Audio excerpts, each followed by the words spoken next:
Look, Clarence, mate, it doesn't matter how many times we get beat down. What matters is that we get the fuck up and we keep fucking trying. You're right, Donny. Now, who the fuck are you, mate? I'm Clarence Claymore. Who the fuck are you, mate? I'm Clarence Claymore. Say it with your fucking chest. I'm Clarence Claymore. Show me what you got, mate. Take that. Fucking touch me, cunt. Fuck, mate. We got a lot of work to do.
Now fucking come over here where it's safe. That's it, mate. Come on. I knew that was gonna happen. Clarence, mate, you alright? Oh, yeah, that was a good one. Fuck, get out of there. Fucking hell. Poor cunt. Oh, yeah, Clarence, mate, yeah, should be alright now. Yeah, mate. Jesus. Just hold on. Oh, no. Fucking early. Fucking that scene of War of the Worlds? Have you seen War of the Worlds? Yeah. The lightning's just fucking constantly coming down and fucking hitting. The fucking tripods come out and they fucking start killing You're missing everyone. a once-in-a-lifetime sighting here. Major live in concert. Hey? You're missing the whole thing, cunt. You seen the original War of the Worlds? Yeah, Steve. Clarence, I'm fucking sorry, mate. What we can do? Holy shit. Oh, God. Just hang in there, mate. It looks like he's still breathing. Anytime you have a question about anything in your life, Trenbolone is the answer. You know, am I going to go on a cut? Trenbolone. Am I going to go on a blast? Trenbolone. Did I start a new job? Trenbolone. Am I getting married? Trenbolone. Am I getting divorced? Trenbolone. Is my wife going into labor? Trenbolone. Do I need to stay up all night and take care of my kid because my wife had a C-section? Trenbolone. My dog died. Trenbolone. What happened? I bought a new car. I'm nervous over the payment. Trenbolone. I'm thinking about buying a new car. I don't know which car to buy. I'm concerned that the salesman might try to hustle me. Trenbolone. Basically, any situation in life that you could possibly conceive of, Trenbolone is the answer. So what did I turn to in my deepest, darkest days? Trenbolone. That's what I did. I turned to Trenbolone. When I was not being able to get more than 7 hours of sleep, when I was showing up to work a half-dead zombie, when I was coming home at night feeling cracked out and miserable and tired and not wanting to interact with my children and not wanting to do anything with my wife and just wanting to go to bed immediately after dinner, what did I do to resurrect myself from the coffin, from the grave? How did I rise again? Trenbolone is the answer. Trenbolone will bring you back from anything. Fuck ISIS! Fuck terrorists! Fuck turbans! Fuck everybody! I hate all you motherfuckers! We're fucking Americans! That means nobody fucking stops us! We want our dick sucked, we get our dick sucked! That's what an American does! Ask the fucking pilgrims! Fuck 9/11! Fuck 9/11! It'll never happen again! We're America! You don't ever have to be afraid again! Fuck Obama! Fuck them all! We're Americans, you son of a bitch! Grab your guns! Go shoot somebody! Nigga Chain, the first fully AI Layer 2 blockchain built on Solana by niggas for niggas. LLM Lotta Lil Money's technology. Proof of nigga entry scan system. Broke nigga detection software. Thermodynamic bag chaser 1 Gorillion TPS. Nigga Chain. Yeah, I'm finna bridge.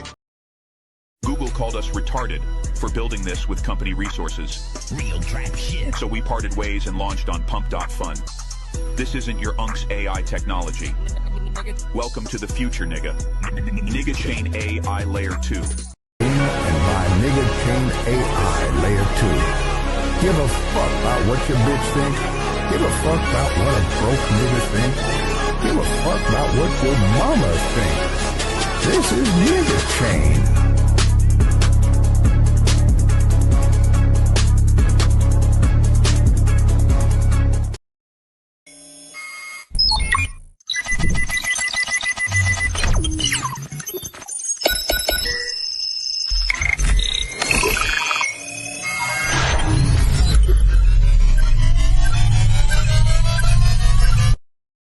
Nigga! Soft niggas bridged back to Chase Bank and sold the bottom. Sorry, lil nigga.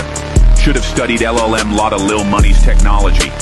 Real genius high IQ niggas were busy in Nigga Chain laboratories, reversing the polarity of neutron flow in the quantum field and nigga linking the double helix to the blockchain. Discoveries made in Nigga Chain laboratories are the future. I pray you bridge in time, lil nigga.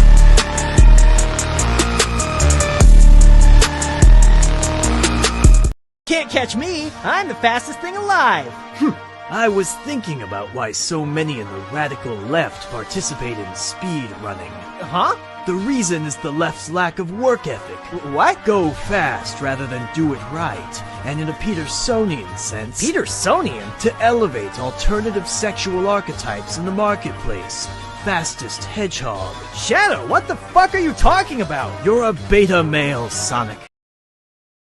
And when I was like 12, 13, I was banging some of that black pussy. Because it's all pink in the middle. There you go. 12 or 13. What about Indian? Damn right. Yeah, good stuff. I never banged an Indian. But you just bend over right here. I'll fuck Hey, you can tell me how cute I am, you might go down.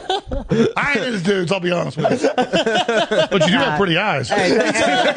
These Nazi blood-sucking anti-American parasites that want to make you and your family slaves know that we are standing up against them, and we are red-blooded, and we are not slaves, and we are not bowing down to them. I'm not bowing down. I'm at the tip of the spear. I get death threats every day. And you know what? I am honored to be who I am. I'm honored to just be an average person that stood up 15 years ago and said, I'm going to defend the republic. I'm going to defend the family. I'm going to defend the Second Amendment. I'm going to fight against abortion. I'm going to see what happens when I really take action. And we have laid waste to the enemy. If you simply unloose yourselves and become the leaders you are, we will sweep this scum into the gutter. We will defeat the New World Order. We will crush the tyranny. Second hour, straight ahead. Stay with us. Don't gamble. Oh yeah, don't gamble money that you can. Man. I mean, unless it's a lock. There's no such thing as a lock. That's the thing. Unless it's a lock. If it's a lock, oh my God, it's a little different. Stop gambling, alright? You're one spin away from generational wealth. Your daughter's college tuition is one spin away. Put your life savings on black. Remember that. Just go to Vegas, and if you lose, just keep getting loans. Remember this. Just keep spinning, keep gambling, keep gambling. You can't lose. You literally can't lose. You can only quit. Nobody knows about that fucking degenerate life when you're fucking down 40,000 and you battle the fuck back. You say, you know what? I'm a fucking strong, independent man. And you're not gonna tell me I should go to bed. I'm gonna battle the fuck back. And I'm gonna fucking get my money back. And guess what? I got my motherfucking money back. That's right! Who knows, maybe we'll pay off our $35 trillion, hand them a little crypto check, right? We'll hand them a little Bitcoin and wipe out our $35 trillion. But how do you... We're going to win so much, you may even get tired of winning. And you'll say, please, please, it's too much winning. We can't take it anymore. Mr. President, it's too much. And I'll say, no, it isn't. We have to keep winning. We have to win more. We're going to win more. We're going to win so much. I love you. But when you go all in on something, I would say that does take conviction. Now, your conviction might be... How many chairs are you sitting on right now? One.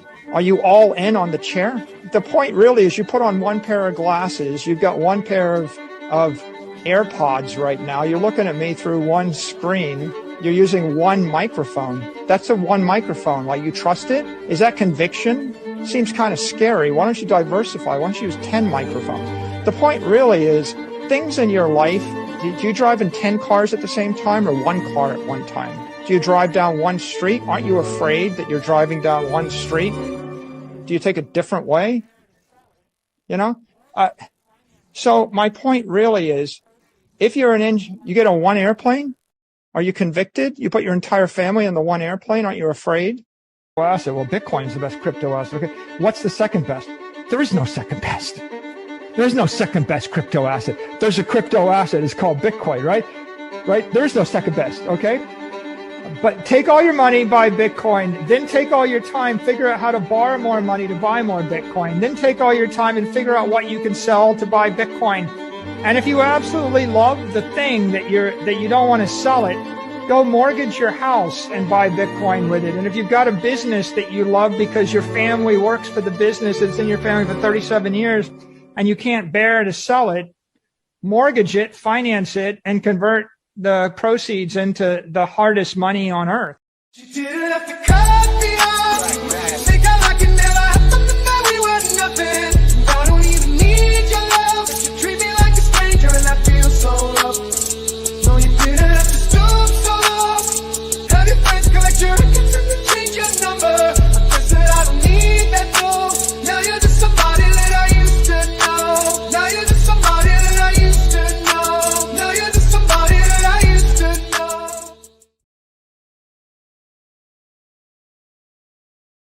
Boom, and we're live. What's going on, you guys? Ask me anything. 70, son. Holla, holla, holla for $1, baby. And the magic DCC appears. What's going on, you guys? Some interesting little things happened when I was gone, ladies and gentlemen, right?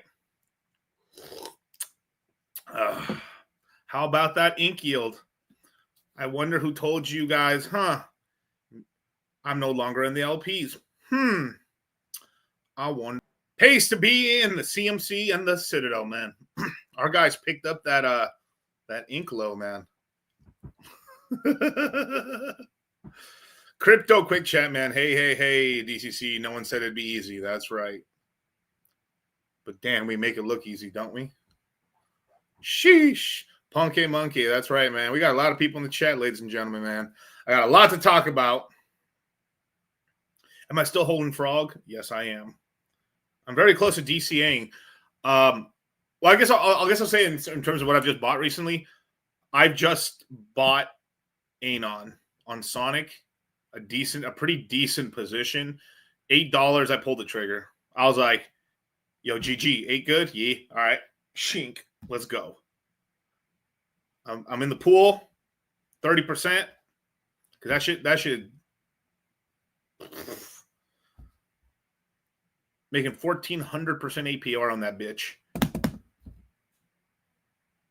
When you're on Shadow, it's like you got somebody working in the shadows for you. That's all I gotta say. How them yields treating you, man?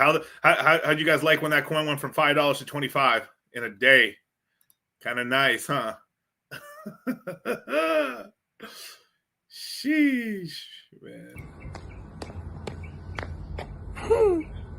Baby, I heard you got a new man. You know where you want to be. It's purple. And since we're mentioning yield, ooh, shit. God damn, that yield down a lot. 90% down on ink yield. Interesting. Oh, man, there's a couple whales that keep dumping ink. Are crying right now. Some of those whales exited and left the ecosystem.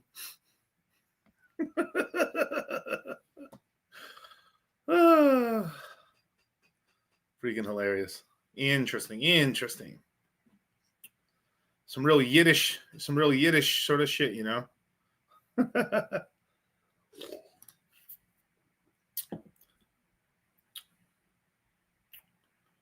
So that's why I farmed my ink. I got my ink bags packed. I'm in some nice LPs on 9-inch. There's still good yields on 9-inch, ladies and gentlemen. I want to go check it out. But a whole lot of shit happened, man. Pumped tires happened. Richard cutting the emissions down. Charles Hopkinson from Cardano being kind of a bitch.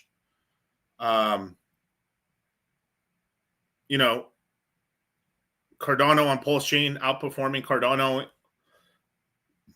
on Cardano. Damn, Charles.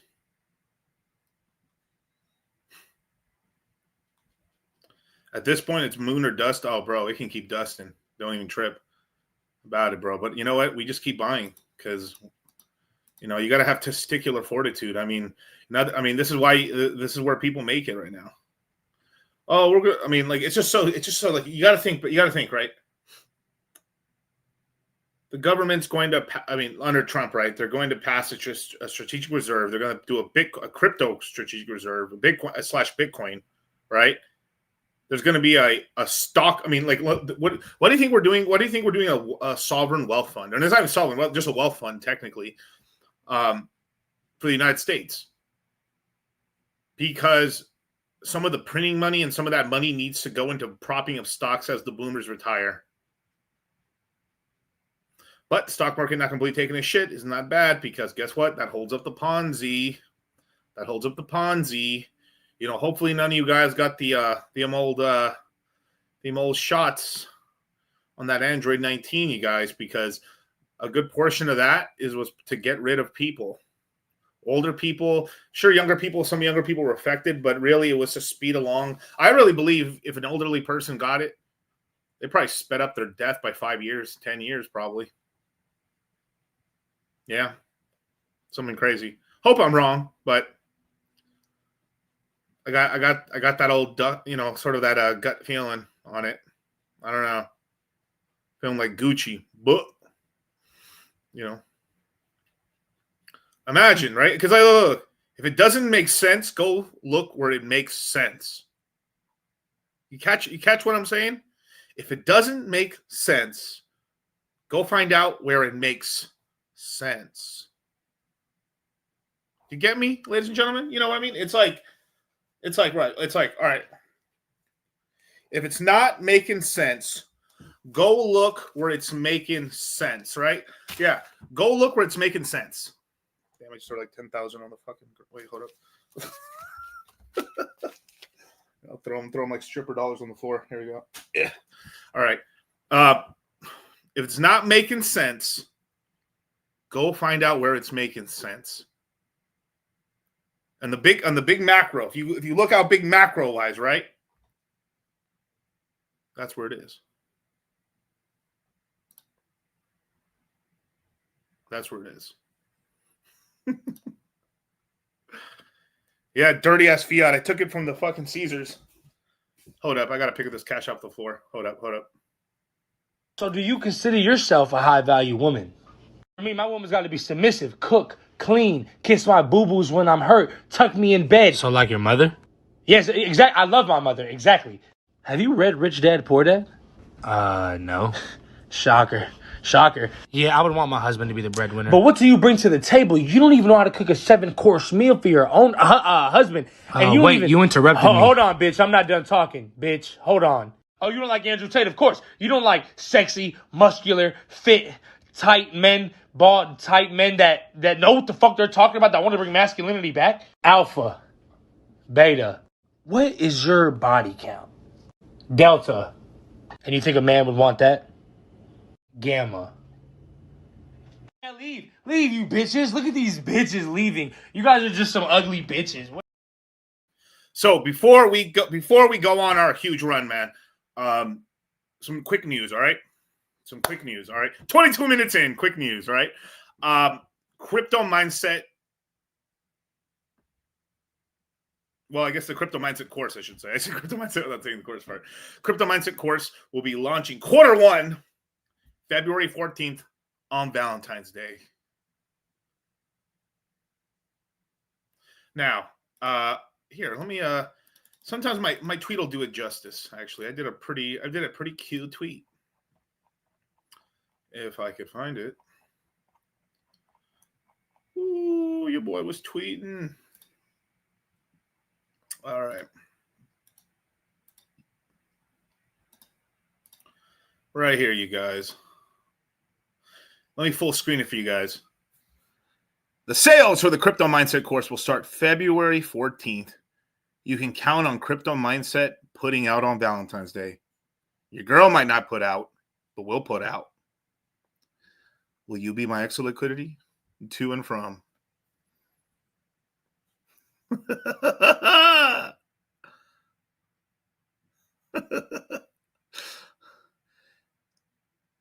And for y'all who don't have a Valentine's Day, come make them dollars, then make a holla. You ain't knocking no boots if you ain't clocking no loot, ladies and gentlemen. Shee. Yo boy Kanye tweaking. Is he really though? I almost agree with like 99% of what he's saying. Sort of. Some of it not. Well, I don't know. I would have called him. I mean, I don't know, but like Kanye is ahead of the curve, bro. A lot of the time. Everyone call him crazy, and then he's not.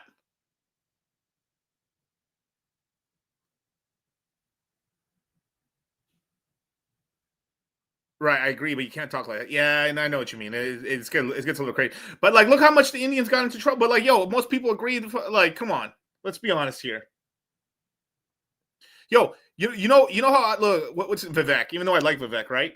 But Vivek was so out of pocket, he lost his job on Doge because he called fucking Americans, the same people he represents, fat, lazy, and shit, just because like he had to work an Indian ass immigrant story. I'm sorry.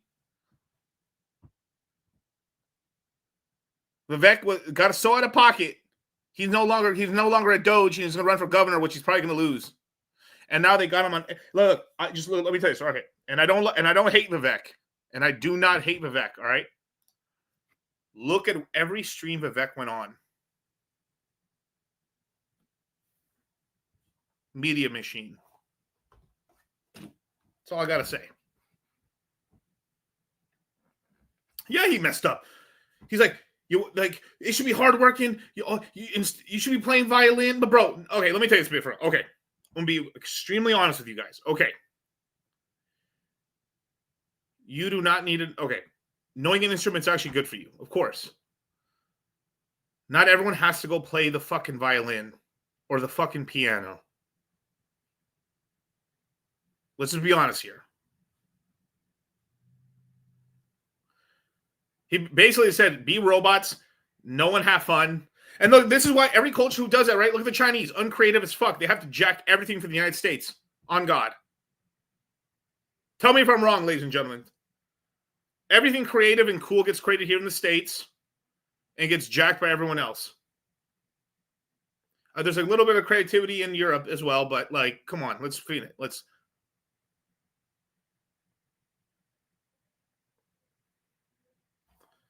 You know. But yeah, anyway. Oh my God, there's some tweets. There are so many tweets, bros. Like, gosh, damn, bro. Bro, there's one that took me out. Let me see if I can find it. Oh my God, it was so insane. I know if I tweet it out, everyone's gonna lose their fucking mind and be like, Miguel, you fucking asshole and shit, attacking me and shit, but whatever. I don't care. You know, I don't mean it in no bad way, bro. But anyway, it was a picture of, he's like, yo, I'm at my Indian homie's house right now, and I put $80. I put $80 behind the deodorant stick. I checked 2 weeks later. The money's still there. No one found the money behind the deodorant stick.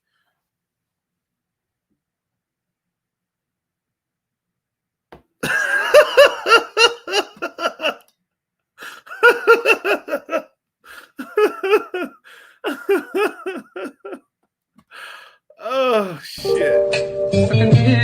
I know, yeah, I know, yeah. Let me suck them titties, baby. No, yeah, let me suck them titties, baby. Let me suck them titties, baby. I know. Suck them titties on the west side. Suck them titties on the breast side. Best titties I ever had. Oh, let me suck them titties right now. From the night turn to dawn, girl. Suck one, maybe two. The game boy gone. Yeah. Let me suck them. I know what it's like, baby. Ooh, yeah. Yeah, I know what it's like, baby. See some titties in the club, you know what I'm saying? And I got one thing to say to you, baby. Let's get them fucking titties like a motherfucking club, girl. Come on. Woo! Come on. Sheesh, babe, man. You know, like, this meme's just for Kanye. Shout out to Kanye West. Grande, toma. Y serás imbécil, Jacinto. Todos mis antepasados son judíos. ¿Ah, sí? Pues mira lo que tengo. ¡Ay, Hitler! Yo, Mexican cinema is out here, bro. Oh, dude, I love what I do, man. I love this shit. Oh, it's so incredible. Oh, shout out to Hitler, man. Shout out to Hitler. But you know, let me this year's been crazy with the bingo list, right? This is the crazy shit right here. Okay. Richard Hart starts talking shit kind of. Well, he's more like, yo, bros, we got to step it up. We got to do something right. Make Ethereum great again. We need to start taxing these L2s. They're just dumping, bro. Now, you guys should know. Look, a day or two ago, 1, 2, 3, 4, 5th, about 1 to 2 days ago, Richard started tweeting at the Ethereum Foundation, Vitalik. Yo, bros, these L2s are just grifting off all the fucking transactions. Stuff's happening over there. It's actually stopping Ethereum from being deflationary. What the fuck? You know, it's not making it more valuable. What's happening? Then, today, Andre from Sonic starts saying the same shit fucking Richard did. The same shit. The same shit. And then now, well, you guys know this, right? Because, you know, you guys are in the club right here, right? I've told you for a long time that Andre and Coinbase have kind of been at odds with each other for a long time. Brian Armstrong, he just threw out major shots at Base Protocol because they're net dumping all the Ethereum they make in transactions. They dump the Ethereum, send it to Coinbase, and dump it. Make Ethereum great again. We need to put tariffs on these L2s, bro. Tariffs on these L2s. Right? Am I crazy? Look. I'll bring up the tweets. The twiggity tweets, right? All right. Over the meadow and through the woods to my Twitter we go. La la la la la la la la la la la la la. Oof, so proud of their L2. First thing they do is bridge all their fees off to L2s to L1s and then to Coinbase. This is a front runner of the Ethereum annihilation. Ethereans wake up. God damn, son. Richard's saying the same shit. Bro. Literally, Big G of Sonic and Big G of Pulse Chain saying the same shit. Same shit. Yo, what the fuck's happening right now with Ethereum? And it's these L2s. Deport these L2s, bros.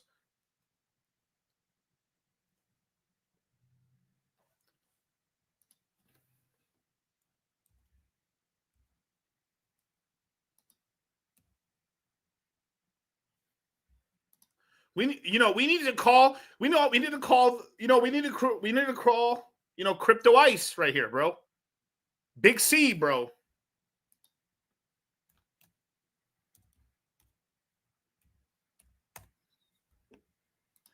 Deport. We need to deport these L2s, bro. Just fucking up the L1, bro. Enough's enough. The L2 shit is failed. The L2s were there to take some of that shit off, right? Ethereum's already got enough competition with the L1s. Why are it's bro? All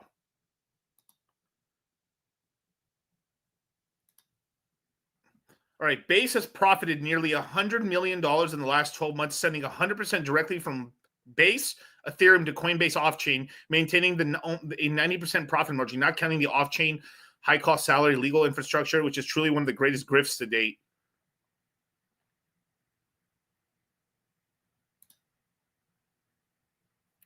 God damn, bro. And look, number 2. Who's number 2? Arbitrum. So we got 100 million, 33 million from Arbitrum. Linda, which is I already told you guys is bullshit, 33 million. Scroll, 32 million. OP, 23 million. I like OP better, but fuck, it is what it is. Tariffs. I want a 90% tariff on these hoes.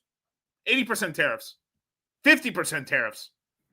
And then look, make Solana great again. Yo, let's talk shit.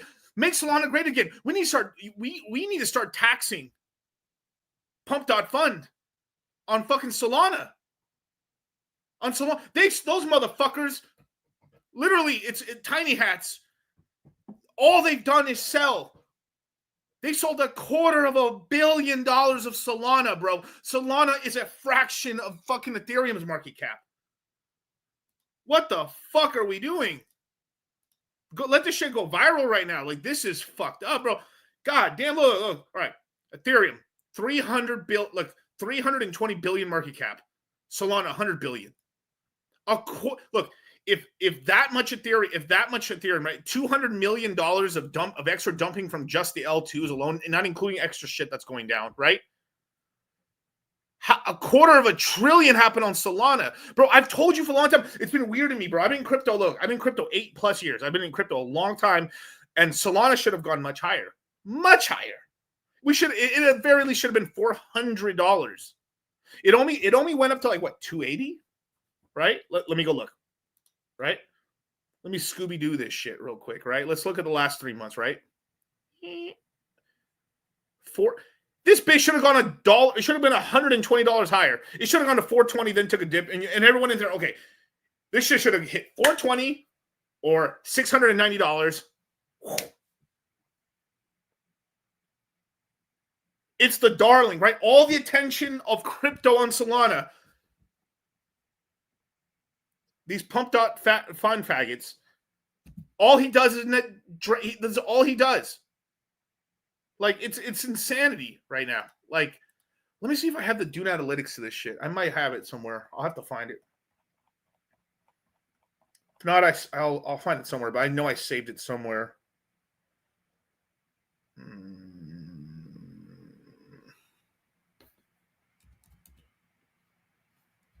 Let me see.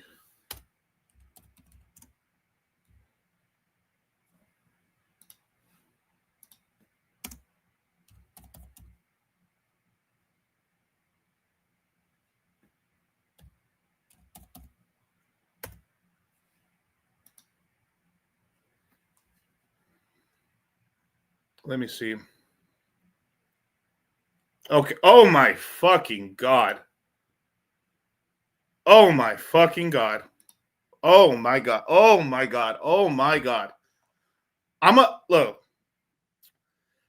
I was wrong. They dumped half a billion dollars, bro. $532 million. Sorry. $532 million, bro. $500 million of Solana they dumped already. Net dumpers, bro. Oh my God. I thought it was $250 million. They 2x'd it, bro. Since March of last year, they have net gained that much fees, and every time they send it off, they sell it. So they've created like $532 million of fucking selling pressure on Solana. Pump.fund. Tiny hats. Who owns OnlyFans? Tiny hats.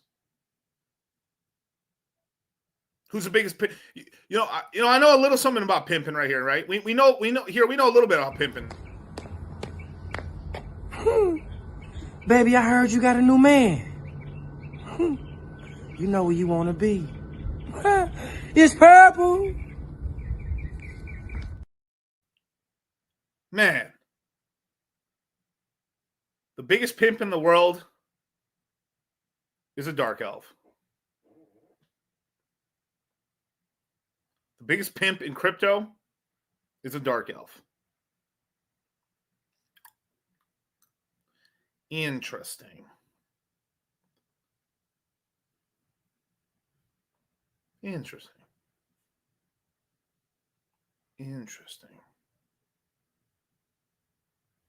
I'm dark, but I'm not an elf. Oof. Hey. You can be a light elf, man, but a dark elf, that's something else, ladies and gentlemen. What's a dark elf? What's a dark elf? There's only a meme I have. Oh, fuck. I'm about to save this in my bookmarks. Let's see. Sheesh. Gosh, damn, son.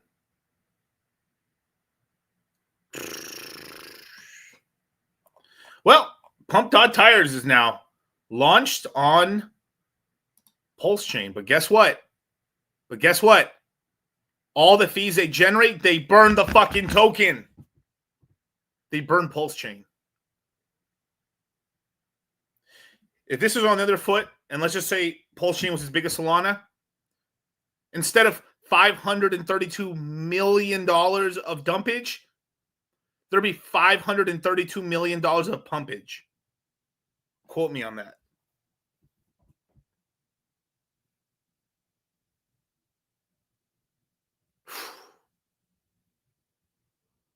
God damn, dude. We need to make crypto great again. We really do, man. We need to make crypto great again. Insanity, bros. Insanity, man.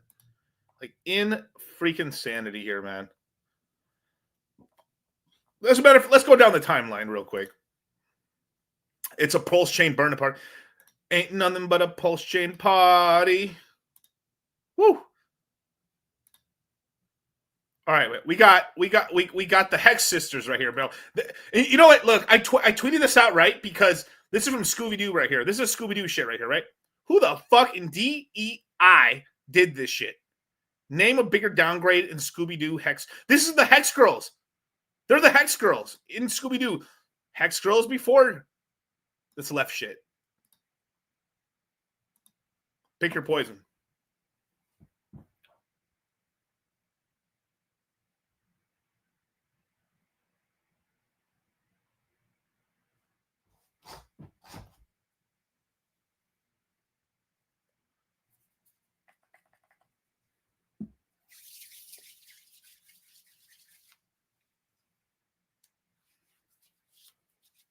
OG Hex Girls would ruin your life, man, but they would drain my balls.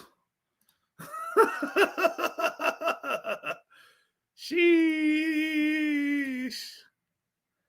Sheesh, man. I mean, And when I was like 12, 13, I was banging some of that black pussy. Because it's all pink in the middle. There you go. What about Indian? Dan Merritt, yeah, good stuff. I never banged an Indian, but just bend over right here. I'll fuck you Hey, you keep telling me how cute I am, this shit might go down. I ain't into dudes, I'll be honest with you. But you do have pretty eyes. You do have pretty eyes. So I just don't know where the goth girl shit came from, you know. Sometimes anyway, I gotta be careful. Look at this now. Okay. I'm not gonna go over this too much, but Kanye is doing a couple. Look, people are trying to justify Kanye a little bit, right? Look at this. Okay, you full screen this shit. Dark elves are actually hate white people and use black people. All white people are racist. Now watch him keep going here. All you broke ass N2s, bitch honkies, dark elves, it's whatever. That last one didn't make sense really, but okay. Visibility limited. All white people are racist. Which out of the 3 tweets, only one was okay. Do you see the point Kanye's making? Ye walk so he can run. Ye of little faith must learneth now. Look at that shit. Like, yo, what? Yeah, I know this is a crypto channel, but like, I'm here to show you the light. I'm here to show you make this money, man. And like, that's hella wrong, bro. First Amendment rights, brother. And like, either we're all protected or no one's protected, right? Isn't that the way, ladies and gentlemen? Boys and girls? Oh, whoops. Here we go. Either we're all protected or none of us are protected. There's no private, there are private citizens, but there's no private protected groups. We're all equal, right?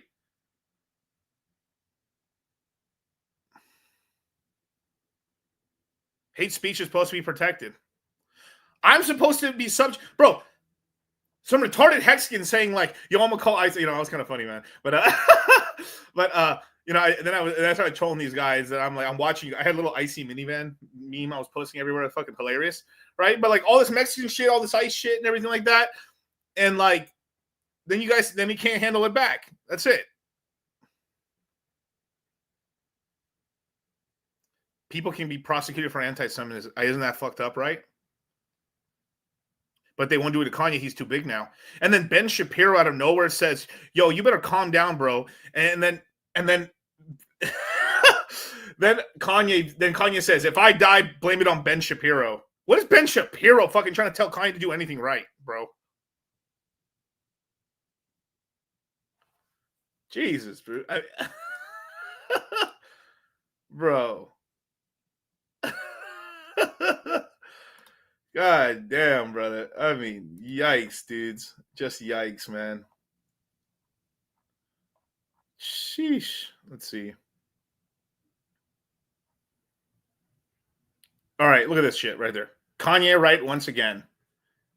They killed Michael Jordan's dad on Father's Day. They killed my mom right after graduation.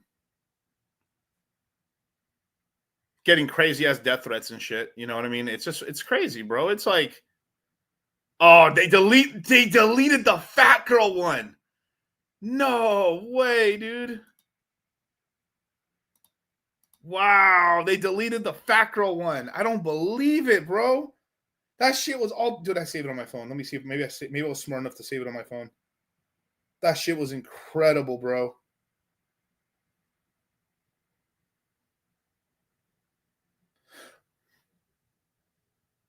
That is insanity. Oh, I must have it. Okay, if you have it on my other phone. But he basically has some tweet about fat girls, how he thinks that like that shit. You know, that was the most epic tweet of the year, bro. I mean, someone's got to have it saved somewhere, but that's so fucking funny. Like I said, Hexy Bass right here heard over 500,000 extra. I mean, $500,000 of liquidity has been added to 9-inch since RH has reduced the APY. Shout out to Hexy Bastard, man. Now, shout out to the big homie. Let me clean the palette a little bit. Let me clean the palette for everybody, man. Just real quick, man. I need everyone to pay attention, man. I need people to pay the fuck attention right now because the science guy. Bill Nye, the science guy. Bill. Now, my boy David came here with the quote of the year right here from Yeezus. Fat bitches are sex offenders. I see them and I'm sexually offended. Yee. That may be the tweet of the year, bros. The absolute tweet. The science guy. Bill Nye, the science guy. Bill. Fat bitches are sex offenders. I see them and I'm sexually offended. And you say that Kanye's not the greatest rapper alive. They should have gave those Grammys to Kanye.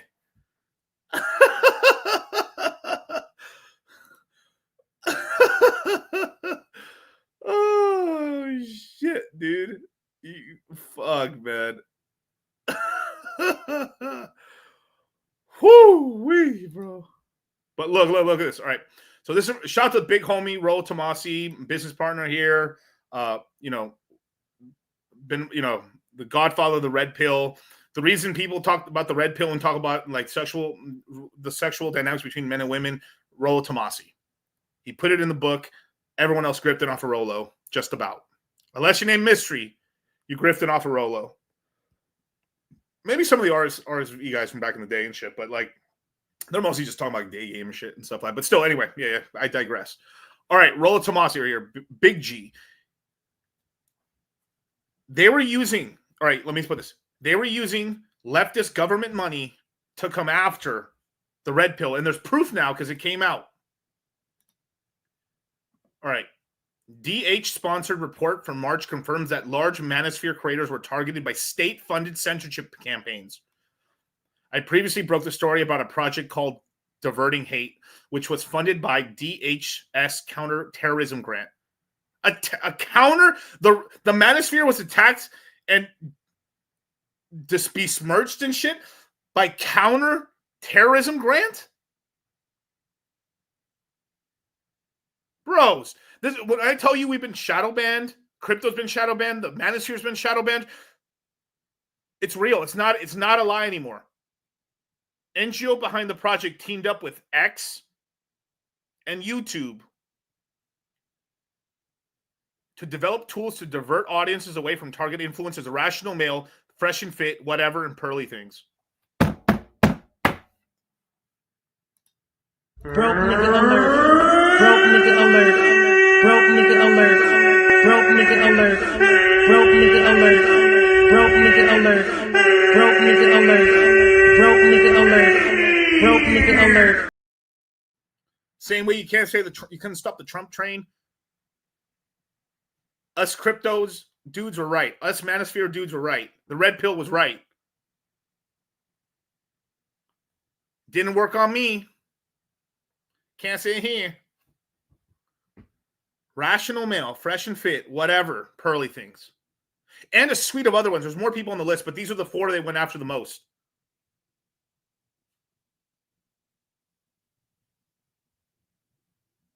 I saw the ex-girlfriend from high school get arrested for being the leader of Hamas. What? Wow.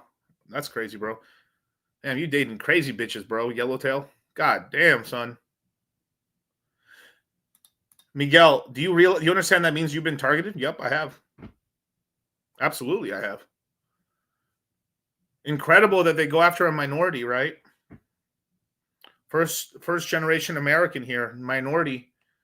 That's crazy how they went after me, right? I thought the left protected minorities.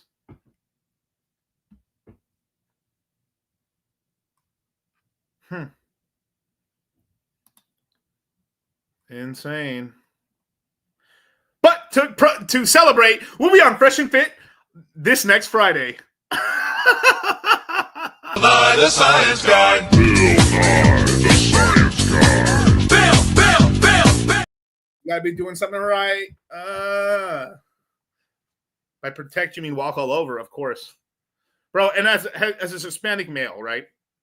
As a Hispanic male, a guy that's, I've done pretty well for myself, and I've tried to be a 33 life path and teach many creeds. I don't care if you're black, white, Indian, Mexican, whatever the fuck you are, I'll teach you. I'll help lead you to the best of my ability. Some of my Latino brothers are retarded as fuck. I really mean it, and I love, and I have the most empathy and love for my fellow Mexican and Latinos, man. Some of us are fucking retarded, man. God damn, bro. Every time I explain the situation, I hear someone's going to me like, fuck all this shit. Then I explain the situation. They're like, oh, yeah, I was being stupid.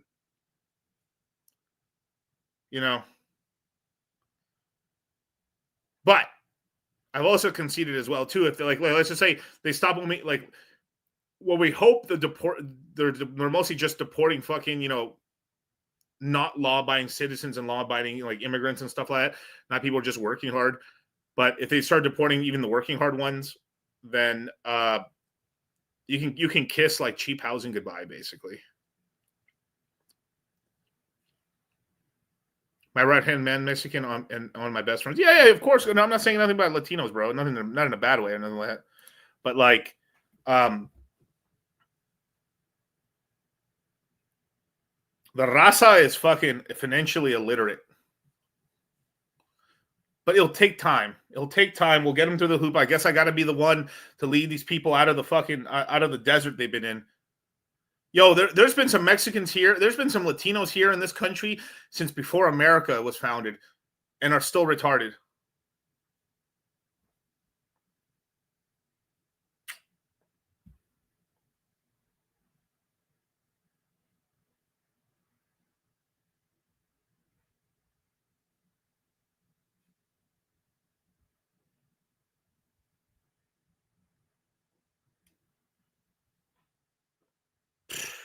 Jesus. This guy right here, Chemex. You're not the one. You're too weak, vato. You're too weak, vato. Pinche cabrón, ¿por qué no me dices eso a mi cara? Damn fool, when you gonna pick up your pants, fool, man, trying to get a belt, bro. Órale, way. Shut the fuck up, dude, faggot.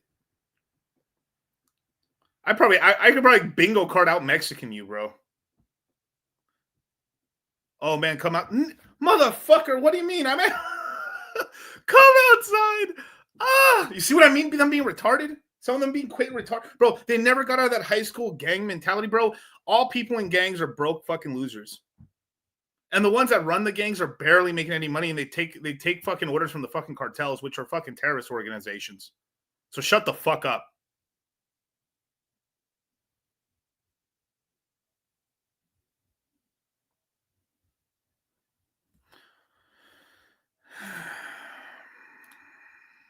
All right, ton of bam. Well, I just deported this Mexican.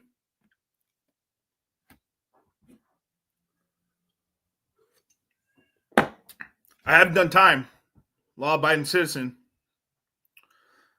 It's sad, man. Miguel, I had to deport a Mexican today. I deported him from my channel. He's back to wherever he came from. He can go back to I don't know where he watches. I mean, he probably watches Ben Shapiro. I swear, some of these Mexicans, bro. Well, because I hit too close to home, man. Let's go Dodgers. Let's go Dodgers, man. Orale Holmes, man. Yeah, what you bang, fool?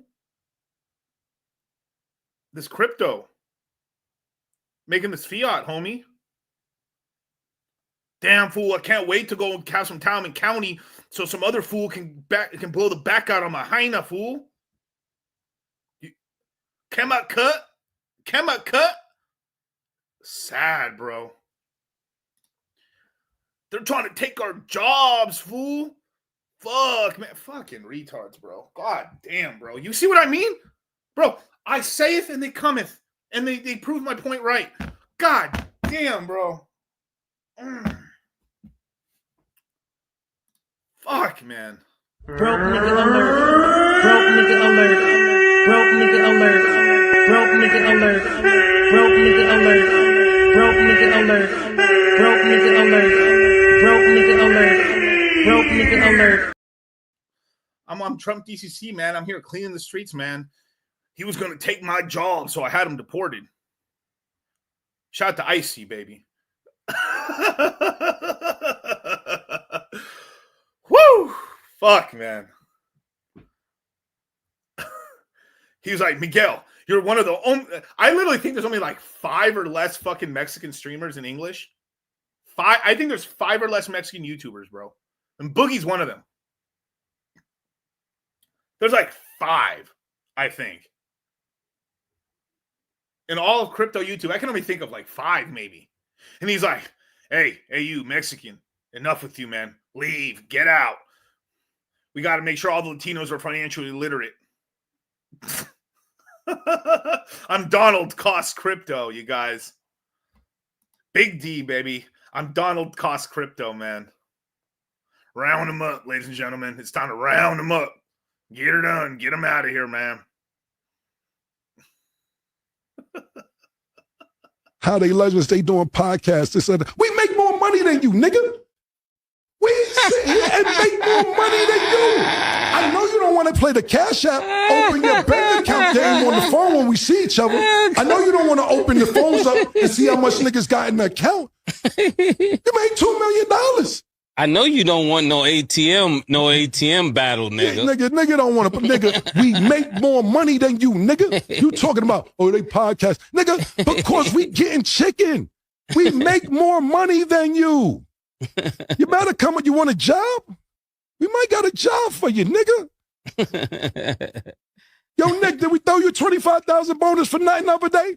Throw it on Nick. Just for nothing. Throw it on Nick in the control room. In the control room, put the camera on him. Throw the camera on him real quick. Nick, what we threw you? Because we love you. Yeah, for nothing. Yeah, for nothing. Because we have nothing else to do. If we was bored that day. Not saying you ain't deserving it. We was bored, nigga. We threw him something because we say, yo, Nick been working his ass off. We threw him that. You ever threw somebody in your camp 25,000 because you ain't have nothing else to do that day, nigga? The fuck out of here, nigga. Bro, I'm telling you, bros. This guy, lunch money right here, man. DCC, our Hispanic people say everything online, everything money is a scam. Tanda or cash is king. We're cooked, bro. I mean, bro, I'm not gonna give up on our people, bro. I'm gonna help them out, bro. There's too many of us, man. We're the only people in America having kids, bro. I just had a son. I can talk shit now. I'm a father now, so I can talk mad shit, bro. Hella, a lot of you parents are fucking horse shit, bro. Oh, just wait until I get like 5 or 6 kids, bro. Just wait, bro. I'm gonna be talking all this shit on parents. I'm not gonna shit talk parents right now. Let my son, let this very profitable emperor that I'm building right now age like fine wine. I'm gonna talk shit on mad people, bro. Once I find out, like, oh, you fucking parents were just dog shit. Oh my god, bro. My kid's already richer than most Americans. Yeah, that's true. An entitled second generation Hispanic. Hispanic. Need a couple girls. Got to have 5. Need a couple girls to have 5 or 6. Okay, I got you, brother. Wait, DCC, you still FW? What's FW?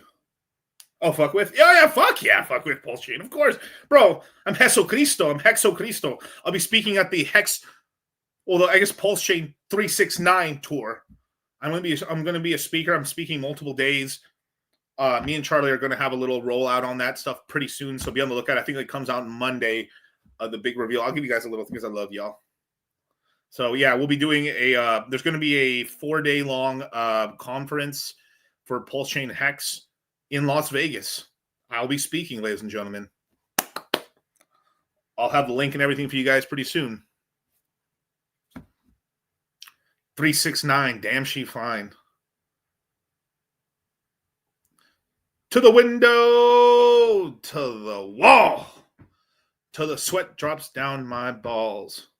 All these females crawl. Ah, ski, motherfucker. DCC, man, I need a meme on Pumped Out Tires. Am I already late to the party? No, sir. There's wait, goddamn, I'm fucking up right now. My God, man. Yams make yams great again.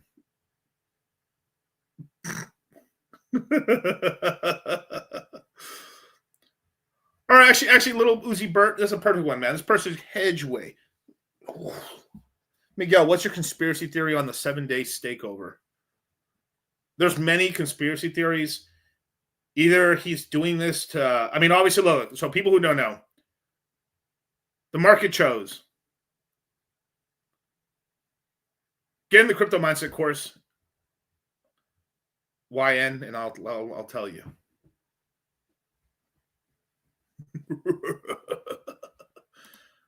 The crypto mindset course is launching on Valentine's Day, man. Don't get cucked by your date.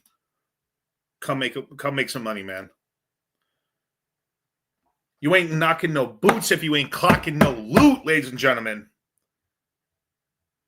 If a couple of dollars make a holla, what do you think a couple million will make it do?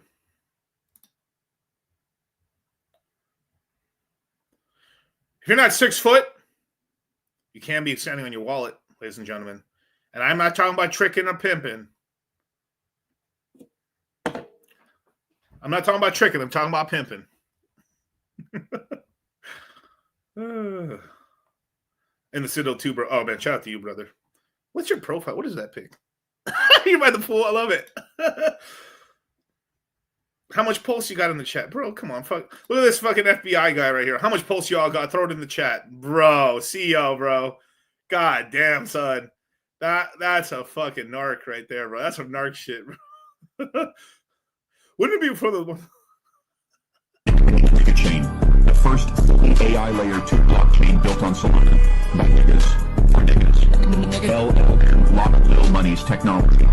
Proof of nigga entry scan system. Nigga detection software. Dynamic bag chaser 1 billion TPS. Nigga Chain. Yeah, I'm finna bridge. Okay, so what is up with Richard staking all this hex? He staked effectively almost all of the OAs, or I don't know, all the OAs, EHEX, destroying the APY, basically, down to 3%, basically. Because no matter what, it's like 3% yield. Right? Well, if you can stake that much, I guess it gets lower, I guess. Basically, it does. So the conspiracy theory is, okay, so we're going to find out after the 7 days, right? Pretty soon, really soon, actually. He's either just going to unstake it and just use that to ratchet up the T-share rate, which it should pretty much do pretty good. Or he'll just keep 7 days staking it in order to fuck it up, but still give him the option to get all the EHEX back. Or, here's the or.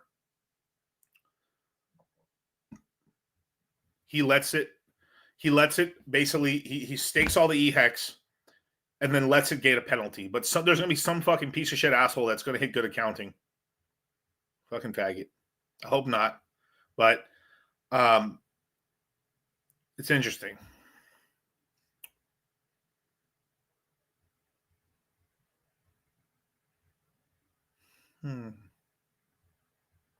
Interesting. So it's probably more than likely because some asshole, I hope not, but some asshole would hit good accounting on it or something like that and then just not let it happen. So more than likely they're going to 7 day stake in order just to ratchet up and give the OA the flexibility to get out of it quickly within a week if it needs to do anything, but basically allow them to ratchet up the T-share rate substantially, making it harder and harder to get hex. And basically disincentivizing, it basically disincentivizes hexagons from staking. So the current supply is the current supply, and all the whales are like now afraid to like emergency unstake because are they going to get big rewards because he decides to nuke some of his stakes. People also forget the O8 holds a metric ton of E-hex stakes as well and P-hex stakes, so he could nuke those and give tons of rewards to people too. So it puts people in a pickle where they're like, oh fuck, I don't know what to do with some of my stakes. And also the people who are emergency unstaking, they're going to get like they're getting no more rewards. So all the people who are going to EES are now no longer going to get any more rewards. So at most they just get back their original hex. So essentially this is here and put in place to increase the T-shirt price dramatically and basically give the dumpers less coins. Good accounting with 2 billion would be multi-expensive. Yeah, but less than Ethereum, I would imagine.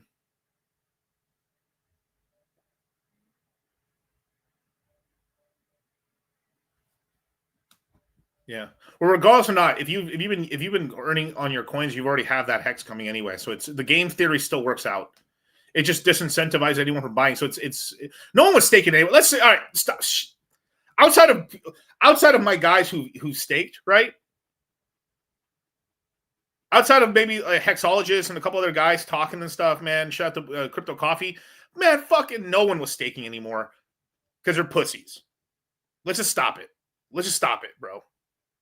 Island Boys and a bunch of other fucking hexagon faggots made fun of everyone for staking. Look at all the profits they took while you guys staked. No one's staked anymore. No, everyone was just buying the low, holding liquid, and fucking not staking.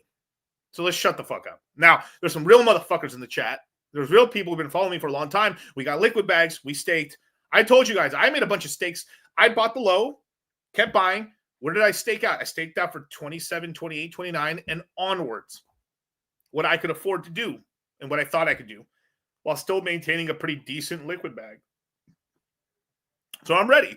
I yield farmed the entire time on PulseX, on Ink Token.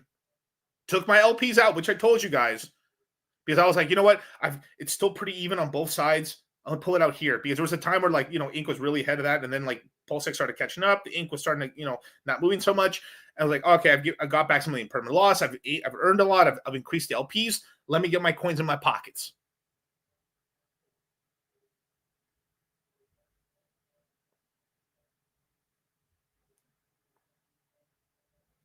There's a look. Am I referring to? No. There's more, bro. There's more. No. No, dude. There is some, bro. If I have some stories to you, bro. I have like, oh my god, I have laid witness to some people tell me shit in person. I have to stay with I have a straight face, bro. Like, it boils my blood to tell you some of this shit, bro. Oh my god, dude. There's some people who sold that don't deserve the money, but like, hey, it is what it is. The game is game. But like, you almost see like. No matter what, like hexagons and if you were a hexagon in the past and you streamed, you did all stuff, I have love for you still, man, because you worked hard. Like, it's like, even if I don't agree with someone in today's climate, but they were an OG, like they worked hard for their hex, they streamed, they did all this stuff, they deserve it, right? They deserve it. But like, there's some people that I found out like profited off hex that were fucking not hexagons at all and just dumped on, just essentially just took advantage of the community. I'm not that happy with. And Knights of the Crypto Roundtable, yeah, everyone. Like, I still have the intro in here somewhere. No, everyone in there is cool bits. I mean, everyone on that team, like Coffee, Motley, Wasabi, Meat. Is that just it? Oh, Brand. Yeah, what happened to Brand? You shot the Brand. What the fuck happened to Brand? Is you guys' Brand still streaming or something? I don't know. I haven't seen that dude in a long time. Hopefully he comes down to Vegas. Everyone, I wish everyone from the Crypto Roundtable like nothing but success. I really do. He's around. Oh, cool. Yeah, dude, he's big OG, man. He was actually the youngest hexagon. He really was the youngest guy on camera. Yeah. Sometimes I felt like he didn't get the respect he deserved just because how young he was. Because he was pretty young at the time, and I was young too, but but I was still in my mid-20s and stuff where like he was like literally like, real young. Yeah. He hasn't streamed in a while, but he's popped up on Charlie's stream there. Oh, okay, that's cool.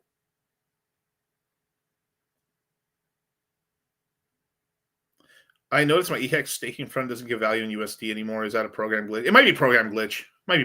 I think just because some shit's kind of moving around. What's the best stake right now? 5, 6, 7 years from now, 20. Basically, I think 28, 29, that's the next cycle top. And then from there, just an even amount throughout there, or maybe skip 2030 and then start staking around 2031, 2032, and onwards and stuff like that. Be pretty decent. 2033, just follow the 4-year cycle. And then, but at some point, like it's easier to guess the next 4-year cycle top.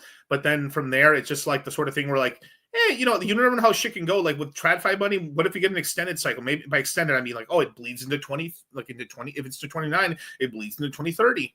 Having some stakes come out in 2030 might not be terrible. That's why it's hard to tell the future. But when you're closer, you can tell. It's like when something's 6 months away or a month away or some shit, you can more or less, because of the lay of the land, how people are acting, you can sort of tell a lot more in accuracy where things are going. But when things are that far away, we can only guess. It has to be very broad because lots of things could happen in the meantime. So what do you think happens when the 7-day stake from OA is finished? I think he unstakes it and he restakes it again. He's going to ratchet up the T-share rate.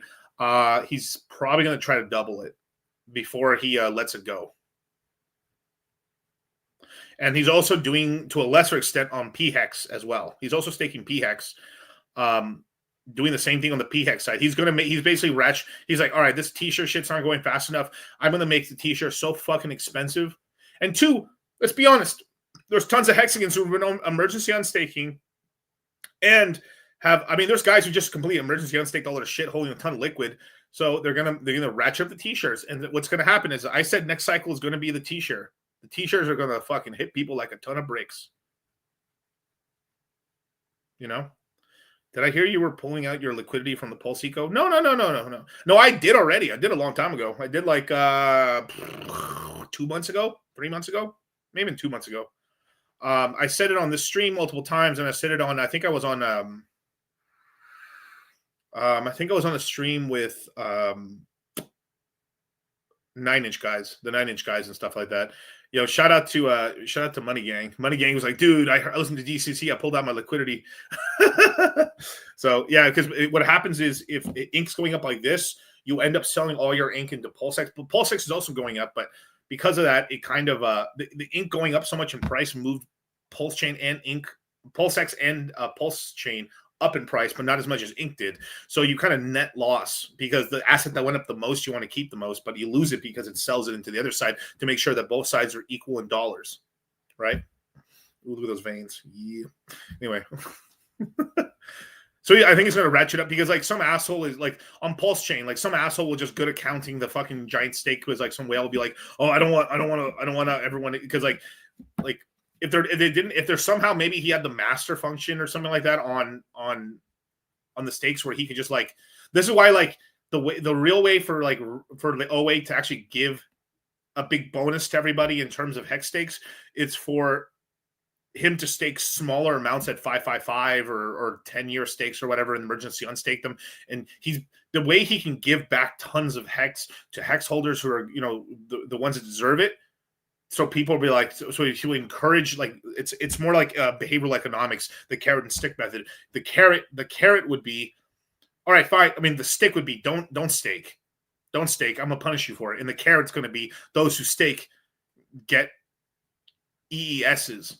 So he can make a giant, he could do not a billion probably. I mean, he'd probably do something ridiculous. Let's just say $1 billion. Let's say he did $1 billion, emergency unstake $1 billion. He does $1 billion hex stake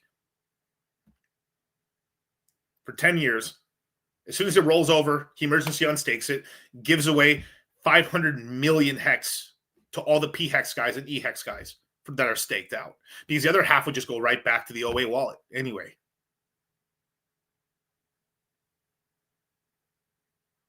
Yeah, and bro, oh yeah, that's another thing too. Thank you, Wally. Sorry, I'm about to get to that. Bro, I've been doing 30-year stakes, Rowan. Yeah, that's also another thing too. A lot of hexicans were doing this there, with 10, so with 25 million, 30 million hex. I know plenty of guys that were doing this for income where they were getting 30 million, 50 million, 20 million, 10 million hex stakes, doing it for 9 days, 30 days to get an income. He basically just fucked them up the ass, no lube. Broke nigga alert. Broke nigga alert. Broke nigga alert. Broke nigga alert. Broke nigga alert. Broke nigga alert. Broke nigga alert. Broke nigga alert. Broke nigga alert. So that's another thing. That's also now people have to like hold their hex, trade it for something else, create volume on chain, or get the fuck out of hex, or stake it for a long time. Wally Soros has to apply for a job again. Yes, I'll be on Fresh and Fit of Valentine's Day. We'll be doing Valentine's Day and Money Mondays. So that will be, and you damn right I'm be talking about Pulse Chain and Sonic Token on there. The 14th and the 17th. So I'll be on Valentine's Day on the Friday, next Friday, and I'll be there Monday on the 17th. So it's fucked over short-term stakers. He's ratcheting up the T-shirt rate, essentially stopped all inflation. And then all the guys who went emergency on stake, who are like over, like, because now we're kind of at this point now where we're over, like, let's just say you had a 10-year, we're past a 10-year stake. Some of those stakes are now can just EES. Now they can only get back their initial, because the yield's basically zero now. With the emergency on stake, they're going to get none of their, there's really no yield anymore. So like now you have to really like game it out and actually go out to the thing, because like the way it actually works is like, let's just say I have a 1 year stake, right? Once I get into the half or 400-day stake, just to make the math easy, a 400-day stake. Once I get to day 200 at emergency unstake, I get back my million hex that I put in the million in that 400-day stake. But let's just say I emergency unstake on day 399, I will get all my principal plus 25% yield, 50% yield. I'm sorry. The other 50% yield is given to you on the last day. So, emergency on stake. That's right, emergency on stake. If you want to learn what hex is, pulse chain, and all this stuff, all the intricate stuff where I'm yield farming, what I'm doing, crypto mindset. You want to know what I'm yield farming, all the degenerate shit, all the brand new coins, bro? I've been buying, son. I've been buying both on pulse chain and Sonic, bro. Oh, this 40-cent Sonic is delicious, bro. While everyone cries, I get richer. I'm yielding on Sonic, bro. Didn't I tell you, bro? Anyone here, bro? You up on Sonic right now? You up right now on Shadow? Why did Richard do this? To fuck over all the short-term sellers, the guys who are just net dumping pulse chain and hurting the pulse chain and hex prices. Why do you think everything's happening this week? Because I think the SEC case is basically pretty close to being done. A lot of shit's coming out. Like there's tons of stuff that like all the hexagons that got served cases that was basically illegal. So, yeah, fixing trust issues with one yield at the time. Wait, fixing trust issues, one yield. Yeah, exactly. Yeah. So short-term stakers fucked. You're long-term staking anyway. So I mean, we'll play the game out. Like, and if Richard just wants to just wants to keep doing that to fuck over the 70s, and it is what it is. I mean, a 10x on Sonic is $4. The all-time high on let's go. Let's go, you guys. Let's do a little. Let's talk some more. Let's look at prices on crypto. Solana $200. Lol. All right, let's look at FTM Phantom. All right, actually, let's look at Phantom here. This is the original token Phantom, right? Now upgraded, right? Let's look. What is the all-time high? $3.40.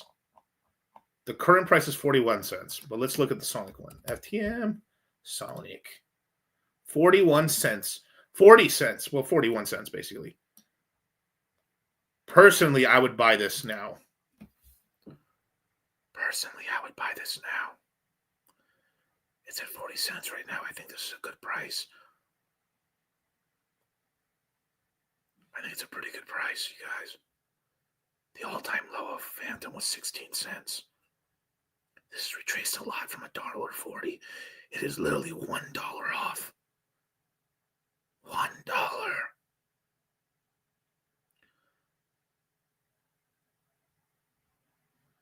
I think Alpine's pretty good right now. If you are, there could be some permanent loss, of course, but like, damn, it's kind of the impermanent loss is not bad when the prices are just going up. When it's going down, oof.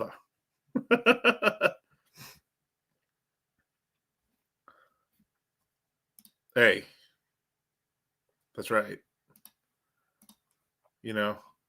I mean, people are like, how you make this money, man? By having testicular fortitude, and this is why. This is why. How they legends, they doing podcasts. This and that. We make more money than you, nigga.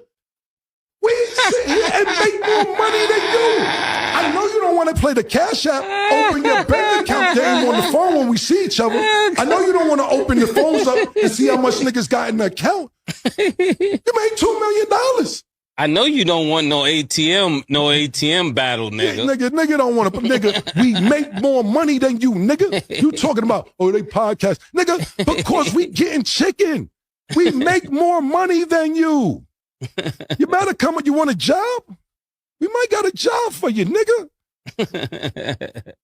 Yo, Nick, how do you make these incredible gains? By having testicular fortitude. Buying when shit people are, oh, the cycle's over.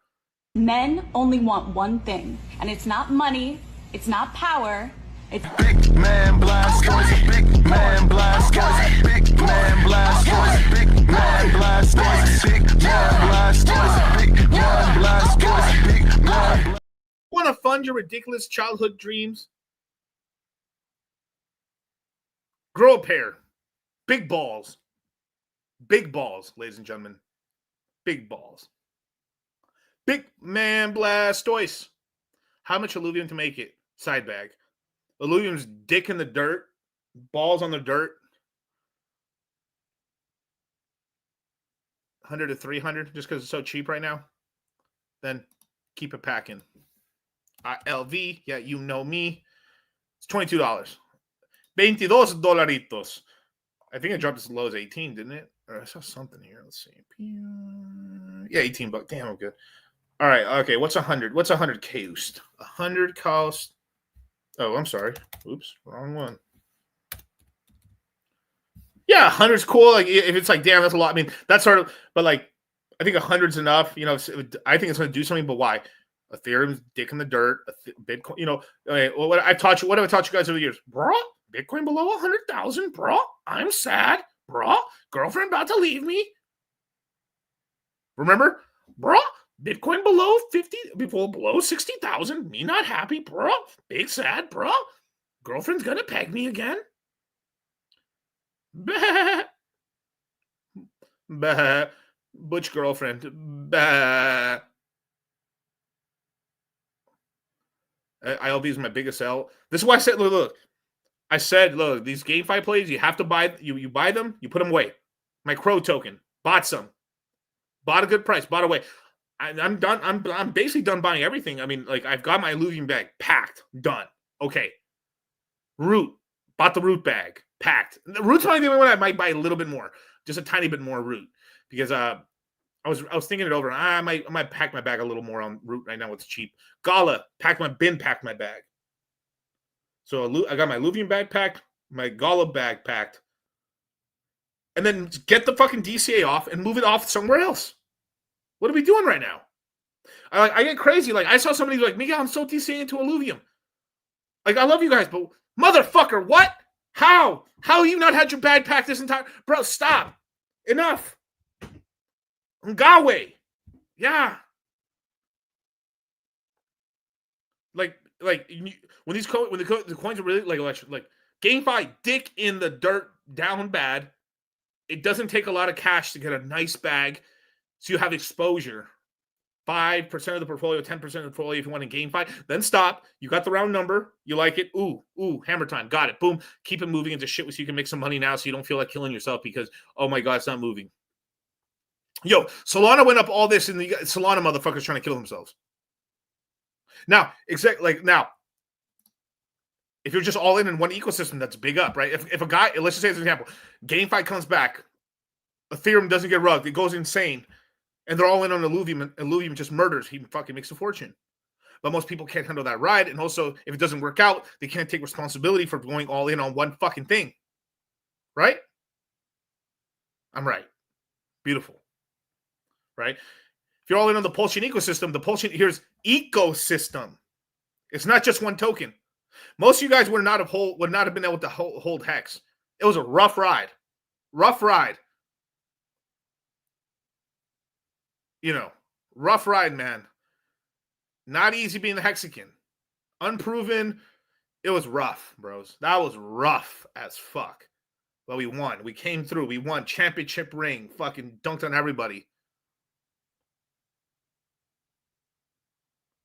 Fuck all these NBA hoes. Toss them to the side.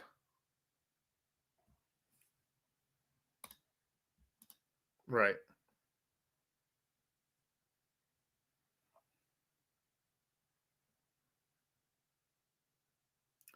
%, is crazy. I can't commit to one female. I won't commit to one ecosystem. But the ecosystem is like there's so much to invest in there. Like PGC, the Grays currency, I think it's a great coin. Where's the Grays at? Let me see. What am I looking at? Oh, look at Hedron and dick in the dirt. Eventually, one day, Hedron's so cheap. I think I'll probably buy a little Hedron because at some point Alex will finally do something on this shit. It's a piece of shit coin.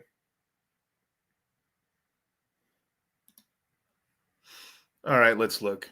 PGC, the Grays currency. Where's it at? 330. Did a nice little pump, right? It pulls. It basically this $2.3 million of liquidity, but there's more money than that. There's actually more pools. They have liquidity pools in a bunch of coins: Ink, Pulse Chain, PulseX, EHEX, PHEX, Teddy Bear. I think they added one to most as well. So basically, any of the most volatile main coins or shitcoin, main shitcoins go up a lot. 5% tax. It goes back. It distributes out, and then it helps pump the coin. Not bad. If now this thing has a 5% tax, if that's not your bread and butter, respect. Don't get in. I'm in. Shill Gates, ask you anything. Will I ever get a girlfriend this cycle? I don't know how big your bags right now. How much new Cardano are you holding? That's the real question.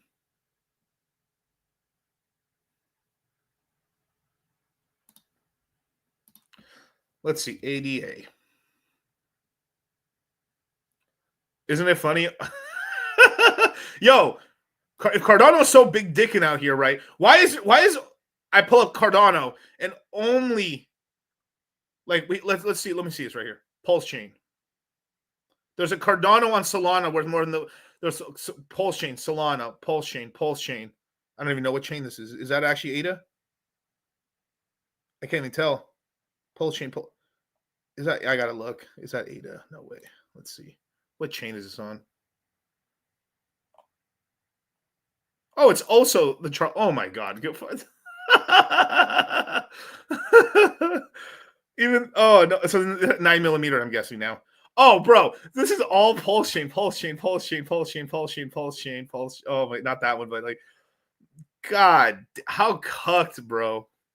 Like, what DeFi 88? You would ADA. There's no fuck. What, bro? What are we talking about? Anyway, hold up. Where's Cardano? I must be blind. He must. Cardano. Wait. Let me look at something. Okay, Cardano is where in market cap? Let's see. Cardano is 9 in market cap, $25 billion market cap. Okay, Doge worth more, but 25 billion market cap. Okay.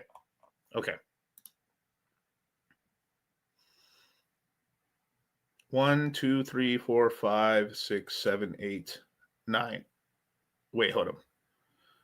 10, 11, 12, 13, 14, 15, 16, 17, 18, 19. 19. Okay. Cock. The first thing I do and look up in Cardano, the first coin is cock.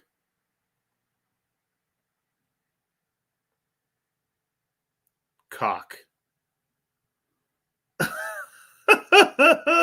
and then you could almost say the second the oh my bro, these memes write them fucking self, bro. Oh my god, dude.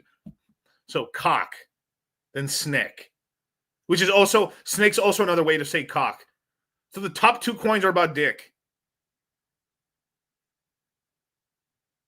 World Mobile Token X, definitely not a Ponzi. Lagoon, Snick, Charles the Chad. God damn, bro. Sugar Bush. PP token.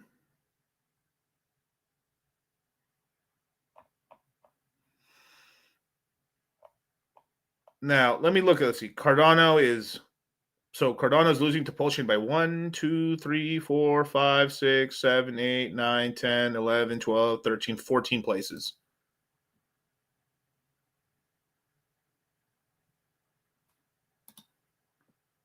Showgates, you want to come on here and explain what happened? Showgates, you want to come here and explain what happened with Cardano a little bit? I think. Fuck, dude. Oh my god, bro. These memes write themselves, bro. Let me write this Cardano. All right, Cardano Pulse, right? This token's like this many days old. It's done more price action, right? But let's look at it hourly, right?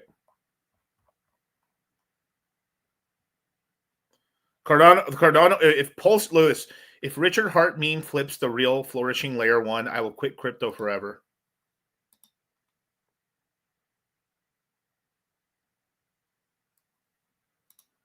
Because our boy Shill Gates here had a little tiff with Charles Cook Hart Hobsonson. Insanity, dude. Insanity.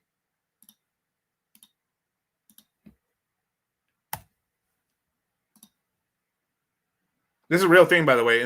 This is a real thing on Telegram. If Richard Hart's meme coin flips the real Cardano, the flourishing L1, I'll quit crypto forever. So you guys are fucking crazy if you think I don't own some fucking Cardano right here on Pulse Chain. Oh shit, Shill Gates, man, what's up? Yo. So Pulse Chain Cardano in the house. Hey, what's going on, brother? How much Cardano do you own right here? How much Cardano? Like actual Cardano? No. I'm talking about that Pulse Chain Cardano, bro, because we all know, like. Yeah, I got a couple bags of that. The funniest part is, like, of all the stuff, all the money that I have in Pulse Chain, I have like 10 to 100 times that in like real Cardano. Oof. Yeah, bro. It's kind of bro. I mean, I just gotta hit you. I'm flooding my own bags on principle, bro. Nigga Chain, the first AI layer 2 blockchain built on Solana by niggas for niggas. You got a bridge, brother. It's time to bridge. Got a bridge, brother. It's time to bridge. Bro, you're waiting for a pump, man. The pump ain't never coming. Well, actually, I mean, my bags are kind of up on like true Cardano or real Cardano, whatever the fuck you want to call it. Watch, I'm gonna show you something right now. Okay. I was buying like 2 years ago. Charles gets nearly as many views as some of the Hexagon streamers with 1/10 of his subscribers. Here's Charles. Yeah, dude. I think I commented under that. Look at my comment right there. Where is he? Let's see. Scroll down, like right down. I'm starting to think Charles' accounts are botted. How are his views so low? His Twitter engagement's really low too for as many followers as it could be botted, bro. Well, it's just there's no DeFi. You think, bro? This is more shit than him. Shout out to Coffee, man. I'm gonna see this fucker in Vegas soon. But like, yo, shout out to Coffee, Big G Coffee here, getting as many views or as more than Charles, bro. Yeah, that's what I'm saying. Like, this shit doesn't add up because he's got so many more followers on Twitter and YouTube, but he's barely even keeping pace with people like me or Coffee or whatever in terms of engagement. Well, he's a crypto founder. Like, I'm just a dude on the internet. Well, the thing is I remember back when he created Cardano, he was getting massive views, and every cycle it gets less and less views because he's not creating new stuff on the chain. He's like, it's a professor coin. Yeah. It's a meme at this point, for real. Like, I wish it was a meme to perform better. I've been in Cardano since the very early days, and like I've supported it, but I always said like they never had a product. For the longest time, they didn't have a product at all, and it was all just hype. And everybody knew the name, and oh, it's coming. And then when it came, everybody was kind of like, eh. Yeah. I mean, what Charles should have probably done was well, I mean, what he probably should have done was if I had to guess, right? Like what he probably should have done was copy and paste pump.fun a while ago and stuff like. You could say the same thing about Richard, but let's just say if he was more on the ball and he decided just to copy it and paste it, put it on Cardano, and then just took some of his ADA money and just like he could have yield farm pool like bro, if I can make this shit up, like he doesn't even have to bring any money up. He just like, hey bros, I really like these meme coins right here, and then he puts a couple of meme coins, he puts some of his gajillion Cardano that he has, gives us some yield, and sends them. And then creates yield farming and all this action, and then more people want to come to chain because there's fucking tons of money in Cardano being made. And like, what would have done anyway? Look, like the price would have been suppressed. Like, there's talk like if you create a bunch of yield farming of like the main L1 token, that's suppressive. But here's the problem: the token wasn't moving anyway. So then at least there's fucking some transactions happening, and then he could have then with every coin being created burns Cardano. It makes it more deflationary, so he offsets all the inflation and brings in actual people who actually fuck with the chain. Like, bro, like look, these are $1 billion ideas right here. Yeah, that's why I applaud Richard for kind of doing a 180 and launching his own pump fund, because everybody knows he's been against that type of stuff. But I think he saw the potential and the onboarding tool that it was, and realized finally that, hey, I need to have all these things in my ecosystem. Bro, when Trump launched, I mean, I think the Trump shit just like slapped Richard across the face. He was like, "Oh my god." Well, yeah, I mean, it's crime season. Bro, like, we've all been joking, like it's crime season. Everybody just needs to get in where they fit in. Yeah, it's crime season, but like it's oh my god, season. Yeah, it's crime season, right? But like it's spelled like this, you guys. Season. Yeah. Yeah. The president has a meme coin that he essentially slow rugged all of his followers on. Like, what can't we do? Yeah. Yo, Charles, hire me, brother. I'll make Cardano great again. I will. Will. Hire me, brother. Come for a consultation. I'll make Cardano great. I'll make any chain great again. Fuck, just put me in the position to fucking make this, lay the plans out. I'll pump the fuck out of your chain. Shit. That's the problem with some of these guys, though. Like that's where I give credit to Richard, because Richard kind of has his finger on the pulse of what's going on. No pun intended. Like, he's cool with pivoting and kind of like capitalizing on wherever the market share, wherever the narratives are going. And guys like Charles just don't get it. Like, this entire time, right? This entire bull run, we've had like a tenth of Richard. It's not what the fuck, a tenth of Richard. Like, We've had one stream from Richard in the last one stream a year for the last 2 years. One stream from Richard for the last, I mean, he streamed up until the point of like Pulse Chain launching, then he disappeared. Then we had a fucking holiday fucking Christmas stream. And then we had like a little voice stream thing. And then, so we got AI Richard on Twitter hyping shit than actual Cardano founder. Have you seen the AI Richard that Hexologist has on his stream? No. Oh yeah. I've seen a little bit of it. That's just funny. Oh, Dollar cost chain. That's right. Dollar cost chain. Look, I've been consulted by a lot of teams. The teams have listened, have won. The teams who haven't. Yeah, I say the same shit all the time.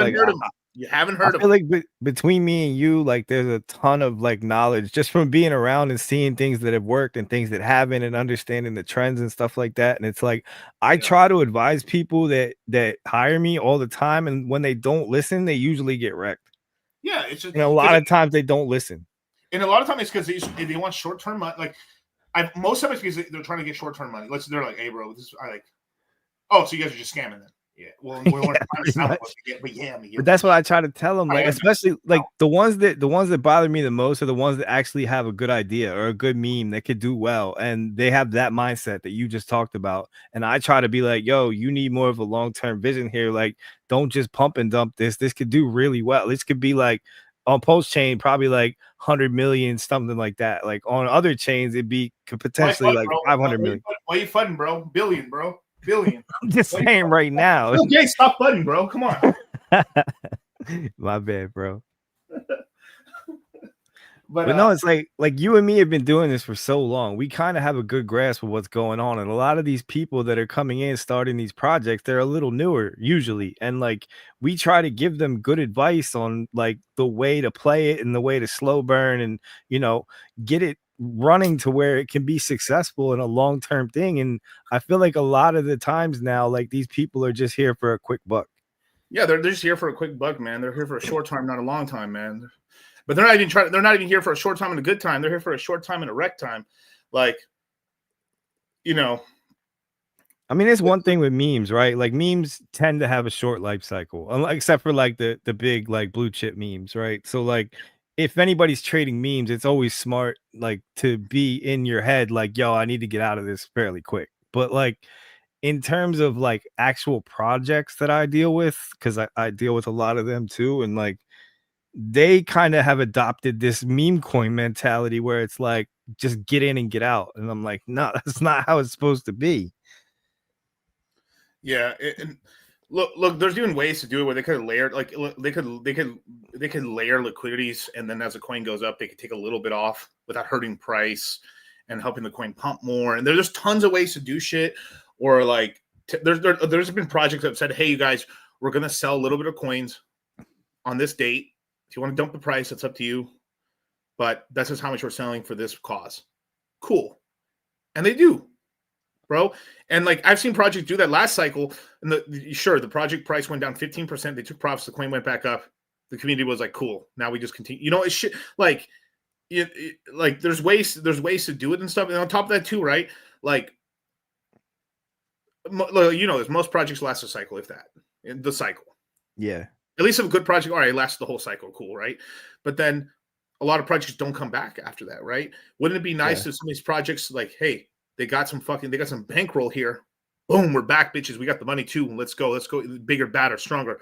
Ponzi, Redux, squared. You know. Yeah. We got the money for KOLs and everything else. You know, we got with KOLs. I hate that term, dude. I don't like that term. And they got that from the Koreans. I didn't know that.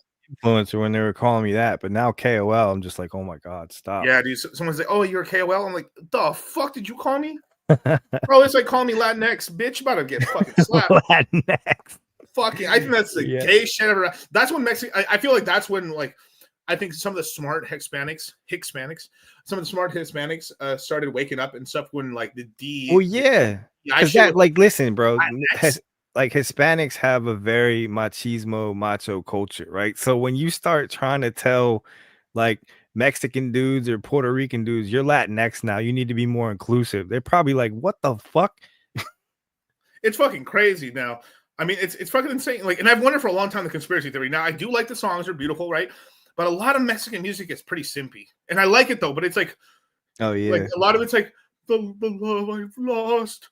Oh my god, she left me. You know, this is why I always fuck with the Rey de la Sierra, bro. He's like, he had the song was like, I'm gonna cheat on you with another bitch, bro. And then while I'm fucking this bitch, I hope you know that I'm fucking this bitch. It was on the radio, #1 in Mexico and the United States for Latin Spanish. God damn, Rey de la Sierra, bro. Shout out to him, bro. Fucking G, bro. He also said fuck. He also said fuck to the cartels too. Got his whole band shot up, survived, talked more shit, and just kept going. That's great. Oh, I think I know who you're talking about. I think I watched a YouTube video about him. He's a fucking G, bro. Big G. Shout out to him.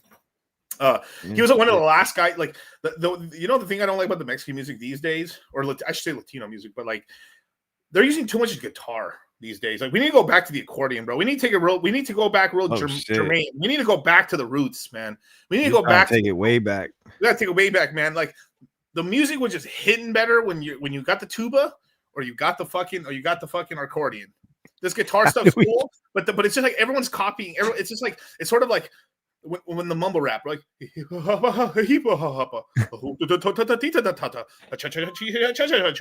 everybody's copying that to the like they cuck it so bad and they have to go back to something else. But like they're trying to stay on the guitar because basically they can literally have someone else playing the guitar while singing, or they can make their guitar shit's really simple, so it's nothing complex at all, and then they sing on it because the guys don't really know how to play guitar, really, and they're just trying to sing shit.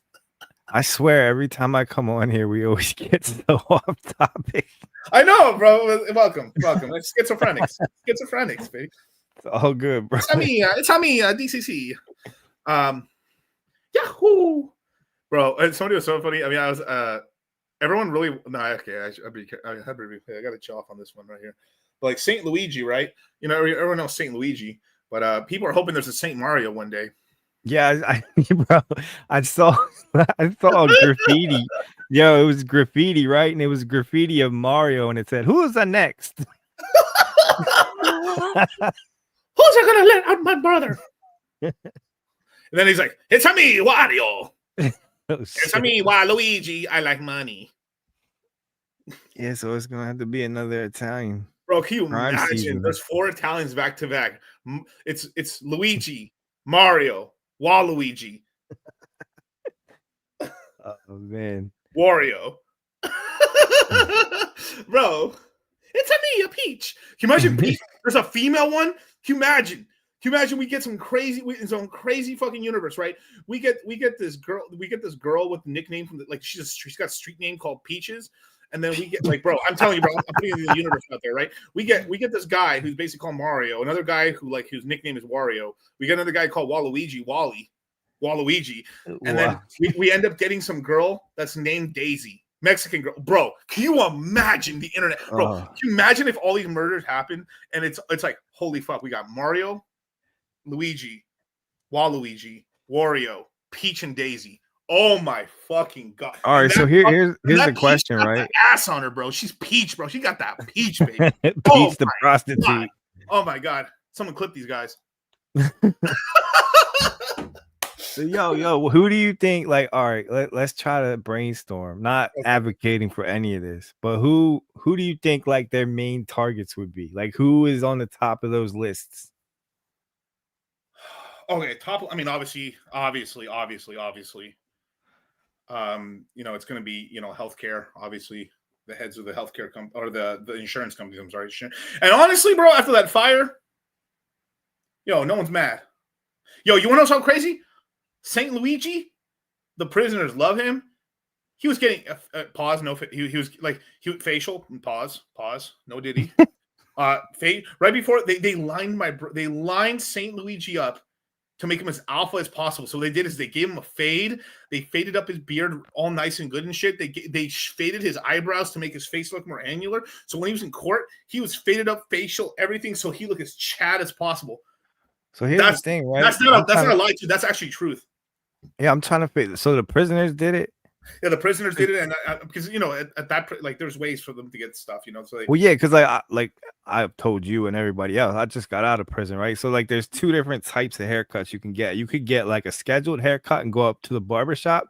That's a little more rare. It's harder to get on the list, but you can also get what's called a block cut. Usually on the block there will be an inmate that's really nice with a razor blade, and they use like a razor and comb, and they can fade you up and all that shit. It's like a popped open razor blade from like a big razor. I've seen. I got a couple of those.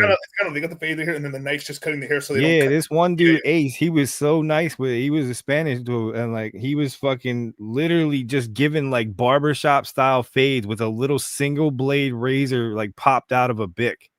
Damn. Oh, so he had it melted in there so he could have like a handle basically for the yeah. Yeah, and then he would use the comb and fade it with the comb. He had multiple, he had a bunch of pop razors. Right? Yeah, because I've seen that shit where they have a regular comb and then they have a coin with a comb they file down thinner. Yeah. So they up here they have a normal comb, like a comb here to comb your hair down. They would cut the hair off. They get a cone that's 25% grinded thinner, down. Yeah. So it'd be full size, 3/4, half, 0 basically, damn near 0. Yeah, this dude was nice. But that's the coolest thing. Shout out to my barber, bro. Look at this shit. Yeah, your shit is looking fresh. My barber watching my videos and saying, "God damn, you look good on the camera." I'm like, pause, bro. Oh, chill, bro. He's just trying to get more money. Yeah, he's trying to get more money, man. Oh, rest in peace to his brother, man. His brother just died. So, oh man, that's the worst, bro. Yeah, but I was helping him out and shit because his brother passed away, and then the fam all his crypto was on his phone.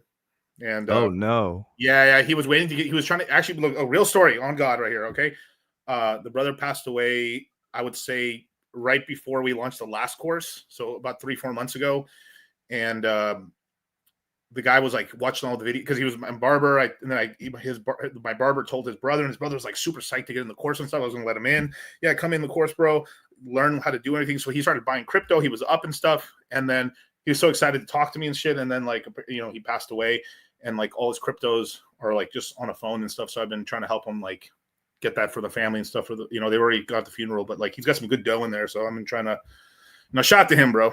That's some shitty situation, bro. That happens. Yeah, but that's why it's so important when you guys to have some redundancies when you create, like, I'll be talking about this in the crypto. That shit really, like, I'm adding an addendum to, like, when I talk about private keys and security in the course, about some things to write down to make sure that loved ones could get access to those funds. Unless you really don't want it to, then fuck them. But like, still, like, you know, be having like, here's all the wallets, it's everything here, and you can find the other one here, and this is what I have, and like maybe something like that, because you never know, something could happen, you know, boom, and it's over. That's it, and then there's all that capital there, you know. Have you been able to get into any of it? I'm still, we're like, I have to, well, I don't want to give too much away. And Yeah, stuff. they don't, but like I don't really use phones. Like some, yes, not all, but some, yeah. Like, I don't really like, use phones, but aren't they like mostly like password protected? They're password protected, but also they don't know how to do anything or sell it or anything. So they're like, okay, just, you know what I mean? You gotta guide them through it. Yeah, I gotta guide them through it and stuff. And so, and the other thing is like, one portion, yes, because it wasn't on the phone. The other portion is on the phone, and they have to get it from whatever they have to, where they found them. And, you know, they have, you know, it's a whole ordeal, but we'll get it done. You know, I hope we can. But sometimes like that passcode shit is difficult to unlock, you know, for some people, but there's ways to unlock those phones and stuff. But another FYI, you guys, just for, you know, always have a passcode on your phone. Never have a thumbprint or a face ID, because they need a warrant to unlock your phone if you have a passcode.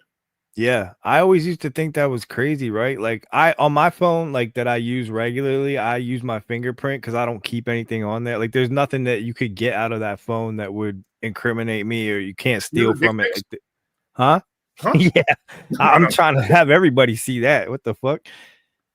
I'm trying to get more girlfriends, but no, like what I'm saying, like I never like the face unlock is crazy to me, right? Because like even if like you're just chilling with your girl or something, you could be asleep and she could like put your face up to it, or like just grab your phone. Well, the cops could do it while you're in handcuffs. Like, so supposedly that's the dumbest shit ever.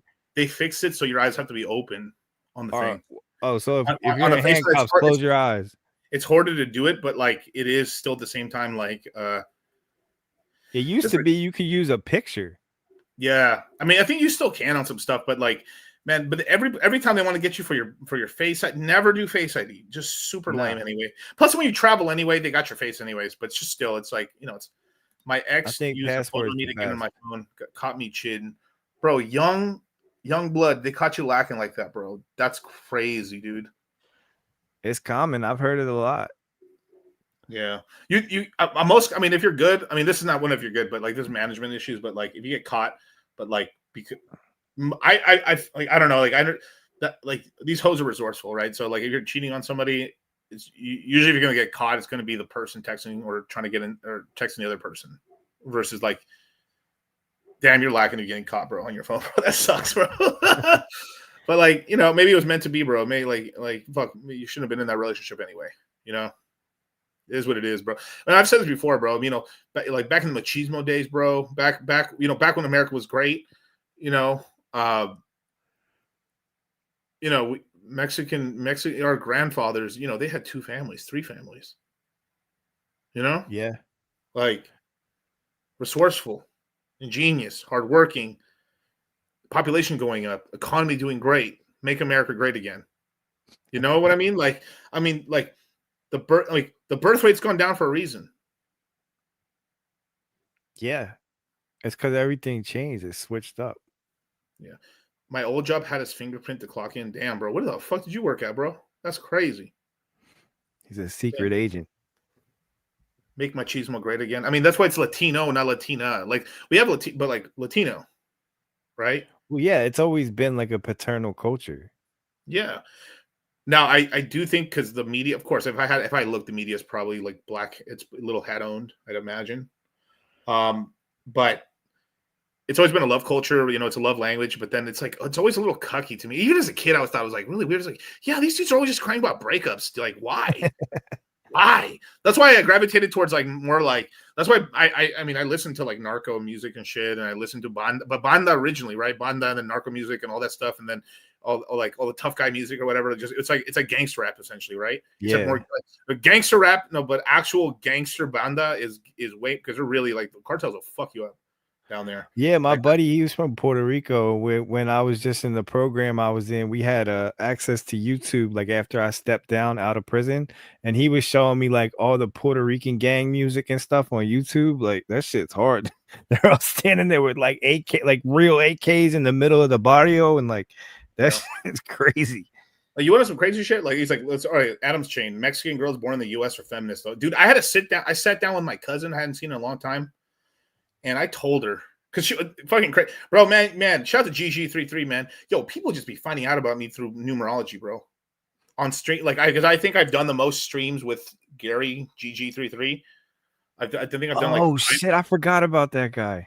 Yeah, shout out to him, bro. He's still around?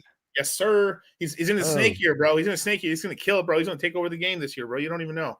So like, what? He still has his Twitter and all that. He got it all back. He got it all back. Yeah, because I remember I used to follow him. What is his Twitter? Do you remember? Maximus. Here, I can find it right here. He's got multiple ones because they kept going after him, basically, just like. Yeah, I remember they got rid of him. GG33. You can GG3 News, Gary the Numbers Guy, but GG News is the main one. But Gary the Numbers Guy, I'll send them both to you. All right. Yeah, but is a good dude. Am I still a Liquid Driver? No, I completely got out of Liquid Driver. Liquid Driver. Yeah, I completely got out of that. Yeah, 80 Days live on Pulse Chain. That's right. That's some of the best ones. But like, I had to talk to my cousin, and she was like, it was so crazy. So I had to talk to her in terms like, of course, you have to be nice. I'm not going to disparage a family member, like, especially if they're trying to learn, right?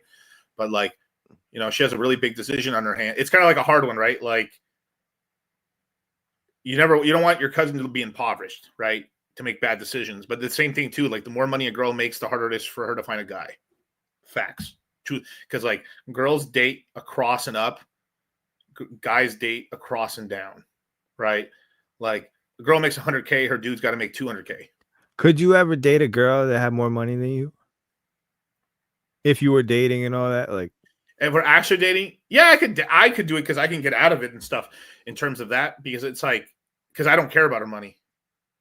That's why I don't care about her money, but I also gives me the if I was broke as fuck dating a girl richer than me, it'd almost be just because I'm trying not to come up, but more of like cool, we're shit's handling while I'm trying to be on the grind now because finances are handled or something like that. But eventually, I'm trying to like do that and shit. But like, she talked to me sharp a couple times. It's over real quick. Dick her down and the sister, and it's over. Like that's it. See, but like, I think it would depend more what she was doing for the money, first of all, and second of all, it would depend on absolutely how much time that took from her. Like if I really fuck with her and really vibe with her, like on some best friend shit, like I wouldn't want her working 60-hour weeks. Bro, I've had girlfriends in the past that have done that 60 hours. Every time they've turned mentally retarded. Like I'm telling you, bro, I've dated some girls where like they were working. Every chick I've ever dated is a super hardworking girl, because I guess that's what I attract. It just is what it is. But they started losing hair. I literally saw this girl have like a full head of hair and not go bald, but like start to go bald.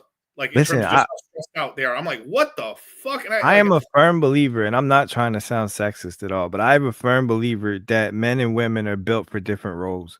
And it doesn't mean you have to stick to those roles. Like I'm not like a traditionalist in that sense, but I truly believe that there's certain things that men can handle better than women, and there's certain things that women can handle better than men. It's absolutely true. But I've also met like it's this whole thing, like like I'm like obviously I've known like Pearl Davis, and I know Roll Tomato. I know everyone in the Red Pill, right? Whether you count Red Pill or not, but everyone who's even Red Pill adjacent, or even the Tates. I haven't met the Tates, but I know enough people that know the Tates. Like these girls, I think repealing the 19th is too much, but like they should probably have like, because all right, what was the whole rule? Like 3/5, right? 3/5 for black guys, right? That's fucked up shit. Like after slavery, like during slavery, they're like during slavery, the South was like crazy, bro. It's true, but like during slavery, right? During slavery, they said black slaves, we'll only count 3/5 of them per. Because it was something to basically boost the population, but not boost it too much, so it would make things more fair for the House of Representatives or whatever. Think about how crazy it is to like come up with that and propose that. Like, no, I mean less than that. I mean, women should get less than that. Why the fuck would their vote be worth more than black men's vote? What the fuck? Oh, you mean back then? Back. Oh, no. Okay. You're That saying now? 3/5 compromise for women's vote. No, it should be less than that. Like, because because that's wrong. By the way, that's wrong. Like they're over here fucking like. Actually, we should give black women the equal vote for a while.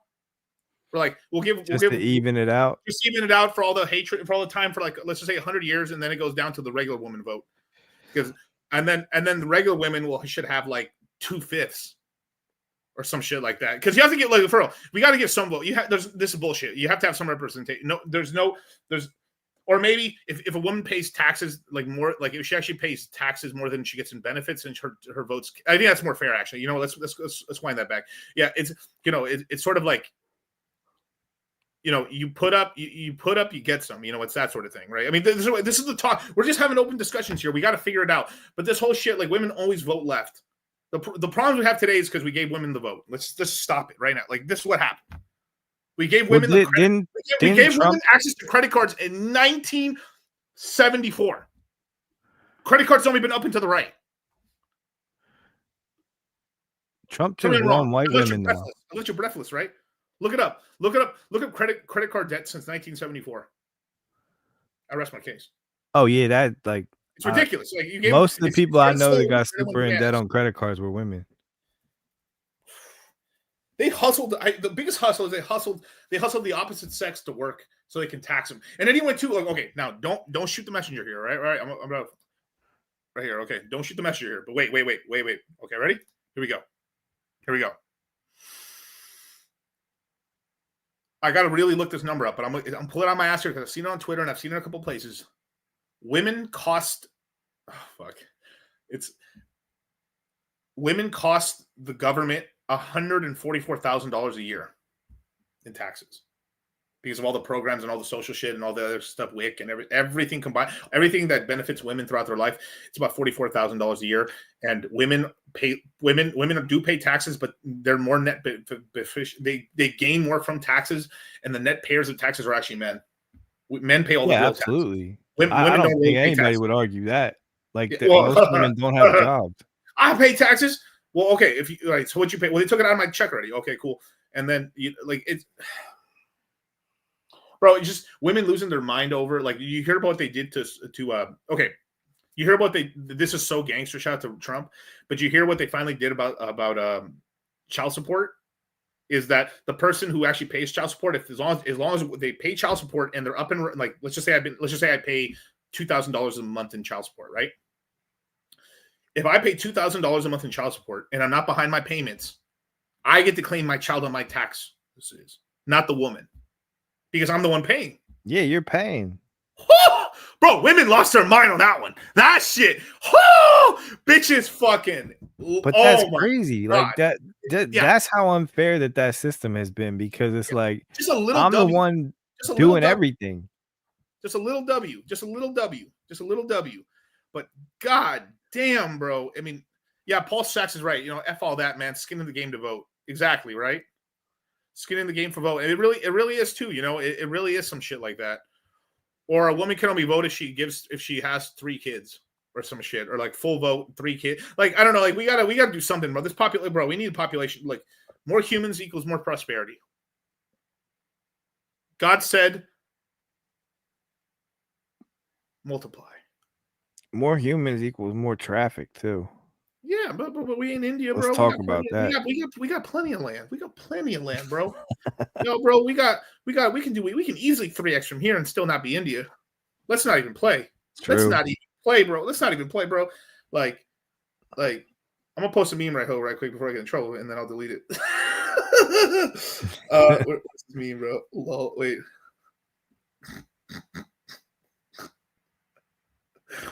I haven't streamed in a fucking week, bro. So like, oh, you haven't? I just saw every time I pop on here, it's because I see you on the live on X thing, and I just hop on there, and I'm like, what's he talking about today? Oh, ridiculous. And then every once in a while, I'll pop into YouTube and say what's up.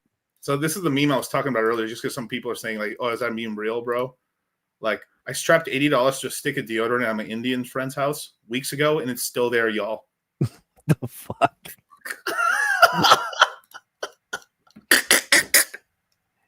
Why does that look like a fake 20? It's a real 20. It's just, you know. It looks wet and blurry. Well, it's wet because it's in the. You imagine all the ass juice and people washing their hands and shit. Like, bro.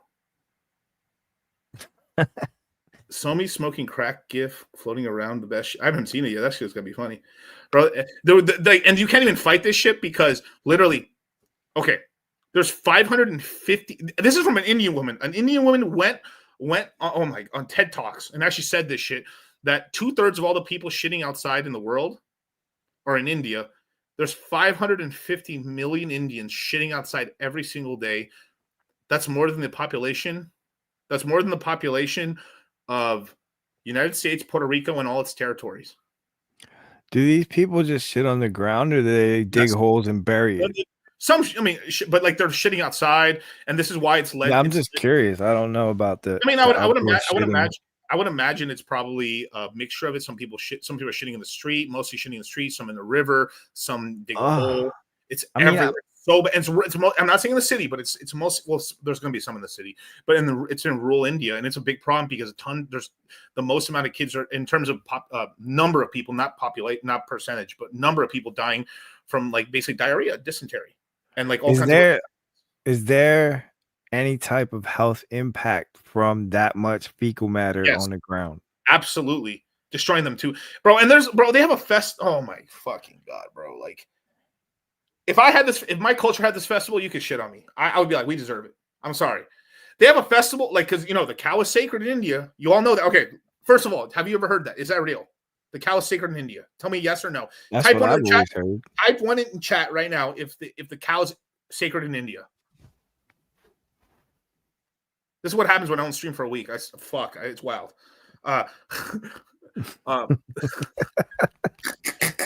Sorry. I don't give a fuck. We always have some interesting ass conversations.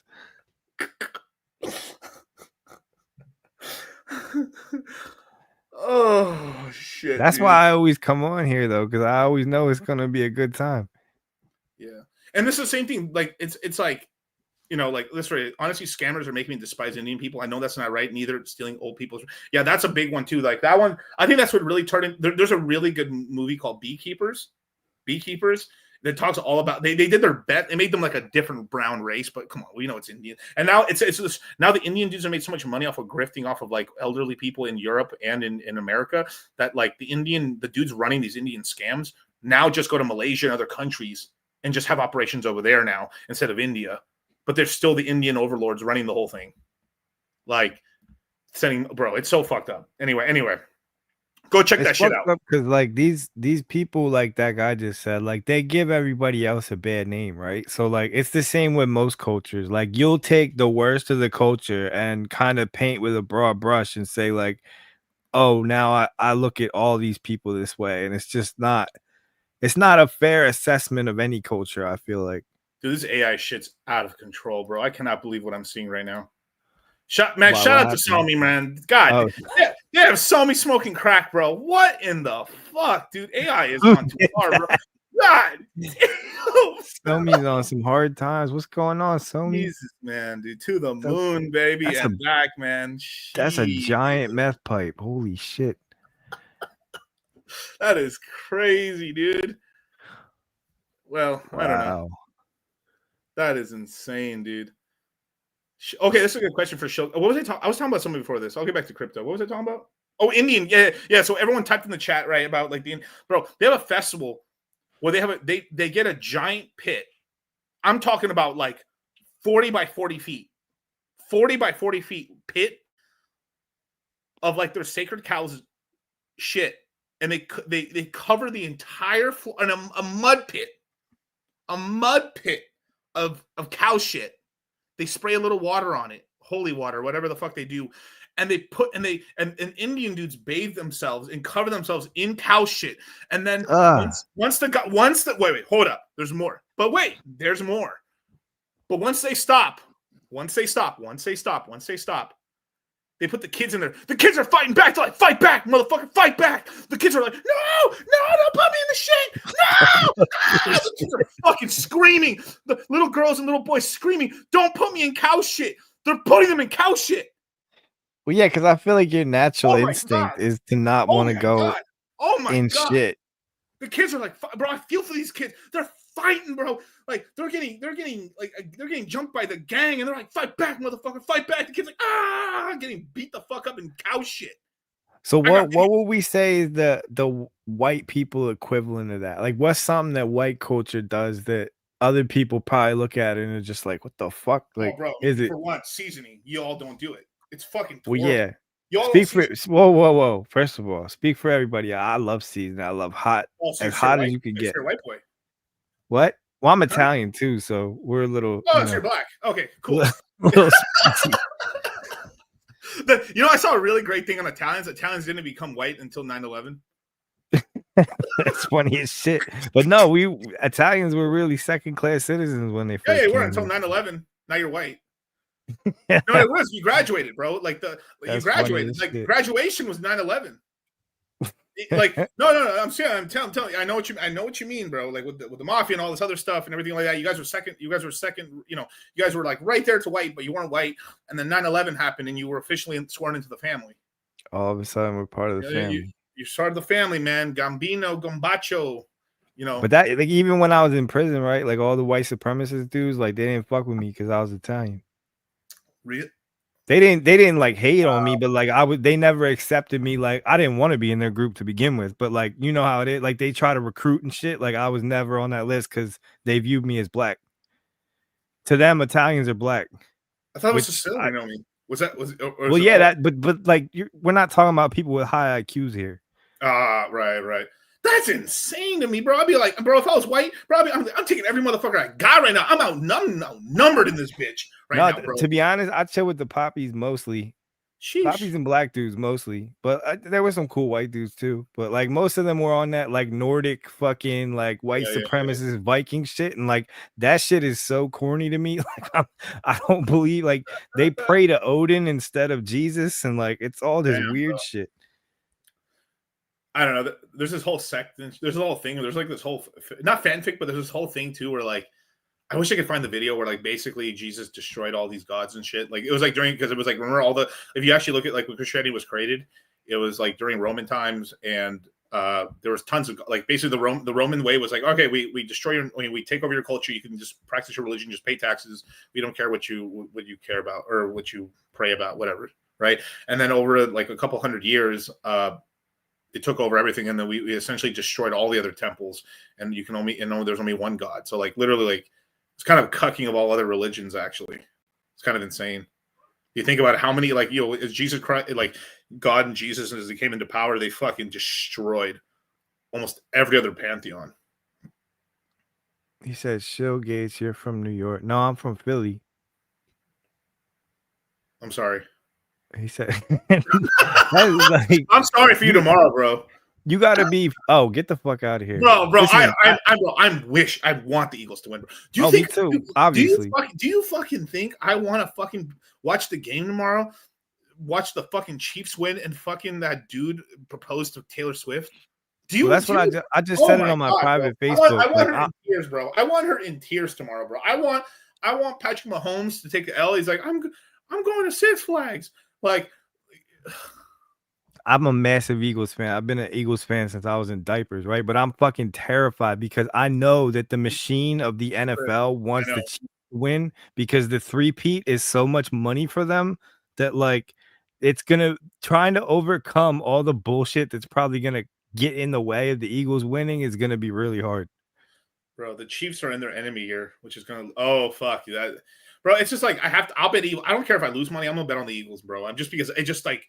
What's the line now? Hold on. I don't know, bro. I should know this. I should have all these Vegas gambling apps and shit. But like, I used to do all that shit. I make way more in crypto. I gotta focus on one thing. That's so funny. My Christian Louis Vuitton guy just DM'd me right now. Let's see.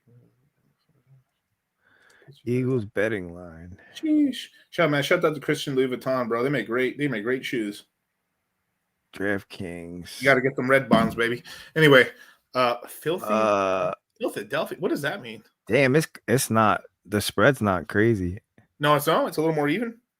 Chiefs are minus 115. Eagles are minus 105. I don't know. Yeah. So yeah. That's like What is it? Bet 1,000 to no. bet 100 to win one. Yeah. No. It's the other way, right? No. Isn't it like it's like when it's like they should tell you I don't sports bet, you guys. I am going to learn eventually, but like because I care nothing about the team, so it means I can look at this objectively to make money because I don't care about any team. But like I think it's either like you're right, it's like -5, so it's like bet 100 to win 105, or it's bet 100 to win 95. Never mind. I was reading the money line. The spread is negative 1.5 to plus 1.5. Bet one. Yeah, here we go. There you go. Shout out to Adam Sheen's a smart motherfucker, bro. That's why he's got a chain. Yeah, bet 115 to win 100. There we go. So it's -5. You got to bet 105 to win 100. Yeah, on the money line. On the spread, what's the money line? What's the money line right now? So the spread is calculating the amount of point differential between the two scores, right? So like in the spread here, negative 1.5 means the Chiefs need to win by more than 1.5 points. So they're basically saying the game is gonna be 1.5 points apart, which is super close. Like that's a line when it's a toss up essentially. The money line is just saying who's gonna win. Okay. So the spread is saying who's gonna win and by how many points, and the money, like you could pick the loser and still win on the spread as long as you cover the spread. Because you're kind of covering your butt a little bit. You got a little insurance policy there. Yeah. Okay, how about okay, what's the money line? So what's the money line right now? The money line is just straight up. So the money line is negative 115, like minus 115 for the Chiefs, so and the Chiefs minus 105 for the Eagles. Okay, so the Chiefs are the Chiefs are favored, but very slightly. Very slightly. Okay. Got you. Okay. And then when if a team's plus, okay, got it. Okay, cool. So I saw a Pro Football Focus breakdown. They basically ranked like every important like statistic. So like wide receiver, running back, quarterback, offensive line, defensive line. The Eagles were at the top in every ranking over the Chiefs except for quarterback and tight end. So here's something interesting. Okay. So I follow a bunch of money guys, right? And I follow tons of news about Las Vegas. Las Vegas, in order for them to make money on the game, people have calculated the game has to be a low-scoring game in order for them to destroy all the parlays and all the fucking side bets. Yeah, because there's all the very likely the Super Bowl is going to be a low-scoring game. All the if I'm just looking at the money side, because that's what I care about. Because I've been really I'm always like, if it doesn't make sense, which it doesn't to me, go see where it makes sense. And where does the house win? Las Vegas, in order to win, and a lot of the gambling other houses like FanDuel and everything else, they need the game to be low scoring because everyone's thinking it's going to be like a 30 plus game, 30 points, 28 points, that shit. So that means this game's probably going to be under 10 points a team. Interesting. Well, the Eagles defense is pretty good. So I haven't really followed KC this year. I don't know what their defense looks like. Well, numerology is saying the Chiefs are going to lose because they're in their enemy year, and Mahomes is born in the year of the pig. The year of the pig does horribly in the year of the snake. So numerology-wise, whether you think it's this or that, it's giving it to the Eagles a little bit. Does a pig fuck up a snake, or does a snake fuck up a pig? Yeah, so every 12 years you have a bad year. Every 12 years you have a really good year. So like the year, what year were you born? I'll try. Or do you know what sign you are in terms of the Chinese zodiac? No, I can look it up real quick. Sure, you go look it up and you tell me. Just put like 1947 year of. Oh, hold on. Let me do this in ChatGPT. It's gonna work way better. I'm not trying to have to search all this shit. ChatGPT. This is by far the most retarded thing you've ever asked me to do. I have become stupider by you asking this question.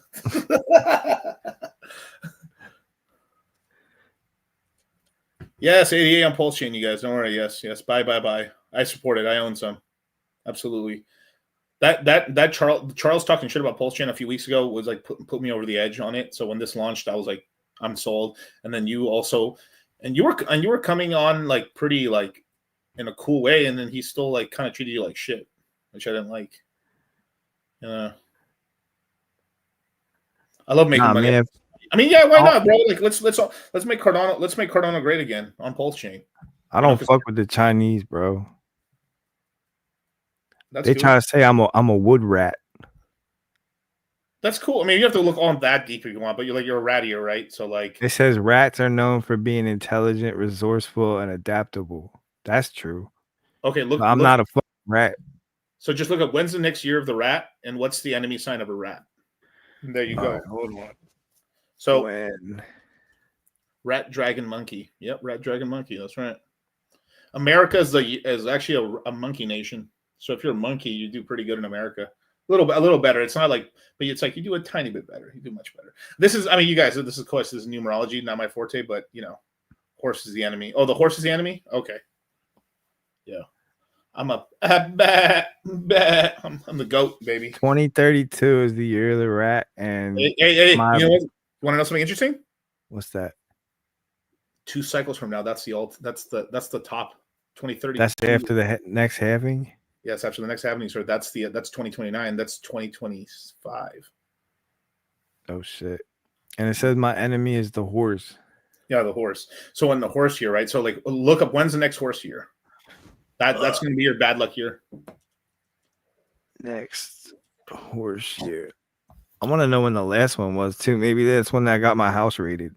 Actually, maybe. Yeah, look it up. You probably watch next year though. Oh no, it's next year. 2026. Fuck. Yeah, next year. You better lay low next year, brother. Oh man, just lay low, chill out, and stuff. God damn. So when was your last one? So 12 years ago. When was the last 12 years ago? 12 years ago was 11 years ago, I should say. It was 2015. I would guess. What happened 2014. 2014. Okay, when was 2014? Anything yeah, that was a pretty bad year. January 31st, 2014 to February 18th, 2015. Yeah, that was not a good time. Yeah, it either hits you financially. God damn it! I'm gonna have a bad 2026 now. Yeah, you gotta make all you can. But the whole thing is not to make any. No, you don't have to listen. This could be all bullshit. So fuck me if you know whatever. But because in my enemy year, I killed it in my enemy year. But health wise was horrible for me. Like I was so fucked up, bro. Like I'm gonna vanquish all my enemies. I just hope the bull run ends in 2025. Because if it goes in 2026, I'm probably gonna fuck something up. But it might still go. Like look at this. It won't end until like late January or early February. So you have a little extra into 26. Stupid fucking horse. Horse cock though, you know. Hey, mine's in my year starts in 2027. Means I'm gonna buy the bottom on Bitcoin and Pulse Chain and everything else, bro. I'm gonna talk shit, man. Your boy's gonna blow up in 2027, bro. Year of the goat, bro. Shit, you're gonna see. Year. No, 2 years from now. 2 years from now. Okay. Yeah. I'm gonna make sure I'll be on the sideline cheering you on. Litecoin Jesus. That's right. Bitcoin's enemy year is next year. You know, look, it's actually a good thing. Bitcoin's enemy year is next year too. So it's a rat, just like you. But watch this shit. Why is Bitcoin's a rat? Yeah, Bitcoin was born in it was 2000. Oh, let's go. Yeah, Bitcoin's a rat. That's why you've done. That's why you've done good with the OG shit. That's why you've done good with the OG shit. But watch this. That makes sense. Bitcoin's enemy year is next year, 2026. And why is that going to be its enemy year? Because every hedge fund and every fucking ETF that buys, because these ETFs are normies buying, and then also TradFi, they're going to net dump all this Bitcoin. And it's going to wreck the price chart. Just like all these guys helping the price up. What happens when they don't think Bitcoin's so cool anymore? These guys are not crypto people. They're just hype boys. What do you think is going to happen, you guys? And then what's going to happen is these guys in Wall Street will know exactly what to do. They're going to short the fuck out of it, and they'll just end up Wall Street as the price dumps bad. They're going to buy most of that float of that Bitcoin because they've now created this giant pool of Bitcoin they do own. They're going to short the fuck out of it, and they'll be able to buy as much OTC, BTC off the balance sheets and put it into their pockets. Yep. Thank you. That's again. Similar to what happened in 2017. You were there, right? Like when they first started, they launched. They allowed shorting. Yeah. That was the fucking head of the treasury. You can literally mark it on the chart the day that shit went live. That's when the whole market collapsed. That was the actual top right there. when we started going down. It's fucking insane. They passed the ability to short and they fucking nuked it, bro. That's the playbook. So I'm telling you. So this bull market's gonna last. Like it could because of the bull market could really last until like if you put my gun to my head, like Miguel, what's the farthest you think this thing will make it to? March of next year. March. I really do. That's about right. Because like maximum though. That's like yeah. That's maximum. But I that's charted it out, down. and based off all the prior ones, if we're gonna take those into account, the average came out to like October. So I would say somewhere around like Q4. And then because this time is a little different, I agree with you. It could extend slightly. I mean, it doesn't have to extend that because I'll tell you this, okay. The top in 2021 was November. Were we still making money in December? Of course we were. Yeah. Like January, most coins were kind of wrecked, but our guys in the courses and stuff, we were making money until like March, April, bro. Like DeFi Kingdoms were still going on. Phantom was running like crazy, dude. There was hella yield. Like we had already taken profits on everything except Phantom and some Hex and we had to take some Hex profits, but literally the last three things pumping was DeFi Kingdoms, the Phantom ecosystem, Hex. That was all shit was running. Like, and we were making money, and around April, it was over. Beginning of April, that's when it died. So we made it till March. So the reason but like the rest of crypto, they were wrecked by January. They're donezo by January. So people need to understand though, like there's a lot of money you can make on the way down too, especially like with yield now and stuff. Like I always used to short, like whenever I started feeling like we were getting toppy, I'd short with leverage and just like I was killing it in the bear market too. Do you see my avatar, bro? This is the cake I'm giving you. The whole world's cake. I'm split. Look at this red velvet, man. Who makes shit sauce like this? This shit's so saucy, bro. Like my sauce is so sweet, bro. It's fucking red velvet, baby. That's red velvet, man. That's THC laced fucking green fucking frosting, baby. Them skies, they vanilla skies. So saucy. With sauce, man. You gotta have the sauce to talk the sauce, but sometimes motherfuckers get so deep in the sauce they get lost in the sauce. Eduardo said the sauce boss. That's right, man. The red candles, they ain't red candles on this cake, baby. They green. Shit. When are you gonna show these guys your cake? Yeah, motherfuckers lose their life over cake. Facts. Especially in prison. Bro, fuckers lose their life over cake. They see a girl with too much cake, they're caked up. That was the biggest mind-blowing shit for me. I gotta be careful how I talk, but like the amount of gay shit, like consensual. no, I'm not even bullshit. Like, the amount of consensual gay shit happening in prison was mind-blowing. From like dudes that if you saw on the street, like would have been like super thugs. You know what I mean? Like these dudes are in there getting blowjobs from all the I gotta be careful how I talk, from all the like very feminine like dudes. And like yeah, it was crazy. I need to cleanse it. By the science guy. Bill Nye, the science guy. Bill. God damn, bro. Not even a pause, not a no diddy, just like hey. Nah, bro, it blew my mind. Cause like I always had heard about it, but like I'd never been upstate before. Like I'd always just done county bids, like a few years in the county, stuff like that. So Adam, dude, I thought you were smarter than that, bro. I might have to revoke Adam's like position. Adam changed his cake is cake. Bro, I'm about to revoke it, bro. You gotta block that dude. Fuck Adam. You're fucking up. Generational fumble right now. You're doing right now. Cake is not cake. Could you really imagine like sweaty man ass? Like that's so disgusting. Bro, man. What the fuck? If I got desperate enough, I'd hit some fucking disgusting. Here's the thing though, like you can build a vagina. Like it's not hard. All right. No, like, I had my own pocket pussy. It was like a fleshlight that I built. And like you just fuck that. It feels great.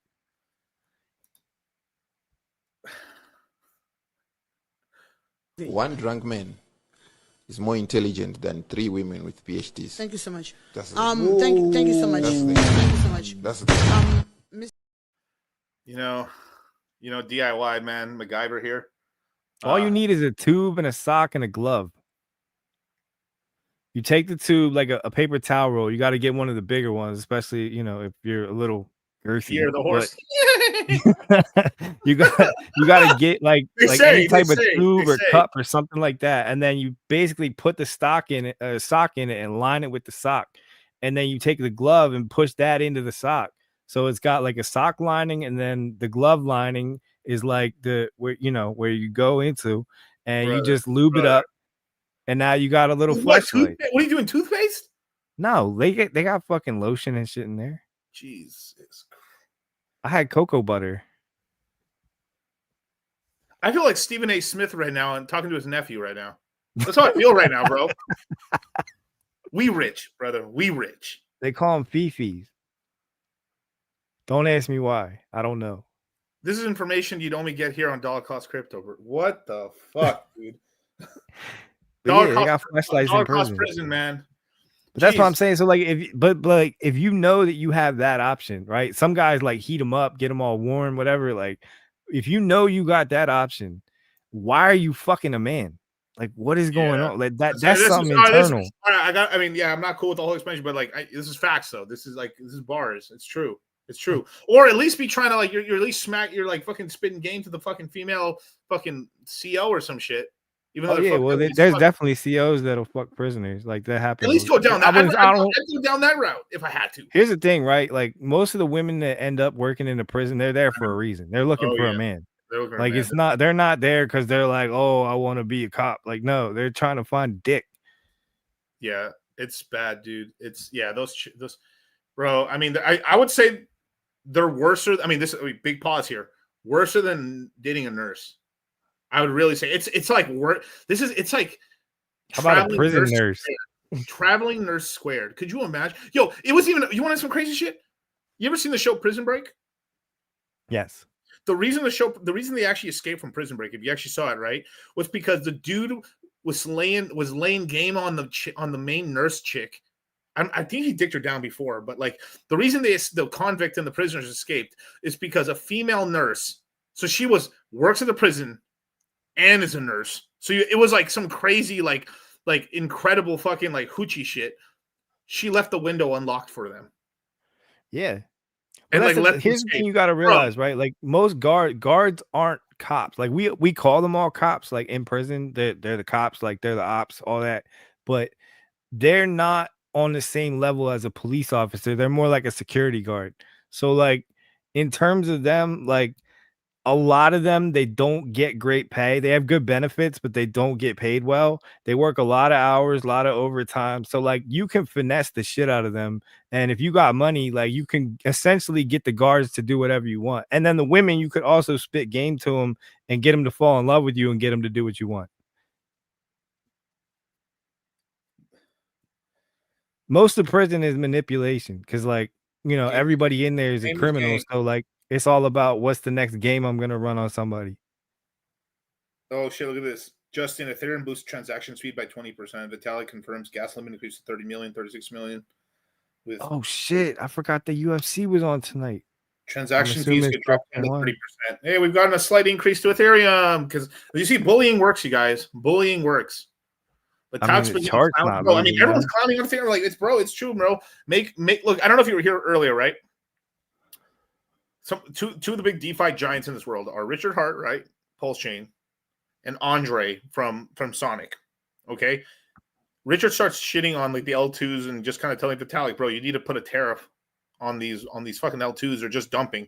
And then my boy Andre from Sonic, right, has got the most advanced L2. Literally, he can scale Ethereum right now if they just hopped onto Sonic FVM right now. We get a 9 to 11x increase. So a 9 to 11x reduction in gas fees for Ethereum. They can do it right now if they really cared about it. But saying like he had, because he beefs with he's been beefing with what's his name, the creator of Coinbase, Brian Armstrong. And Brian Armstrong, he literally just showed that they had been net dumping all the Ethereum. They dump 90% of the fees they generate from Base protocol. They just take that Ethereum, they bridge it onto Coinbase, and they OTC it. So they're net. So almost all the fees that Base protocol generates, they dump it.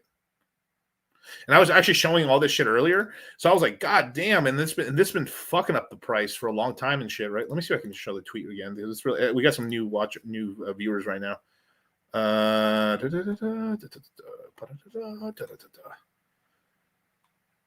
Yeah, it's crazy. I mean, the same thing's happening. It's not like a layer 2, but like the pump fund dude, all he does is dump on Solana. Like he gets all his fucking fees and money and just dumps and bridges out to whatever.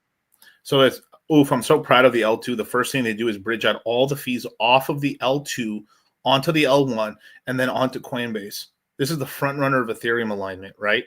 So they show here how much money these protocols have basically dumped so far. So they've dumped, and I just wish I knew how. Just in the 1 year, Base Protocol has dumped $100 million of Ethereum. Arbitrum, $38 million. 33 for Linda, 32 million for Scroll. OP dumped 23 million. Okay, that's in 1 year. And then I said, you want to know the crazy? And I said this earlier. You want to know the crazy shit? Fucking Pumped on Fund has dumped $250 million of Solana, which is like here. Let me. It was so crazy how this happened. I did not plan it. I just started saying stuff, and then I was like, oh my god, it was even worse than I thought. Because so let me share this screen right here. No wonder it's down a lot. Of course it is, right? And look at this. And Solana's a darling. It should be higher, right? Look, Ethereum is 3 times more in market cap than Solana, right? So I was like, you believe that shit? You could add up all those. It's still under $200 million of dumpage, but you have $250 million of Solana being dumped on Pump.Fund. And then I go look on how much Solana they've dumped. And I was wrong. I went to Pump.Fund right here. More? They dumped $500 million of Solana. Jesus. I was off by 2x and some change, bro. I was off by 2x and $32 million and $156,082 and probably 33 cents. That's how much I was. Can you imagine that shit, bro? Literally, they like a 2x plus whatever the fuck Arbitrum dumped. Holy shit, dude! I was like, and who owns Pump.Fund? I forget his name. It's a tiny hat. Who owns OnlyFans? I don't even know. If you had to guess. Some Jewish guy. I don't know. We'll never know. Who owns OnlyFans? A British them boys. Biggest pimp in the world. There's look. I was right. Leonid Radvinsky is the majority owner of OnlyFans. All right, type in who owns Pornhub. Well, used to own Pornhub. I think now it's been sold. It was a Jewish dude who owned Pornhub. It's been sold to like a weird like religious one, which is like it's very strange. Who like look up who looks Canadian. up Canadian. Pornhub's Canadian owned. What's the holding company name? It was some rabbi, right? Yeah, it was some adult entertainment conglomerate. AYLO. ILO. Which is pretty much a conglomerate. I bet you them boys owned it too. But it was some rabbi. Yeah, some rabbi owned it. A rabbi owned all the Pornhub sites, all the porn sites, all the corn sites, every fucking time. Like the most. Anyway, that's all I gotta say. Damn, bro. We need Myron in here. We do Myron, bro. Myron. I want Myron to break it down, bro. I don't want to turn my whole crypto show into that. But if we did a third stream with him, we'd probably go down that. We'd probably go down that thing. But like, holy shit, dude, it's freaking insane, dude. I really want to talk to Myron, not like for cloud or nothing like that. Yeah, like but like I also want to. He's a good dude, bro. I got nothing bad to say about Myron's a really good, loyal guy. He's a good dude. He really is. He has a lot of insider and right. So like I was on the criminal side. He used to be a HSI investigator, right? And that's who essentially busted me. They're the ones that were like surveilling me and all that. So like I really would love to talk to him just about, not in a negative way, just I think it's fascinating. Look at this right here. Who pulled the biggest rug pulls in crypto history? Alex Mashinsky, Israeli counterintelligence. Literally, he told us that actually he told people on stream multiple times. Oh yeah, I used to be in the army. I used to be in the army over there in Israel, and then I was in counterintelligence and shit. I was like, oh shit, okay, but I left and did all that shit. Okay, cool. And Sam Bankman-Fried, right? And like, look at this, right? What's next? Who's like, all right, who runs OpenAI? Sam Altman. Like, if someone's name is Sam, just you cannot trust them. It's just facts. Like Sam Bankman-Fried, Sam Altman, Uncle Sam, Son of Sam. Like, bro, you can't trust. You can't quote me. You can't. Ye right. 99.999 right. I probably put 99.95 right, but like, you can't, bro. What about Samuel L. Jackson? Jewish. Can we trust him? Who? Samuel L. Jackson. I trust him. I trust him, yeah, but we're talking about finance and crypto, bro. We're talking about white Sams. How about that? White Sams. Are they really white? That's a good point. I'm just fucking with you. Anyway, no, but like that's something that like Jewish people claim. They say that they're not white and they hate whites. Yeah, and that's actually something Kanye's saying. Like, I was showing that tweet earlier where Kanye has been going off, bro. It's been a delight to watch. It's been really funny and stuff like that. But here's a crazy one right here. Right, let me show you. Let me share this one right here. I showed this early in the stream, but check this one out right here. He did this crazy tweets to prove a point. Look, Jewish people, white people hate white people and black people. Limited visibility. All you broke out. Okay, limited visibility. All people are racist. All white people are racist. No, why is that one not visibility, but these are? That's the crazy. Like, that's the crazy one where you have to look at it. Like, Ye can say "fuck all you Mexican spics," no problem. Fuck all black people, no problem. Fuck all Indians, no problem. Maybe problems on Twitter, but like not really, but no problems. Why do you think people catch feelings over that though? Well, it's just mostly like it's like be racist to everybody or be racist to nobody. But if he came out tomorrow, like you said, if he came out tomorrow and was like, fuck, well, he kind of did say it. He said, I don't trust no white people or something like that. Like, I wasn't sitting over here like, oh my God, what the fuck? Like, why are you getting offended by that? Who gives a fuck? They're professional crybabies. I mean, like, to be honest, they're professional crybabies, bro. No one even believes, bro. Like, it's just like, look, the Department of Education is a lie. So I don't even believe the Holocaust numbers anymore. It's all fake. Yeah. Like, yo, you want to know something crazy, bro?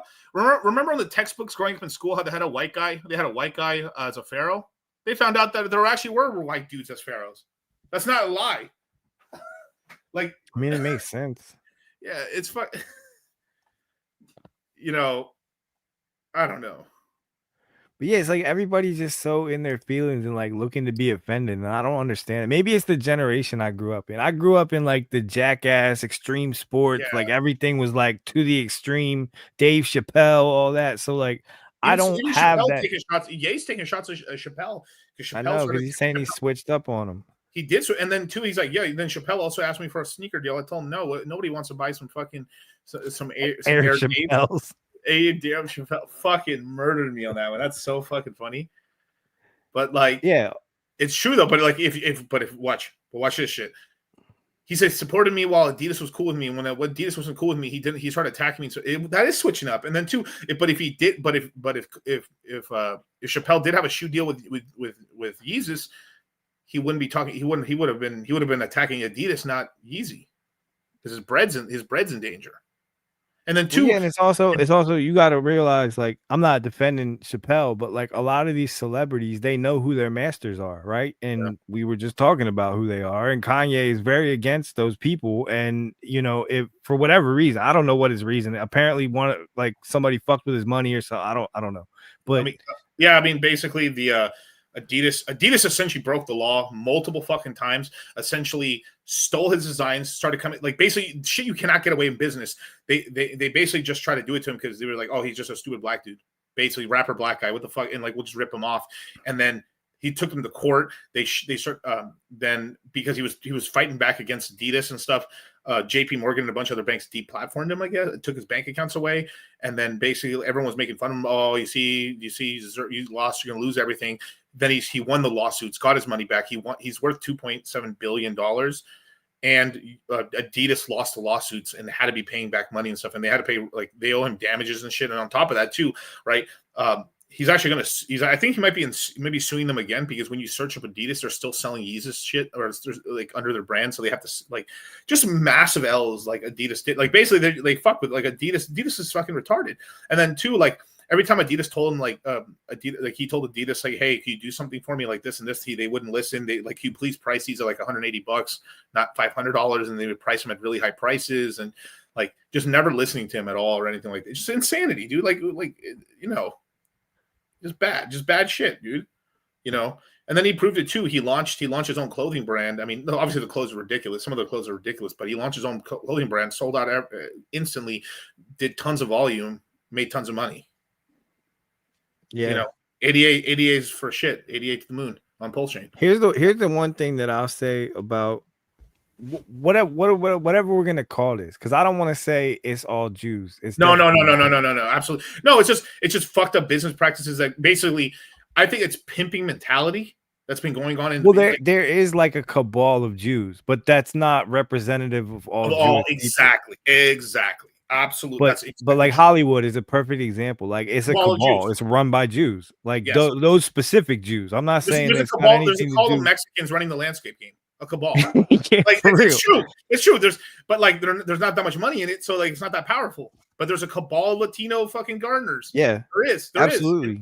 Just like back in the day, the mafia ran New York. It's like that was Italians taking over. So, like, you can see it. Who runs the trash routes? Italians. Yeah, but that's all residual from the mafia back when they had all the unions and all that shit on, like, in their back pocket. Right. But I almost can't even get mad at them for it, because it's like I respect the hustle and, like, the fact that they organized in that degree. But I understand a lot of the issues that people feel towards early 1900s. They created that whole thing since the 1900s as well. Early. Who's that? What the fuck's the name of that company? The one, the one with the tiger. I mean, the one with the lion when it's roaring. Myers or something. Oh yeah, Meyer Goldwyn or whatever. Goldwyn and stuff like that. They've been running the film industry since the beginning, and so it is there. So I'm not shitting on that. It's just some of but it's like, it is a cabal. Just like, it's the truth. Here's the thing, though, right? You can talk all the shit in the world you want on an Italian American. They're not gonna give a fuck. You could call them whatever name you want. Like, I don't see any Italians getting up in arms, going like, "Oh my god, like, you can't say that. That's anti-Italian or whatever." Like, but there are certain groups. Some cried. There was like back in the day there was like an anti-defamation league. Oh, well, back in the day. Yeah. But that was like actual. Now they graduated, so it doesn't matter anymore. Plus, you got to realize a lot of that was also a grift too, right? Yeah. So, like, yeah. I've watched a lot of the documentaries, and a lot of those were started by the mafia. Latinx isn't a grift. Latinx is absolutely. That's a grit. I'm just glad we were strong enough to fucking fight back against that shit. I think Mexicans and Latinos as a whole was like, what the fuck? Like, they were totally gonna make Latinx into a fucking grift so they can print money, so they could. You see all the shit happening with USAID. They were gonna USAID. That shit is crazy, bro. They're gonna make like a Latinx. I bet you anything they were gonna. The Democrats were gonna make a Latinx. Distribution, thing, or like the Latinx community support fund. They were going to take USAID money and then use that money just to give money to AOC. I bet you anything, bro. But it just didn't happen because Latinos are fucking too base. I mean, we're all like, that Latinx shit is so gay. Dude, yeah, I never saw that working. As a Mexican, like, we hate lesbian chicks for like 15 years. Lesbian women took another L because Selena got killed by the lesbian in the group. Yeah. And then now an entire generation, the Xer generation of Latinos hates fucking lesbian bitches because a lesbian killed. I mean, that's how the lore, the hatred lore in Latino culture is deep, bro. Like, our Beyonce, well, actually, Selena's better than Beyonce, but even Selena was a big cheating whore. Anyway, too, I hate to say it, but like, yeah, she was like this whole like like Jennifer Lopez did an incredible job on the Selena movie, but she was hella cheating, bro, and she was getting plastic surgery and shit when no one thought plastic surgery was possible, and she was fucking. And then on top of that, it comes out later, right? She's like, mi amor prohibido, like basically my forbidden love, right? Everyone thinks she's talking about the dude in the band of the Dinos, and it wasn't the Dinos. She was talking about her plastic surgeon she was fucking, and the surgeon was keeping all the surgery secret and stuff, so no one knew it was never on the books. She was fucking the plastic surgeon. Then the plastic surgeon, like 10, 15 years ago, and even 10 years ago, goes on TV just saying, oh, I was fucking Selena all the time and shit. We were fucking around then doing all kinds of shit, drinking this shit. Like, oh my fucking God, bro. Like, it's just like, fuck, oh my God. And the thing is, like, history gets so whitewashed because when you watch Selena, it's like incredible. It is incredible. She is our Beyonce, but like better than Beyonce, let's be honest. But still, you're just like, once you look behind the veil, like, God damn, dude, it's horrible. You're like, and the fact of shit is, for how big the Latino population is, right? We're super underrepresented, and it's fucking crazy. It's so insane to me. That is. Yeah, she was a 304. Yeah, she was a 304. They're all whores, bro. Like and then too, if you look back, I mean, I don't want to do it, bro. Don't take the red pill unless you're ready, bro. Because when you take the red pill on this roll of Tomasi red pill, fucking, and you look at what's going on between men and women, bro, it'll fuck you up, bro. You start looking at pictures in the past, and you start noticing things. You start noticing things, bro. Like the real 304 shit. You start looking at some pictures of your mom's friends, bro. You start fucking going, excuse me? Excuse me? That's kind of scandalous for fucking 1984. That's kind of scandalous for 1976. Excuse me? Yeah. Well, that's the thing. I don't know about you, but like when I think of the past, I always think that those people had different mentalities than what we have these days. And I realized that they probably thought the same that we did. Like they were a bunch of fucking horny, like whatever, like just getting it in. Bro, I got to get so rich I break through just because how rich I am. I break through. That's how I feel. I need to be the first Latino billionaire that didn't make the money from drugs and inheritance. Like I'd be like, I'm the only motherfucker out here. The first Mexican American that made $1 billion not on drugs and on inheritance and shit from like all kinds of fuck shit. Yeah, anyway. Sorry. I'm trying to see Latino net Bad Bunny is worth 50 million. He's on that. I'm just trying to see like some measurables. He's on that Lucian deal, bro. Lucian Granger, who owns Universal. His dad's the most powerful person in music business. He controls Jewish dude, controls basically most of music, and then his son uses technology in order to find up and coming artists and signs them to these horrible deals and blows them up and shit. And like wasn't bad. I like some of there's a couple songs Bad Bunny has are cool, but then you see some of the music videos, he dresses up in drag and acts like a faggot. Yeah, what do you think about all that? You think that that's by design by these music companies? The entire community. Look. Let me tell you this: if I started dressing like a woman, my dad would have took his belt off and beat me black. What about Carlos? My dad would have took the weed whacker, tied me to a tree, and whipped me like Kunta Kinte. I'll get my dad in here to put. Dad, would you have? Hell yeah, my bro. My dad's beat me for less. I mean, I came to the house. No, if I went, Dad, I'm going to high school wearing heels. Would have chained me to a tree. But yeah, that's how it's supposed to be. I feel like upside down, left me there all night, untie me, put me right back up, and start whipping me like a fucking slave. But you need those guardrails, or else you end up in a society like the one that we're in now, to where it's like these parents are just letting their kids do whatever they feel. Like back when I was a little kid, I talked to my parents about this, right?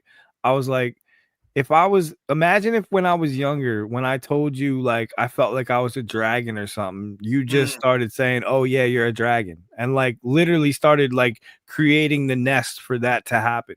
Right. You know, it's one thing to just like play with your kid and be like, yeah, you're a dragon, cute, cool. But then you start, but when you start actually like fostering that idea and being like, son, are you feeling like a dragon today? Like, and like really like similar to like the trans stuff, right? So it's like, there needs to be guardrails because these are children and you need to be helping your children navigate like what's, I don't want to say right and wrong, but like what's real and fake. Yeah, I mean, there's a whole generation of people. I think they're Xers. or in some older millennials that dress like fucking dogs, furries. Yeah. What the fuck? They call it otherkin. It's like you believe you're an animal. Anyway, I mean, it's fucking ridiculous. And then, like, yeah, Bad Bunny endorsing Kamala Harris, bro. What the fuck? You know what the other problem is? I blame the internet too, right? Like, I love the internet. Don't get me wrong. It's made me very happy and very smart and very wealthy multiple times over. But like, in terms of like back in the day, right? Let's say you believed you were a dog. You wanted to dress like a dog. Do you know how hard it was to find somebody else that thought like that back in the day? Like when you didn't have the internet. Now you can find support groups and fucking meetups and all this shit. So like it normalizes all these things that would have been taboo back in the day. Yeah. You guys brush your teeth with non-fluoride toothpaste. Yeah, didn't they find out? A little, yeah, fluoride, like we've always known. I don't know. One big L. I've been really good about keeping open my shit. I just, for some fucking reason, I had a brain fart and never checked my fucking toothpaste. So I'm just like, all the toothpaste I've been using, even though it works really well, I got white ass teeth, has fucking fluoride in it, and I'm like, what the? I'm in the process of looking for a good toothpaste because man, the one I got right now, it works good. Let's stop the cap. It's messy as fuck, and I feel like it doesn't clean my teeth as good, but like. It's not fluoride in it. Because I was thinking, man, down this smart, can you imagine how much smarter I would have been? How much smarter I would have been these last couple 8 years? Been brushing my teeth with Hello. I'm using Hello, the dark one. I don't think it's that good. I gotta find a better one, bro. Protect that pineal, bro. Exactly, bro. Why Crypto said you feel like a dragon turns on the gas stove.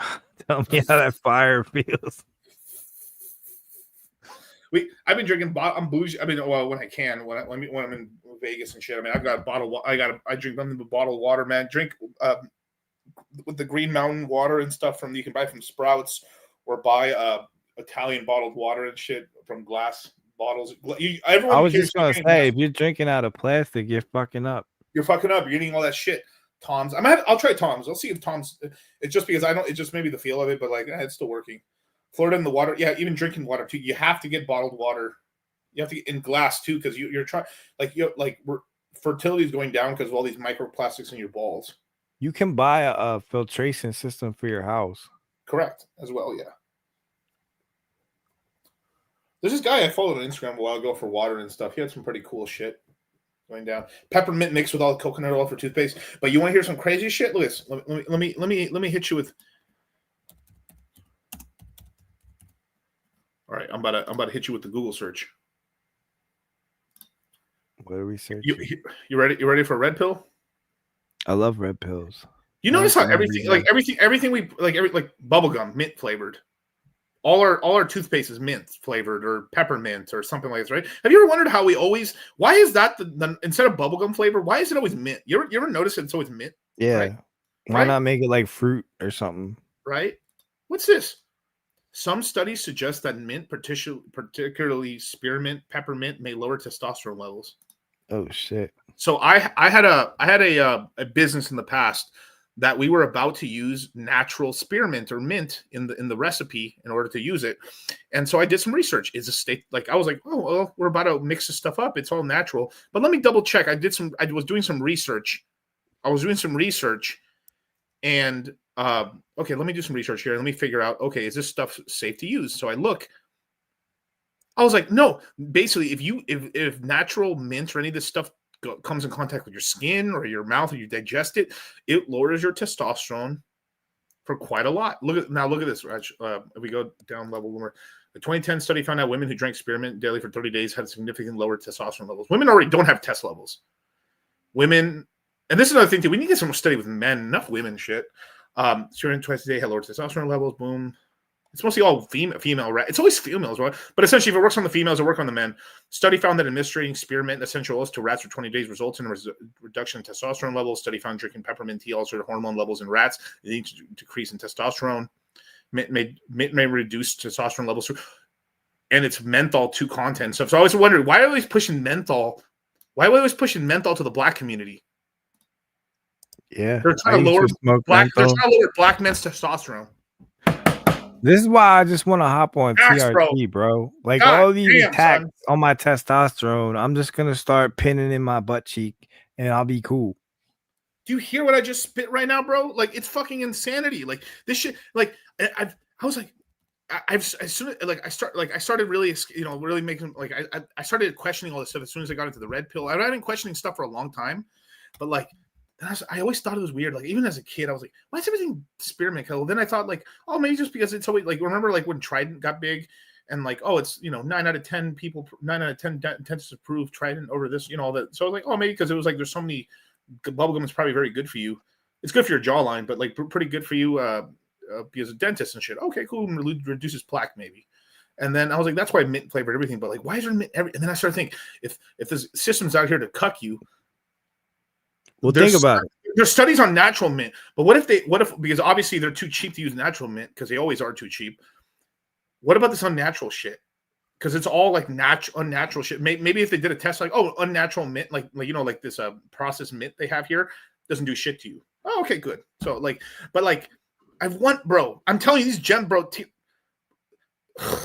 Okay. Think about it though. What do you do to a male dog, or what do they do to a male dog? Castrate it. Exactly. Why? Aggression, testosterone. Calm it down. Keep it docile. That's exactly what they're trying to do to us. Now watch this shit.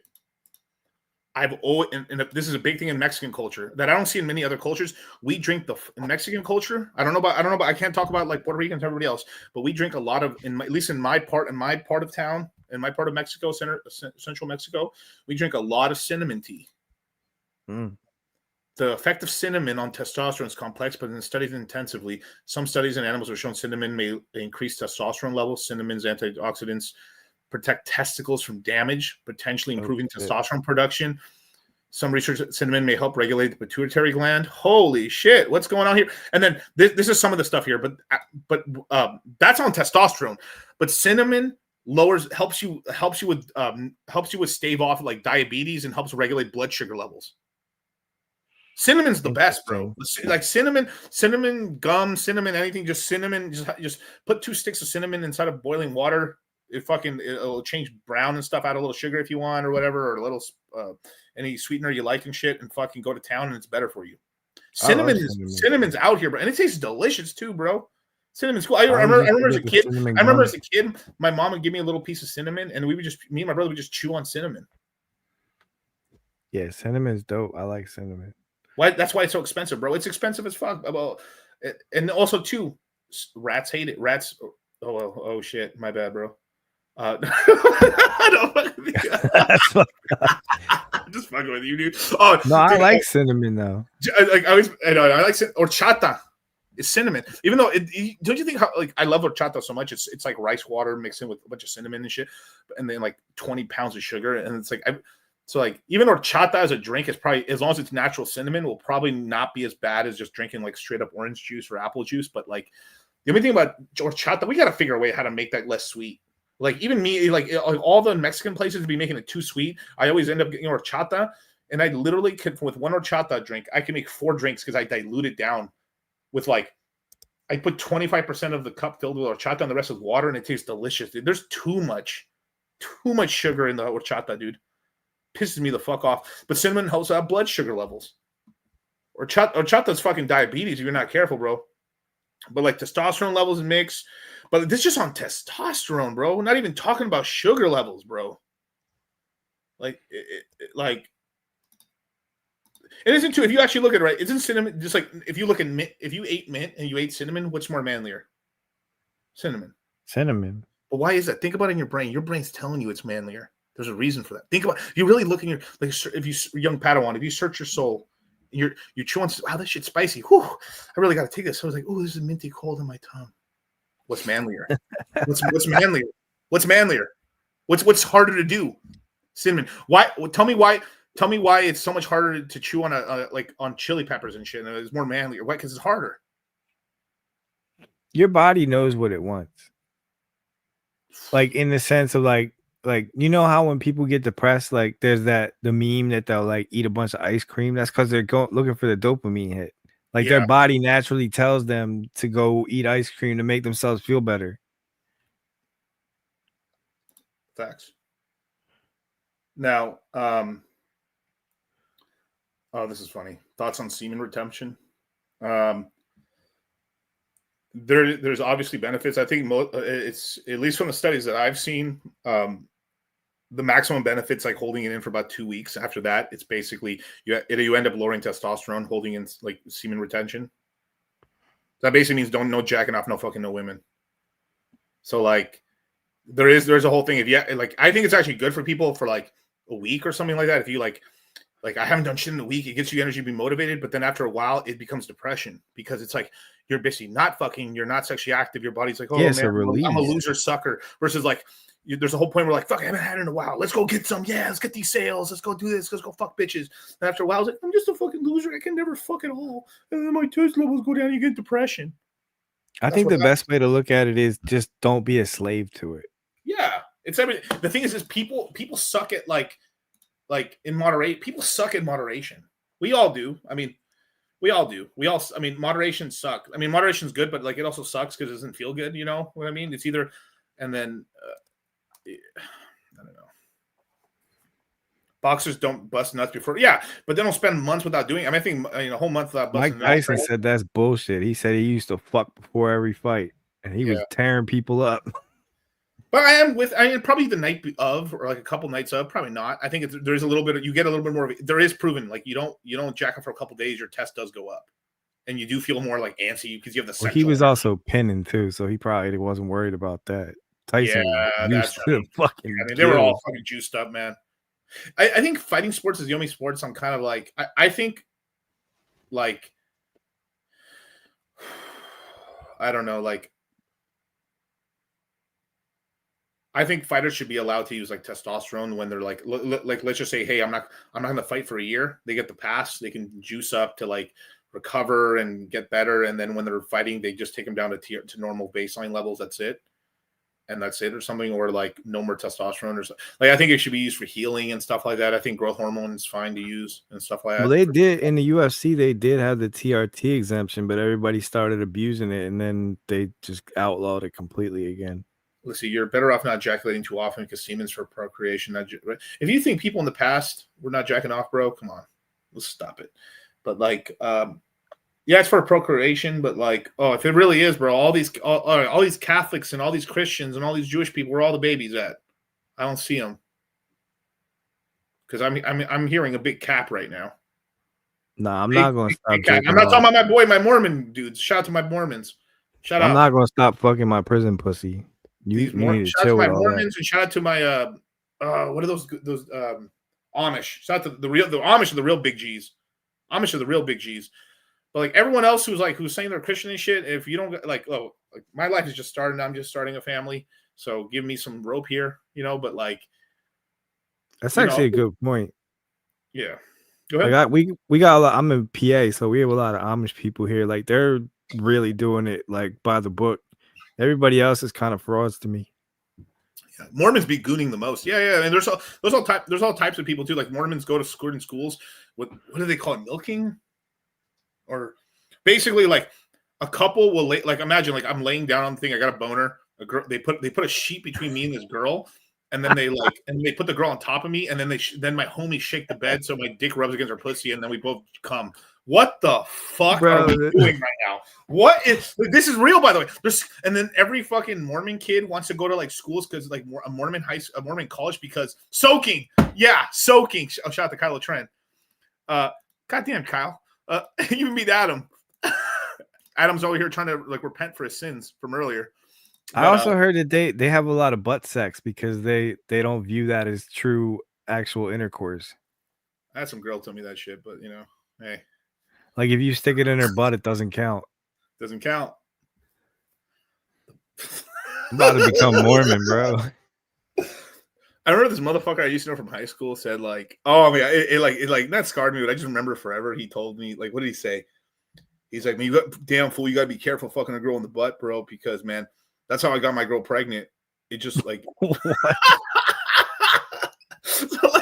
so like apparently he was like fucking her, coming to her. And then, like, I guess it just went into her cooch after because he's Went dripping out. down. Oh, maybe it dripped down and then he put his dick in her pussy or something. Oh my god, bro! I remember him telling me that shit.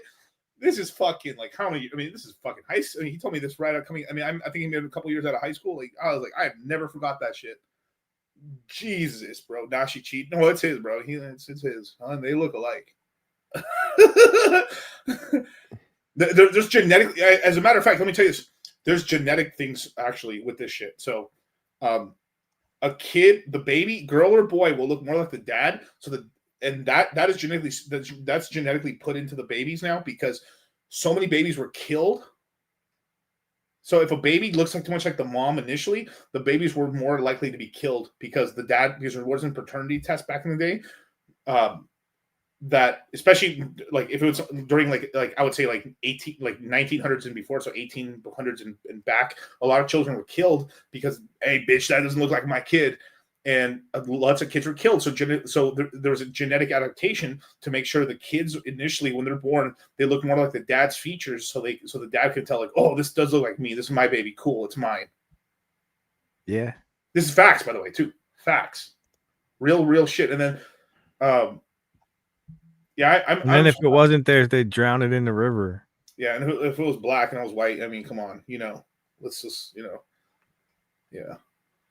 Yo, people were savage back in the day. Yeah, I mean, but it's true too. You want some shit? Now, this is most mammals, not all, but most mammals. When a new guy comes, all right, let's say with lions, right? With lions, let's say I'm the Lion King, I'm about to be the Lion King out here, right? Like I fuck up Scar, yeah, and then I kill all Scar's kids. All the lion bitches go into heat and instantly, and then try to get pregnant. And but that's why all the women like the bad boys. They're fucking that dude. Women are fucking fuck. You know, all the good women died a long time ago because it's been genetically. All the really good women, I think there's still good women. There's always like like 1 in a million, right? Like Django, 1 in 10,000, right? 1 in 10,000. But like, yeah, get your DNA tested. Trust, I did. Well, yo, listen.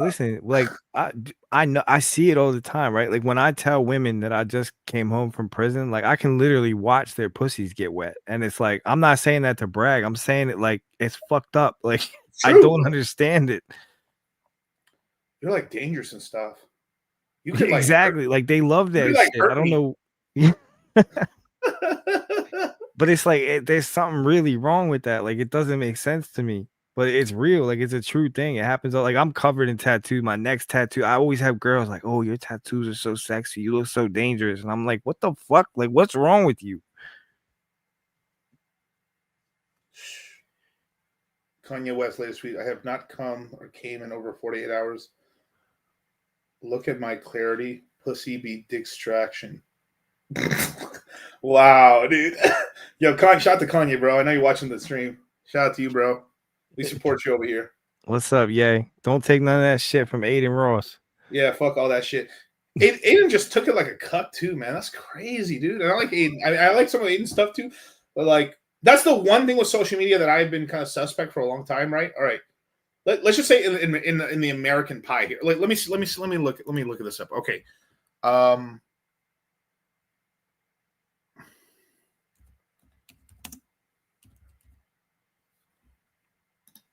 oops. Let me look this up to me. Okay, race. Okay. That doesn't make sense. Let's stop that. Okay. What are you doing? I'm trying to look at the more. Okay. Let's just say this right here, right? Okay. Obviously, we know this is not a fair world, right? But if we were to look at like the population of the United States by race, right? The one kind of fucked up thing is that, like they count. There's like when I'm in Latino, because I'm Latino and shit, I have to put it down as white. There's no other option. Yeah, I've seen that. You've seen that, so that's boosting the white numbers up a little bit, right? Because apparently, we haven't had a 9/11, so I'm not graduated yet. I'm not white, but hint. But you're in here, right? But like Hispanic, Latino, right? Second largest racial groups. I think this is 28 to 30% of the population. Black and African Americans, it's been the same, 13%. Asian, the fastest growing group in the United States. Indian American, Native Americans, about 3 million people. 2.6. Okay, let's just say, I mean, I don't know. Let's just as an example, like 50%, 30%, 13%, and the rest are the margins here. Okay, that's basically roughly correct. Okay, you would think like on the internet, right? Let's just say because like it's like average more. There's really good intelligence and stuff like this and this and this. Okay, and let's just say you have a really smart group. You have a really, really smart group. Let's just say Asian, right? Let's just say Asians 8%. Sound fair? Cool. Like let's say Asians are 8. Let's just say it's 8%. I'm being nice here. It might be 4%, really, right? But 8%. Okay. Because they're so smart, let's double the amount of famous people. Because like when there's so many people around, you're gonna have. You usually will have some representation for famous people, right? So, you would think, okay, with white people, 50% of the population, but because there's so many other races and stuff like this, maybe 40% of all the famous people in the United States are white. Makes sense, right? Cool. Hispanics, 30%. You would think, okay, maybe they're under batting and stuff, but still 20% of all famous people should be Latino, right? 13% of black people should be famous. So 13% of all the famous people should be black. I think they're probably the one group that's actually pretty in line, like 13%. There's a lot of people. That's a really good lane for them. They're over. I think black people are overperforming in that place, which is good. Asian, right? But if I don't know what them boys is, but I'm pretty sure them boys is 0.5%, if that. How is it that every new famous person that comes into social media, they're all the tribe? That's what I'm saying, though. How is that possible? They structured it that way. It's the cabal. It's like a what do you call it? I really feel like people aren't really mad about if I'm being I think most people really aren't mad about the whole Hollywood thing, but this social media shit's supposed to be like the one. It's sort of like social media is supposed to be the world. It's supposed to be decentralized. It's supposed to be fair based off of talent and based on like anyone can get famous because the fame's supposed to be because of what you do or something you did that's crazy to get you famous. And I think this is going to be a big issue one day, and it's starting to become an issue. Why is every famous person like I see more famous Jewish people than I do any other race, and they're like a micro penis of a population, heavily overrepresented. Like black people, right? Like they're famous. Like a lot of people are in black communities are famous because sports, and they deserve that. Absolutely. If you're like sure, that's why I'm like, if 13% of the population, like in terms of media, you'd be like, all right, it's 13%. No, but it's probably like they're overrepresented in some places in sports and stuff like that. But like they deserve that. Beautiful. But like, I mean, I already talked about it earlier. I'm already shadow banned, so it's cool, right? Well, but like whites are gigantic, right? And of course, you would think like, half the famous people are white, but like they're half the population. That makes total sense. Somebody was saying last night, I was watching something about the Super Bowl. I forget who it was. It was some retired football player, and he was basically saying like they were talking about DEI, and he was like against DEI, and he was basically saying like the NFL and most pro sports are a true meritocracy because you get to where you're at based off your skill level and the amount of work that you're willing to put in. Exactly. Generally, like there's really no way to fake it. There's really no way to fake it either. You have to put up the numbers, the combine numbers. You have to put up numbers. Exactly. And what's the NFL? 95% black? No. Right. Okay. No, the NFL is 80% black, 15% Tongan, 4% white, 1% other. Yeah, and that's how it should be. Like that's a natural balance based off the people that put in the work and that succeeded at it. Yeah. Like you don't see me crying. There should be more Latinos in the NFL. Well, none of the fucking Latinos are fast enough and strong enough in the sports. I'm actually surprised there aren't more Latino offensive linemen and defensive linemen though. It's because they all they all try to be fucking football faggots. Yeah, they want to play soccer. They want to play soccer, dude. And there is tons of Latino. We're nice in Mexico, and we're represented nicely in those sports. We are, and the best of our talent gets taken to Europe. I met some big ass Mexicans though. Yeah, dude. I mean, shit. There's some big Mexicans too. Shout out to my brother, bigger than me. I'm just saying, like they'd be great in the trenches in football. It's just not where their head is. Like they don't want to go. They'd rather try to play soccer and think they're gonna lose weight or something. Soccer is like, look, this is an American thing. Worldwide, I mean, if you look at it, right? Why is soccer so popular? You need a ball. It's the poorest sport to play. Yeah, it's easy to play. I remember when I was a kid, I wanted to play football. And my mom was like, I can't afford it. Like all the pads and shit. Like, yep. I know I feel you on that, dude. That's like this is why when I get really rich, I'm gonna put a lot of money into the Boys and Girls Club of America. There's a Boys and Girls Club. I spend a lot of time with Boys and Girls Club, man. And that's a really great thing. It really is. Like they take care of a lot of kids. They keep a lot of Black kids and Latino kids out of trouble. I got to like really play with the computer for the first time in the Boys and Girls Club. That's cool. Dude, and I got to learn to play the pool there, basketball, like puzzles. Like I've learned something. Like I have a lot of great respect for the Boys and Girls Club of America. They did a lot of great shit. Later too, I'm probably gonna make some big contribution to the Boy Scouts. I'm probably gonna short the Girl Scouts.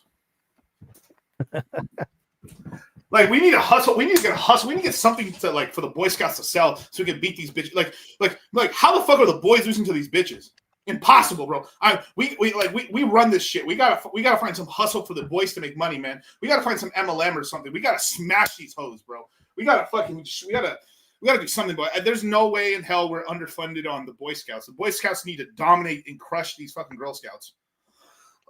Money season's about to come, ladies and gentlemen. Yeah, they used to I know they used to sell candy bars, but they didn't have their own candy bars. Like the Girl Scout cookies are Girl Scout owned, I think. Girl Scout owned, and then they're good cookies. I'm not even fronting. Like this is not shitting on. Like I really respect. Honestly, the Girl Scouts are a great place, right? But like, notice the Girl Scout. I mean, I hope not. The Girl Scouts don't have a bunch of fucking pedos into things too. You know they made the Boy Scouts co-ed now, though. I know. Fuck, bro. I'd end that in a second. This is Trump. Trump, if you're listening, bro, stop that shit. Yeah, cut that shit out. How you gonna have girls in the Boy Scouts? Doesn't even make sense. No openly gay person in the scout. No openly you can be gay, but like you can't. No openly gay fucking like what do you call it? Counselor, touching kids or anything, or death penalty. Like I'm gonna run for president one day. This is gonna come back, and then I'm gonna fucking be like laughing my ass off on TV. Let's get played. I'll vote for you. Fuck, man. I vote for myself too, bro. Thank you, man. I appreciate your support, man. I'm at least going to run for governor or something. At least governor. Maybe. Wait, where are you at? You're in Cali? No, Nevada. Oh, Nevada. Oh, I'm in Nevada. There's a good shot, bro. I might make it in Nevada, bro. I'll be all right. I gamble too, so shit, man. You might see me get famous for gambling. How close? How is this OPSEC? How close are you to Vegas? In Vegas. Oh, you're in Vegas. Okay, I'm in Vegas. That's even better. I'm pretty transparent on Vegas. Yeah, I'm in Vegas. You like it out there? Oh, I love dude. Vegas is awesome, bro. Dude, I'm trying to move once I get off. Come through, bro. Come through. No, it's because this is the event space, bro. I do so much traveling because I get invited to speak at events or do consultations or go like half the time I'm like, hey, you have a big event happening in Vegas, we'll do the consultation. Like, bro, it's reduced my flying by 80% plus not living in Vegas because it's the conference center of the planet. So like it's so cool too. Like being here, I have the huge leg up on almost like I only have to travel if I ever have to travel besides for like the promotion for the course. Bitcoin Miami. Maybe maybe one of the consensus ones that's in New York or in Dallas or something like that. There's only like a couple Dallas ones, maybe. I'll probably never do Salt Lake City again. That shit was lame as fuck. I read some really cool people, but just I can't do it anymore. That like Salt Lake City, like I love you all Mormons, but like that was too much, bro. That was that was a lot. Yeah, and Solo Leveling's a good show. Manwas. If you guys want, go look at Manwas. Manwa. Let me see if I can spell it right for you guys. I don't want to misspell it. It's Korean. Koreans are cucking out Japanese in terms of anime throughput. Like there's more anime coming out for Korea than anything else, and they're using AI to help them make it. In terms of the not the story, but the pictures and stuff. Let me see. Manwa. Okay. But Vegas is incredible. The amount of money, like, bro, real estate's about a boom over here in fucking Vegas, like recession wear, bro. Manwas, if you want to look at really good stories, if you want to kill some time, go download. I would recommend you guys. Like, I'm always about like for if I'm using a service, I'll pay for it. If you don't got the money and you want to bootleg it somehow, hey, c'est la vie. It's up to you, ladies and gentlemen. But YouTube Premium is really, I think YouTube Premium or YouTube Red, whatever it's under the name of. I think it's super worth it because you can just watch. You can download videos, watch them anytime you want, or like there's people out here just struggling watching videos and keeping their phone turned on, not saving their battery. You know, manhwas are really good. There's some manhwa. Eventually, like some of the there's kind of like this there's kind of a red pill. There's kind of a red pill. Like a lot of the manhwas are basically just like, oh, a truck hit me and now I'm dead and now I woke up in this magical world and all these chicks really like me and like I was a loser in this world, but in this world I'm not such a loser and I'm okay looking and like, wow, my superpowers are really hacked and shit. I'm really powerful. Wow, all these girls start liking me. You want to join my club? Yeah. And soon enough, I have my entire squad is all chicks. Or maybe if it's a really progressive one, they're like they'll have one good best friend guy and he'll get himself one girlfriend, and then the other he's cool with his one girlfriend because he's super like blue pilled and he just wants to marry this one girl, and then I get to fuck all 5 of the other girls. And I get to save the world against the Demon King. Bro, it's always the Demon King. Or some bro. Gosh, damn, son. But solo leveling is incredible, but it is a more Japanese version. The Japanese totally just jacked the fucking the manhwas. Recession, yeah, the isekais. The best isekai out here is the best isekai of all time. It really is. It's jobless and reincarnation. It's the best one.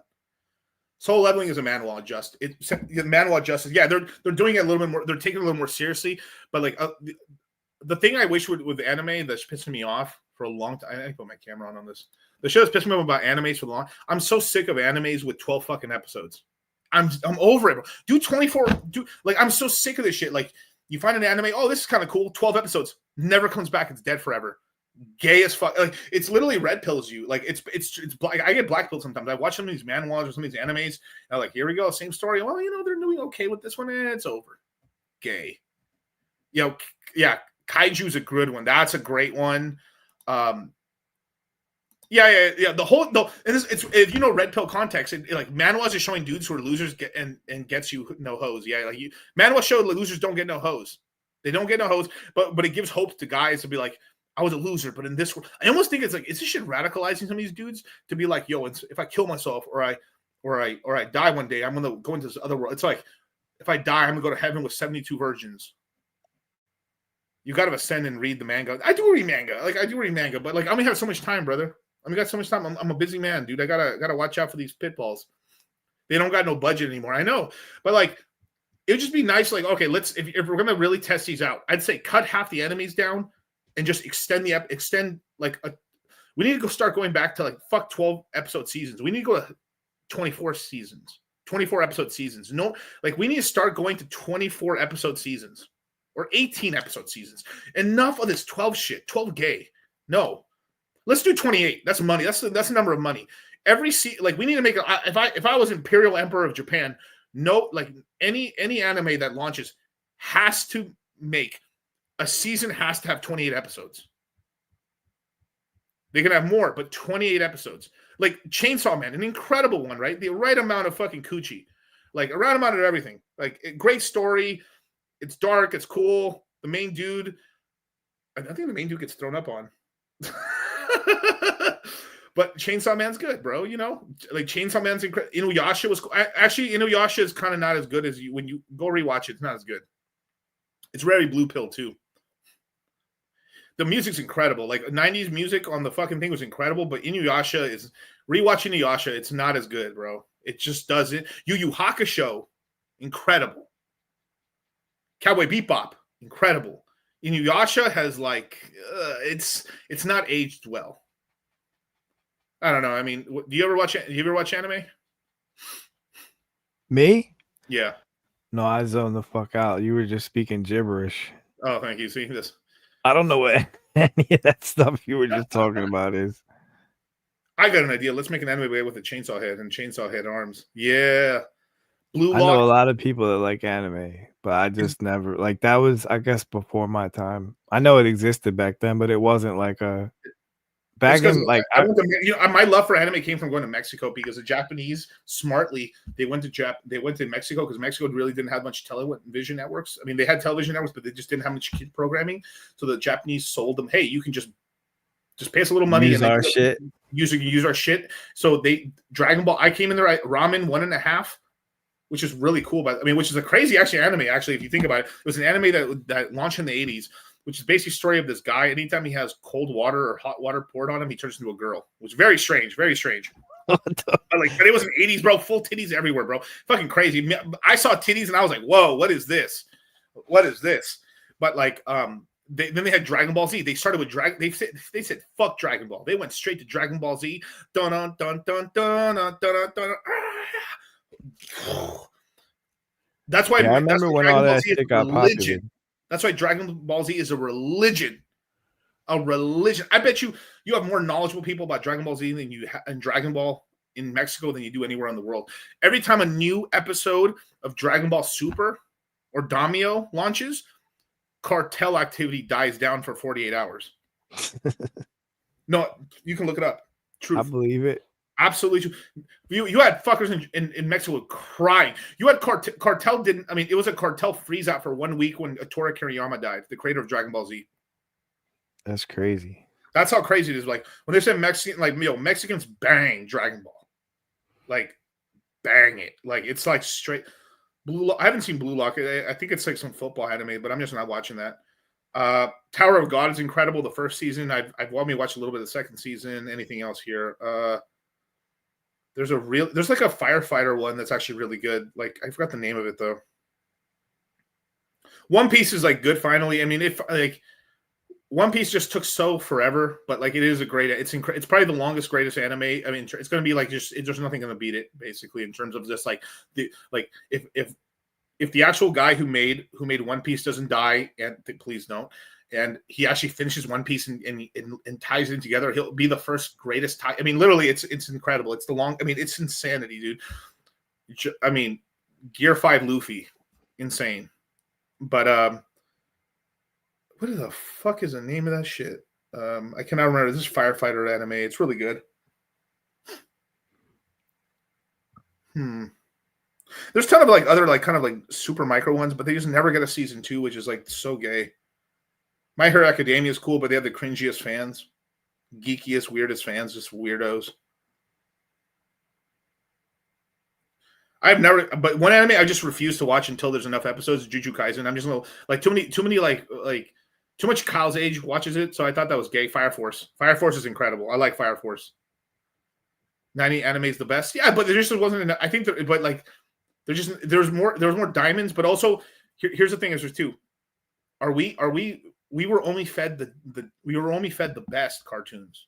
If we were in Japan, think about how much B-rated lame-ass anime there was in Japan. We were only fed the best of the best.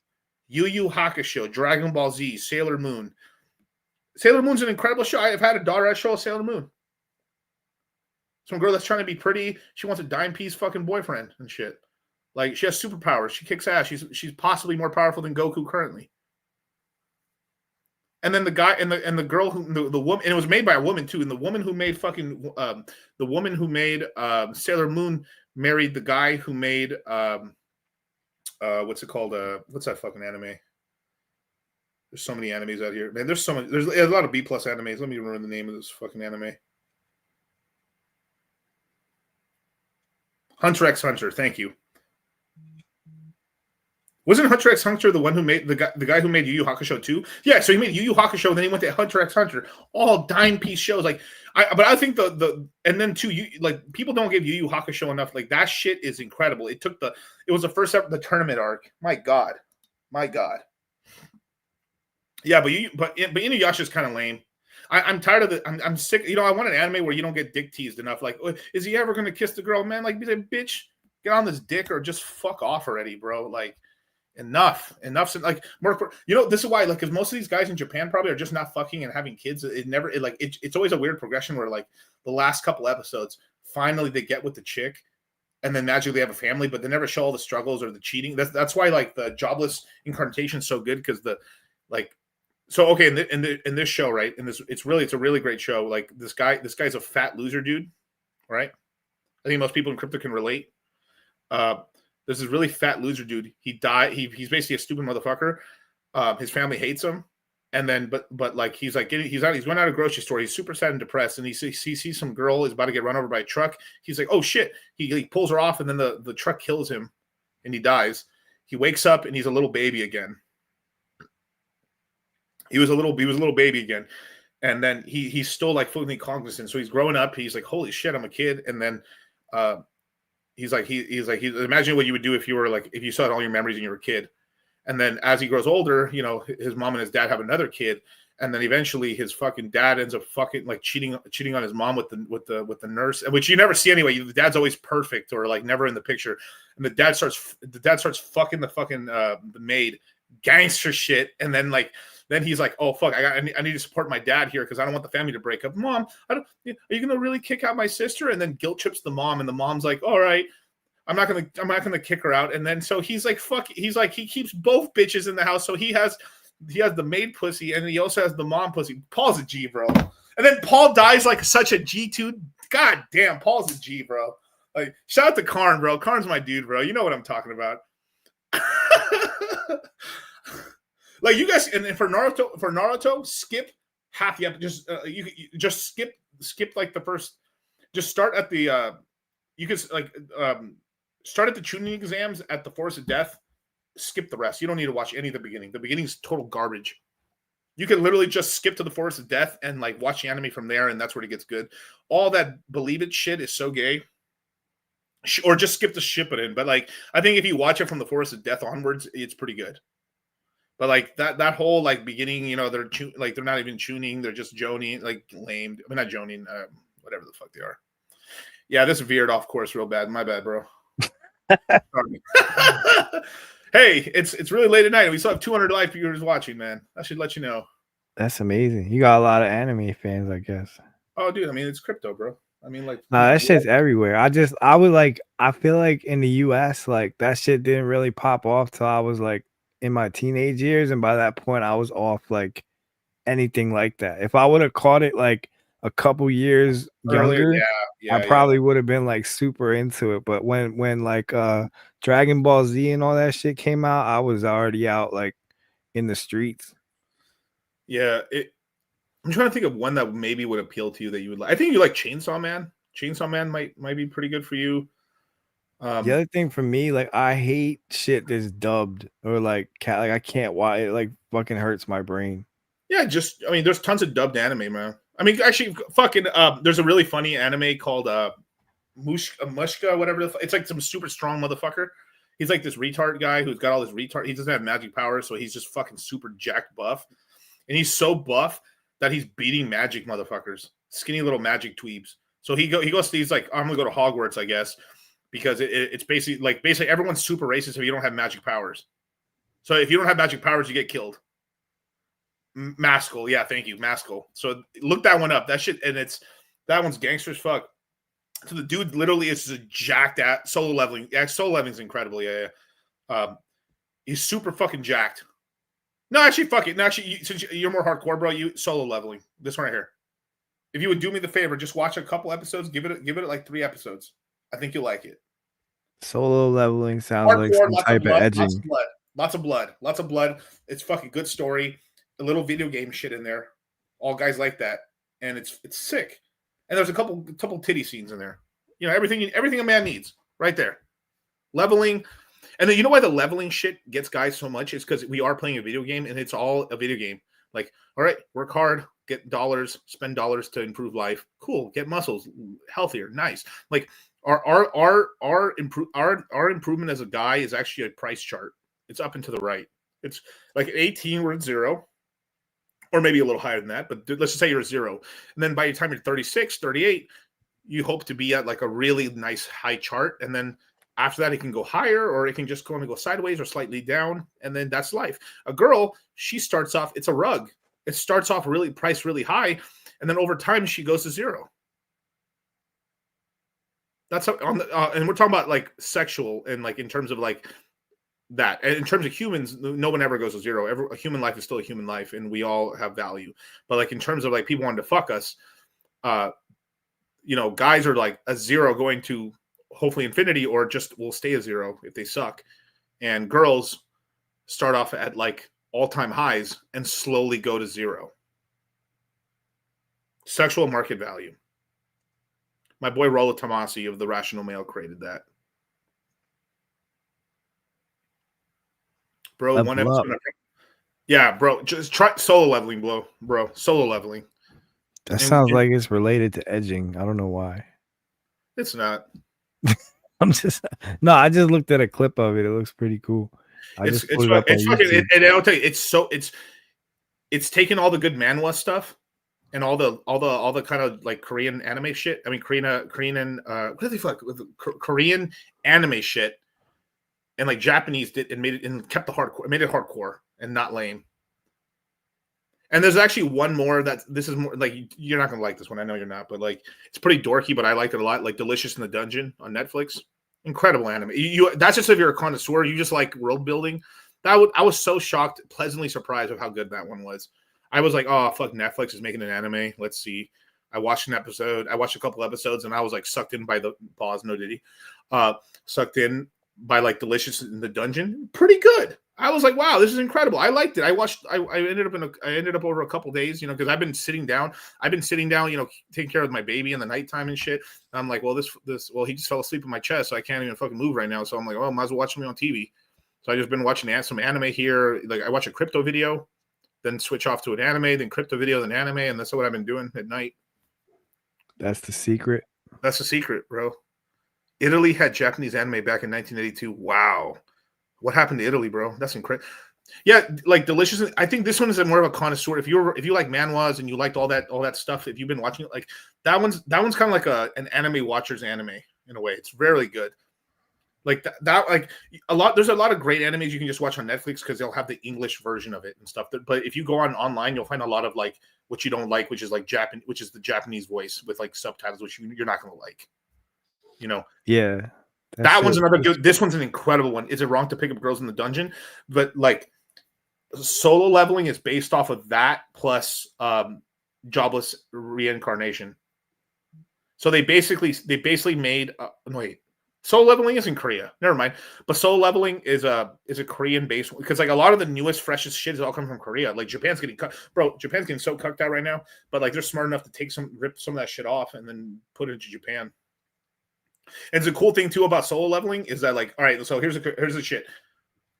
Everyone wakes up one day and like there's these portals of monsters coming. Oh, this is so dorky, bro. This is so dorky. Talk about like it's crypto, but like watch Solo Leveling is incredible. But imagine that like population wise, there's like 1 in 10,000 that are like, or 1 in a million that are super strong, like S rank, like the highest, right? So it becomes national security to like get all these S rank people in your country to secure your borders. So it becomes this whole political side of it where like there's like, okay, in the United States that's 355 million, so they might have like 355 S ranks. And these people are joining all these clubs and these like, I would not call them gangs, but mafias or like these corporations. And these corporations make tons of money because because these guys are so strong they can fight and just get tons of money. So like it's in there's all this national security issue shit. So it's like it's actually politics and stuff because it's humans, right? We'll turn everything into politics eventually. So now it's the moment you become an S rank, you're a celebrity, money, bitches, power. I mean, it's fucking crazy. And then like your country is fucking dependent on you fucking staying alive, and your country with the most amount of S ranks fucking starts getting really powerful geopolitically because if another country starts saying some shit, you can send all your S ranks and just fucking decimate another country, and they're nuke proof essentially. So like it's all about like so it becomes this whole thing where like you know how like in the NBA like you have these superstars, so it becomes this whole thing of like countries are essentially like max contracting and bending over backwards to keep all their superstars in the country. Yeah, and I'm boosting the numbers up so you can understand. But like, yeah, in Japan there's only 10. That's how little they are. These are like nuclear. They're nukes. They're nukes, man. They're essentially nukes. They're walking nukes and shit like that. But yeah, anyway. Well, I think that's enough for you guys, man. So yeah, 3 hours and 40 minutes of just talking about greatness, man. Shill Gates, thank you so much for coming, man. No problem, brother. Anytime you want. Thank you, man. I appreciate it, man. And yeah, buy Pulse Chain on Cardano. Fuck Cardano. Fuck Cardano. I think Pepe on Pulse Chain is good too. You know, I'll go over a couple good coins. Well, I'll do it. Which one? There's 2 of them. Yeah, well, I mean the one Richard launched, not the other one. The one Richard launched, because that's one he's mostly likely he's ever going to get. If there's one he's going to give a farm to, it's probably going to be that one, right? Cardano on Pulse Chain, right? This is probably it right here. 2.2 million market cap. It's up 50% on the day. Do you hate money? Like it cost like right now, if someone wants today to get 1% of the supply, it costs him $23,000. I don't know. Maybe just I don't know. Just some food for thought. But look at this, right? Where is it? There's Hex right here. Why wouldn't you own some? This is the mean version of Hex. Bitcoin Hex was launched by the pumped on tires thing. 13,000 for 1% of the supply. I don't know. Maybe smart idea. I don't know. Do you guys Dogecoin? Or our Doge is better than everyone else's Doge? I have to double check if this is the actual one just to be sure. It might be, but 900. So you're selling 10 grand, get 1%. Not bad. I don't know. UFO is pretty good. I like UFO. UFO is just not a Richard Hart coin, but I think UFO and PGC Grays is a great. Yeah, I made a lot off them. Pepe, look at this. It wicked up here to, so this went to $5.4 million. It's at 1.5. It's 70% off. Which Pepe is that though? This is the Pepe that Richard launched. Oh, okay. And look at that. Bro, you gotta be fucking retarded, bro. 1.2 million. Fuck, I throw 12 bands at that shit, get 1%. There's only so many 1% stakes people can afford, right? Like, watch. There's only there's a billion supply, right? Billion supply, right? Right. 1, 2, 3. 1, 2, 3. 10 million coins, $12,000. But because slippage and shit, it'll probably go up to like 14,000. But like, there's only so many people that can own 10 million plus. Like, there's a billion tokens total. A certain percentage are like locked up with Richard, but it's like a small percentage. So like, there's only a billion tokens on this. So like, there's only so much, you guys. There's only so much. And then the price starts really getting expensive. Bitcoin, maybe later on, you got to double check to make sure it's the right one. Like I would, double check. I'm pumped.tires. I know we talk about this in the course, you guys, and all this other stuff. I'll make sure, and inside the Citadel. How do you feel about all the people that are complaining now that that like the P coins have kind of been eclipsed? Not like truly, but now Richard has launched a Bitcoin and a DAI. So what happens to P DAI and PWBTC? Fuck them. Yeah, okay, let me tell you this. What I'd rather buy the meme coin version that he launched. That isn't like that was more of a fair launch where more people had an ability to get into it. It's also cheaper right now. To the PW, Richard might just want to keep that high, so some Bitcoiners might come over here and check out the ecosystem. So that one might maybe I think there's still a case for P Bitcoin. Other than the actual stables are 1-for-1, they're actually like, and also too like let's be honest, bro. I mean like and this is be for real and but B-Roots has actually promoted that one pretty well, which is awesome. But like, there's been some people that latched. There's been some like unsavory people that have latched onto the PDI. That's just like, well, yeah, it's left a lot of people a big bad taste in their mouth. So like, it's kind of like it'd be nice to see them cry, and then it'd be funny like if they dump their coin to chase after this coin, and then you just buy their coin cheap, and they. It just never made sense to me, right? Like there's already a DAI from Ethereum on Pulse Chain that works perfectly. Why would we create another DAI? I don't get it. Like I use that shit every day. And it's pegged and there you go. It's the Ethereum one. Yeah. And the same with Bitcoin. There's a Ethereum wrapped Bitcoin. It's not the forked one. It's the actual wrapped Bitcoin from Ethereum pegged to the Bitcoin price. Yeah. I don't know. If it's cheap, just get some, I guess. It's like well, yeah, it's a play to make money, but I'm talking about the people that are saying these are all gonna peg to the actual prices. Like, I don't know about all that. Right. It's just, I mean, who knows? I mean, like, I think these coins that have a billion supply have a greater chance to go from a penny to $1, right? Because like, if Richard owns a lot of them, right? With this one, most 80% of the supply Richard holds. So if there's a billion tokens, that means there's only 200 million circulating. That's a juicy looking chart. I'm not gonna lie. Right. So it looks just like the Pepe chart. The Pepe chart literally the same thing. Look at. Yeah, when you start seeing rounded out bottoms like that, that's where you want to start loading up. Right now, it's like, how can I tell what's real? What's the website? Okay, pump.tires. I'm gonna do this for you guys. So you guys like, I don't want you guys to get rugged. Okay. Now there's a big difference between Richard created or someone sent it to him. The only one that I've seen that's okay is one called Magic Ride, or it's like Magic Carpet Ride. where like they sent half the supply to Richard's wallet. Essentially, they burned the coins, and it looks okay. It's just a meme coin. It looks okay, but the rest. But like you have to be really careful when someone's like Richard. If they say Richard launched it, that's a lot. If they say no, we sent half the coins to Richard's wallet, that's different. That's a big difference. Yeah, don't get rugged by that shit. But like, okay, you go down here to launches. Okay. Go to the last page. The first coin that was ever launched was Most. You click on this account right here. Boom.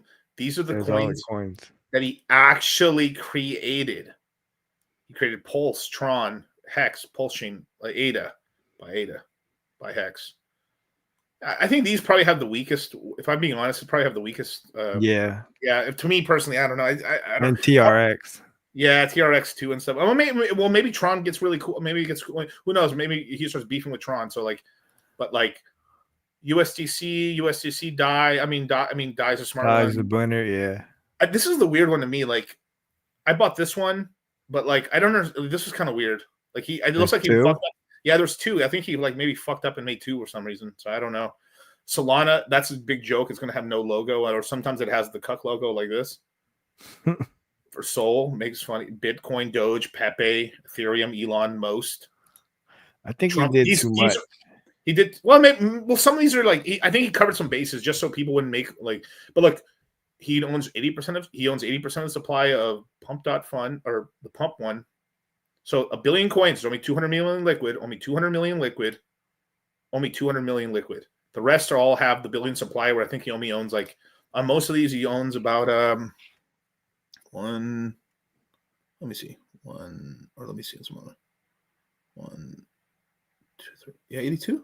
Wait, I'm trying to. Yeah, so he turns 82 million coins or whatever. So like 8% of the supply. So on every coin that he he owns 8.2% of the supply. On all these normal ones, but on the Trump ones and on these he owns like stupid amounts of the supply, like 80% in this one. I have to double check on this one. 1, 2. Yeah, he owns about like half 50% of Trump, 80% of Most. 78% of 78%. Juicy like a prison glove. What the fuck? Why in crypto? Where? Yeah. Talking about look juicy. He said juicy like a prison glove. So look, I'm gonna give you here, you guys. Here's a link right here. Okay, this is where save this to your screen, you guys, right there. So you guys know what the official. If you're never sure what coin, and then if you're never sure, that way you don't get rugged and shit. Just because like this coin, like you can tell right away what coins he has. Look, so you go down here, right? Like you go down to launches, boom, last page. You click up here, and you look at created, not holdings, created. And he did something smart too, because holdings, he doesn't show all that shit he's been sent. So he did some really smart shit to make sure you don't get ripped off here. But look at created. You can click on this and it'll take you right straight to PulseX to be able to buy it. So there's no funny business or anything. Okay. Also, one thing that I will say about the people that send him coins, though, if they send a large amount, it's almost like a burn. It is a burn. It is, but be careful. It's like Trump, Lewis, Richard has another coin. That's a lie. That hasn't happened yet. Yeah, that's a lie. So, like when someone says that, don't trust that coin. But if they said, "Hey, you guys, we've launched a coin. We've sent half of the money to Richard's wallet or OA's wallet. We've burned it essentially." You can trust that a little more because like, okay, they burned about half the supply. Got it. You know. I agree. Yeah. I feel like I got to throw some money at Most. I did really good on Most. I did initially, but then I sold. But now it seems like it's found a bottom. So I use the most money to buy positions in everything. I bought all this shit cheap, bros. Except Mars. I don't know why. I just felt like that one was weak sauce, but I'll probably buy some soon. I mean, everyone's so disjointed because of what happened with Ink token. I'm so now people can't like because there's also some whales that are yield farming the fuck out of ink, but then we're using none of the money to like do anything good with it. Like essentially they were just, I don't know. Some people are just suppressing the ink price and doing all kinds of other shit. Like, yeah, Aptos looking cheap as fuck right now. Well, hopefully it does well. Someone in the chat and stuff. Aptos probably an okay one and stuff. I would look at US based ones, bro, right now. US based chains because that's the beta. Yeah. Government around right now. Near protocol, all Silicon Valley, Y Combinator backed. I got some of that too. There you go, man. You see, you're in the loop, brother. But well, that's what somebody asked earlier. They were like, it was a while, like an hour or more ago. They were like, "What were you most bullish on before you found out about Pulse Chain?" And for me, it was a lot of those, like the Aptos, Near, stuff like that. But it was also like XDC, Render, Tau. I'm trying to think, Relio. It was a bunch of shit. Paul Sachs is absolutely correct. Paul Sachs is absolutely correct. That's Vitalik got sent a bunch of coins, and then eventually at the top he sold a bunch of the coins off for charities. Of what? That could happen. What happened? You said he did that for what? Oh, a bunch. So the whiff. I mean, not the whiff. I'm sorry. SHIB, the SHIB founder, or the SHIB Waller, or whatever, the SHIB creator sent a bunch of tokens to Vitalik, and then at the top, Vitalik sold the fuck out of SHIB, and took them, and then a bunch of other coins sold the fuck out of them, and then used that money and then donated to charity. Oh, yeah, which is kind of like, wow, bro. I would have been more happy if he just sold it and then, hey, we're going to use this to fund the Ethereum Foundation, and we're not going to dump Ethereum. I don't know. Yeah. Maybe just me. I don't know. I don't know. Why? Why are Rich you? Is like, I just dumped. Thank you so much, you guys. We've just dumped all these tokens, and now we're going to send this to the Sen Foundation. But like the lead guy for Sen's Foundation isn't even running it anymore. He got kicked off for some DEA bullshit. Like, I don't know. I just think all this dumping's weird, especially when V3 exists. Yeah, that's true. Let me get Latho super chats when we're out of here, man. Lamaxi, my man. Paul Sex is finally going to go up. It's trying to go up right now. I mean, yeah, I think shit's leading towards bullish and stuff. But if you're feeling, if you want to take a lot off the table, it's up to you, dude. Old Man Jenkins, thoughts on XRP after ETF and X payment? I fucking hate XRP, but it'll go up. There's so many normies like just into XRP. It's probably like $10 to $20 all-time high, something like that. But the thing is, it's already so worth so much money that like it'll take a stupid amount of money to pump it. It really will. And then they net dump it all the time too. That's all they have to sell. So it's like, ugh. Do you think UFO sends? Yeah, I think it does. PG, if the grays go up, then UFO will go up. Brian Lometti, hey Miguel, do you believe Pulse X can go up to a $1? No, bro. No, not now. 2 cycles from now? I think PTGC might be the best performing asset on Pulse Chain this cycle. Like keeping in account like what it's already done as well. Yeah, I think it's going to do very well because whatever Pulse Chain does, they'll do a multiple of that.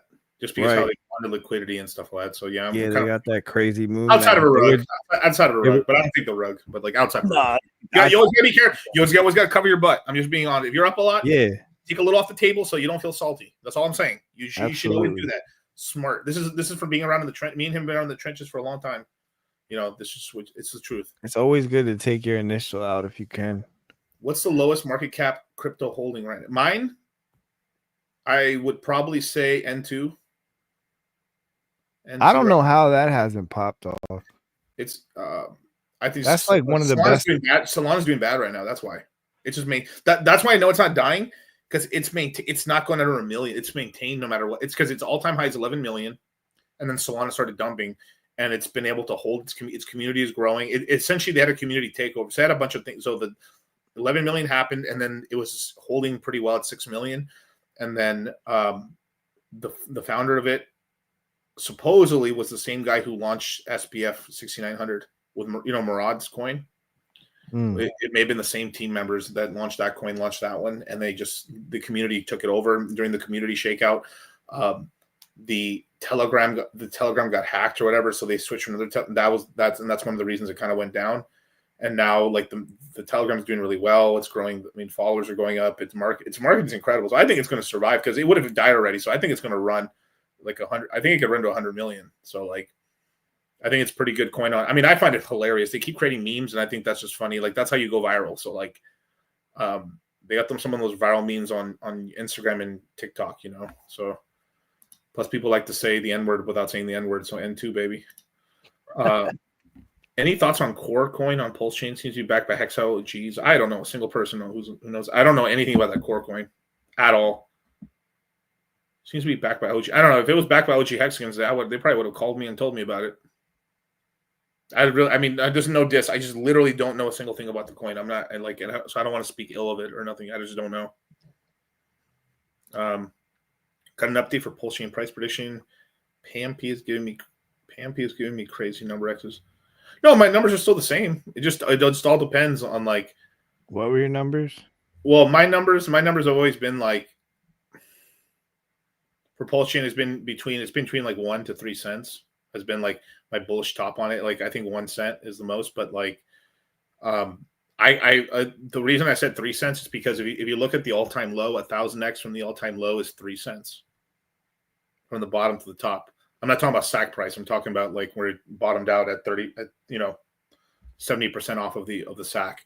1000x from there is 3 cents. So I said, what's the maximum amount of X's? Probably 1000x because there's not much supply lock. There was no buy and burn at the time and stuff. So like, that's where I saw it. But if I was being kind of like bearish, if I was being really bearish, 1/10 of a penny, which is like 3 times SAC, or 3 times the current all-time high on Pulse Chain, which is like 340. So it'd be basically like $1 million for a billion Pulse Chain. And then PulseX is going to be something similar to there. So like, that's how you do the math on it. So like, it just depends on how bullish we are. Is Richard back? Is he's out here promoting? Then you're going to get multiple fractions of a penny to higher. Did you hear the news? Did you tell everybody or did they tell you? What? Hold on. Let me pull up this DM just to make sure they told me to tweet it. So yeah. So, Richard's going to Vegas. If he does, that'd be sick, dude. This is coming from SJ. She said, what perfect timing with all that's happening to have Richard Hartwin to show up in all his glory to the Pulse Chain Tour PLS event in Vegas, like the king that he is. Well, hey, we'll ride around in my Hellcat, in the Hex Cat. Shout out Richard, man. Shit. See if we can do another Fresher Fit appearance. That's like, honestly, that's what I feel like he should do. He should start doing the podcast circuit like Trump did. He needs to. Not doesn't have to be Rogan and all. I mean, if he could get Rogan, absolutely. But like, start going on all these podcasts and start getting the word out there and just shill everything. Shout out to Ken Rose, bro. Yeah, I mean, absolutely, man. Somi's on dog food? What? Well, anyway. Are you talking about heroin? Oh, is that what it? Oh, I don't know. If he did go, bro, god damn, bro. Well, I'm just saying, man. Hey, we're going. I'm speaking at the event, so SJ is the chosen one. That's right. Hellcat hasn't been jacked yet. Not, bro. You die if you take my Hellcat. That's what I'm worried about. I was gonna buy a Trackhawk, but like out here, it depends where you live, bro. I mean, I live in nice areas. Yeah, that's why I live in. I don't live in the hood, bro. I do not live in the hood, bro. No way. I'm not a bitch, but I would absolutely be terrified to ride around in the city because they jack regular cars just for fucking drive-bys and shit. So like, they're definitely coming for the Trackhawk. Well, a lot of it's also the energy you put out, and also like where you're at as well, right? Like, well, yeah, it's Philly though. Like Philly is. Yeah, why are you in Philly, bro? Get the fuck out of Philly. Grimiest fucking city. What are you doing in Philly, bro? You got some shekels, bro. Born and raised here. Like I do well in Philly. What if I was born and raised in Mexico? You think I'm not going to go somewhere else for a better life? No, but listen. So here's what happened. I was about to move down to Florida. I was looking at like Lauderdale, Hollywood, something like that, like right outside of Miami. And then that's when they kicked in my door. So I was like making plans with my girl. I was like, yo, how would you feel about moving to Florida? All this. And she was like, yeah, cool. And then I was actually in Miami when I was having this conversation with her, like on a vacation. And I fly back home, and within a week of being home is when they raided my house. Wow. So now I can't go anywhere. Like I gotta wait until I'm off all these papers and shit. And, Got you. yeah.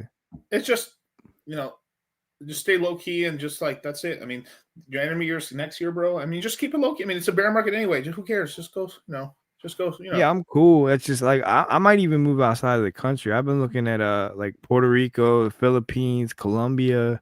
Puerto Rico's cool. Philippines is cool. Never been to Thailand. But I heard it's really cool. Bodybuilding, you get jacked as fuck over there, man. They got. I just feel like I could. First of all, the women are like. Go to Japan. Wait a minute, go to Japan, bro.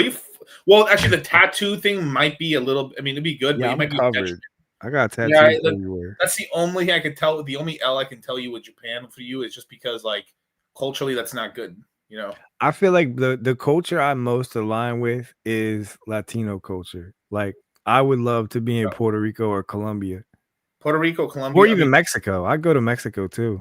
Yeah, I'd wait until all this cartel shit's done with, bro. Well, yeah, I'd go like somewhere else in Mexico, like not.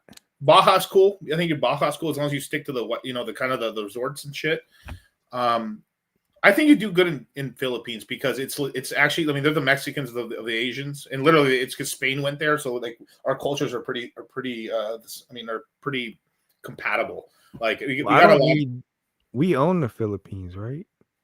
Well, but can you go there as a U.S. citizen? Yes, like, of course. No, but I'm saying like an expat. Like, it's harder to go to other countries because you gotta essentially immigrate there. But I think the U.S. and kind of has control over the Philippines, right? Yeah, I mean, or let's just say you're not a U.S. citizen anymore, and you just go get an Italian passport, and then you can just go fly to the. I mean, there's no problems going to like as long as you have like North Korea and fucking Iran or Turkey that you have your passport from, you can go to the Philippines. I mean, fuck. Oh no, it says they gained independence. Never mind. What am I thinking of? Am I thinking of Guam? I think I'm thinking of Guam. Maybe you're thinking of Guam or Hawaii. Well, Hawaii we just took their shit. Hawaii's a state. Of course we don't have. I always want to go. I just want to go to these places because I've never been to them. That'd be really cool, like to travel and shit. But like the thing is, you got to travel when you're not like you can't be a bull run. You got to be locked in. Oh yeah, But Vegas is an incredible city, bro. I mean, don't like leave the country unless you're just doing for tax reasons, and that's up to you, brother. But like with Trump right now, man, I think the U.S. citizenship is rising in value. That's all I say. Playa del Carmen's pretty safe. Yeah. Listen to Boogie. Boogie be knowing what he's doing. Boogie's an OG in terms of like Mexican real estate and shit. So the cartels don't fuck around too much on anything that's kind of beach wise because a lot of dollars come in. So like these cartel dudes buy a lot of real estate down there. They make money, so it's like a good way for them to make legal money. And also a lot of their family eventually, if they ever get out, that's how like they like legitimize and just get out. So like a lot of people, they're beautiful beaches in Mexico, and especially like in Cancun, Playa del Mar, Baja California. I think Baja is incredible. Baja California is beautiful as fuck. So like great places. There's great places down there and stuff like that. It just depends on if you want a touristy, but like it's incredible. Tons of people live in Tijuana and stuff because that's the most Americanized Mexican city. Yeah, I've been to Tijuana. Yeah, that was an experience for sure. Yeah, like it's so crazy, right? Because like people in the U.S. like they think they know what poor is, and Tijuana is not even like the poorest in the globe. But no, it's not. Just going from Cali to Tijuana, and I'm from Philly. Like, there's a lot of poverty in Philly, but like seeing those little kids out there selling gum and shit, and like that fucked my head up. Oh, dude, man, I traveled there as a kid in the 90s, or 98, I think, 98, 97, 99. Went all 3 years, I think. And Hong Kong. I heard the Chinese food in Tijuana is great, from what I've heard. Hong Kong has great Chinese food, from what I heard. But like, one of the best Trump jokes I heard, "Free Palestine." He's like, "Oh, I'll take that." Trump's like, Palestine is free. I'll take it. That's great.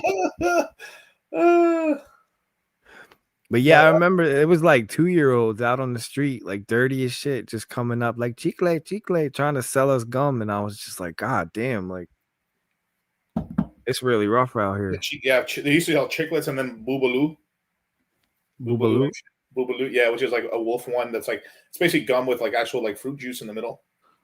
Shout out to Crypto Boogie, man, with the $20 super chat. What is that? Yeah, dollar sign. Tijuana was dope though. Like I'm not trying to say anything bad about it. I had a good time down there. Oh, it's getting more and more Americanized, and tons of people live in the States that actually pay taxes and everything live in TJ because it's cheaper to live there and they just have a funner time and just go work in San Diego, stay there for a couple days at a family's house or something, then come back to TJ and they're just living better. Have you been to Hong Kong? I've never been to Hong Kong, but I've been told by many that the Chinese food's incredible.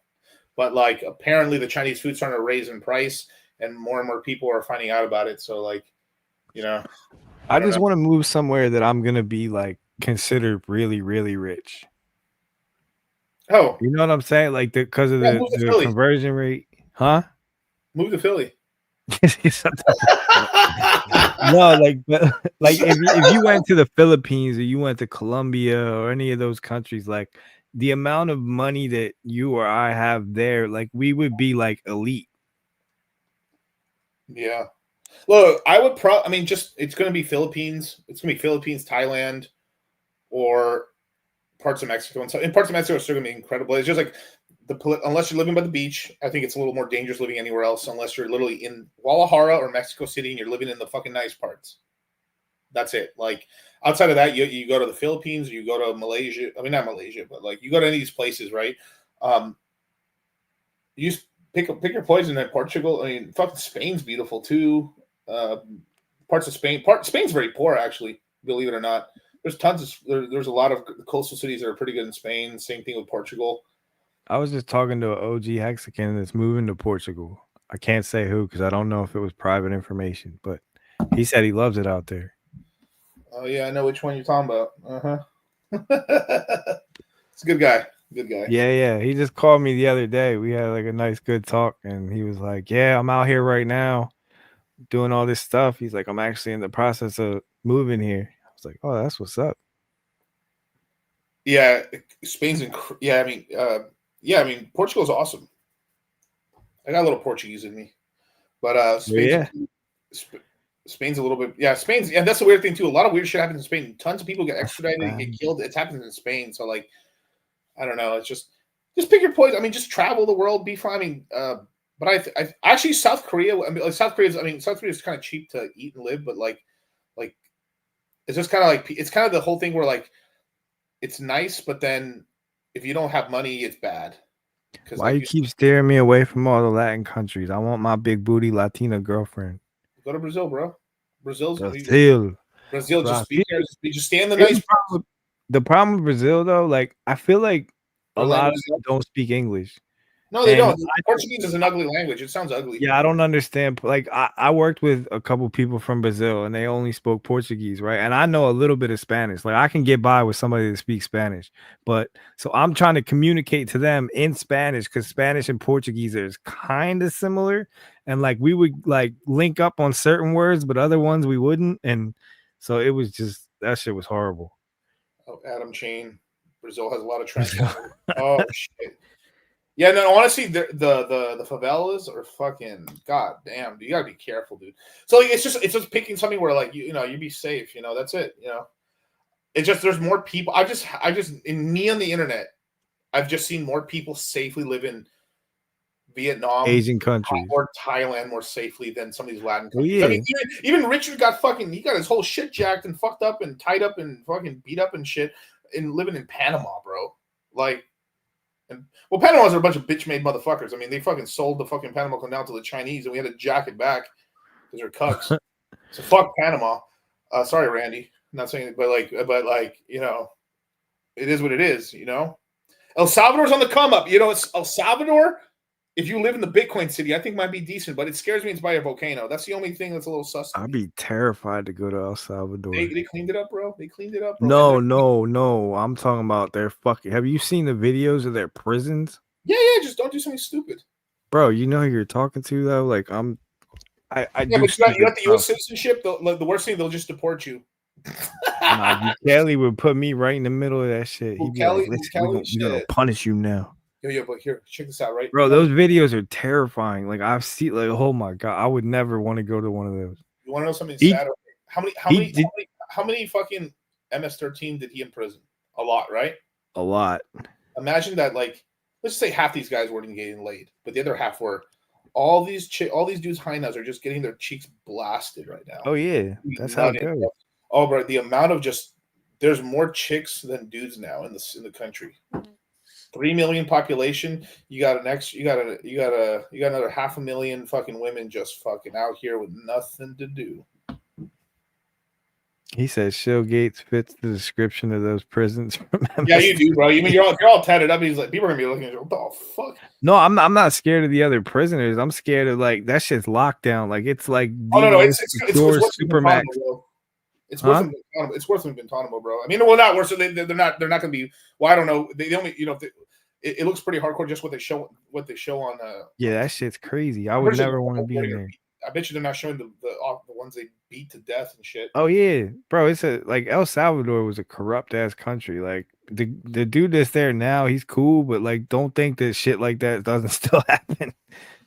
Oh no, it does. It definitely. But he had to do it to calm it down too. Well, yeah, he did a great job. I don't have any issue with that. And you're right. It is still a little too recent. That's why if you're gonna do it, like it's kind of a place you visit maybe, and maybe you own real estate in the capital city in the nice parts because that might start going up because there's a lot of Bitcoin money. I think a lot of white boys don't understand the risk they're going to El Salvador right now. I think they don't understand. It. I think they don't. I think they're just going like tax always. I mean, taxes are theft, but because I really believe this under Trump. Like, look at all the shit they're doing. Doge. I think we really are. We're about to get a big tax cut, and I think taxes are going to go down. So, Wyan Crypto says, "Shill, if you show them the glove trick, they're gonna treat you like a king." But like it's crazy, and they also eat once a day now. They eat once a day barely, dude. And like I think once a week they actually give them a little extra big food so they don't die. It's this whole shit where like they used to do this in the military where like it's called bread and water. They would feed you bread and water for a week, and then once a week they'd give you a big meal so you wouldn't die, and then they put you back. Basically, it's just to keep you fucking starved as fuck, feeling like shit, and then they bring you back to life. So they're waterboarding you with food. They used to do that in the Navy, and they used to do that in the.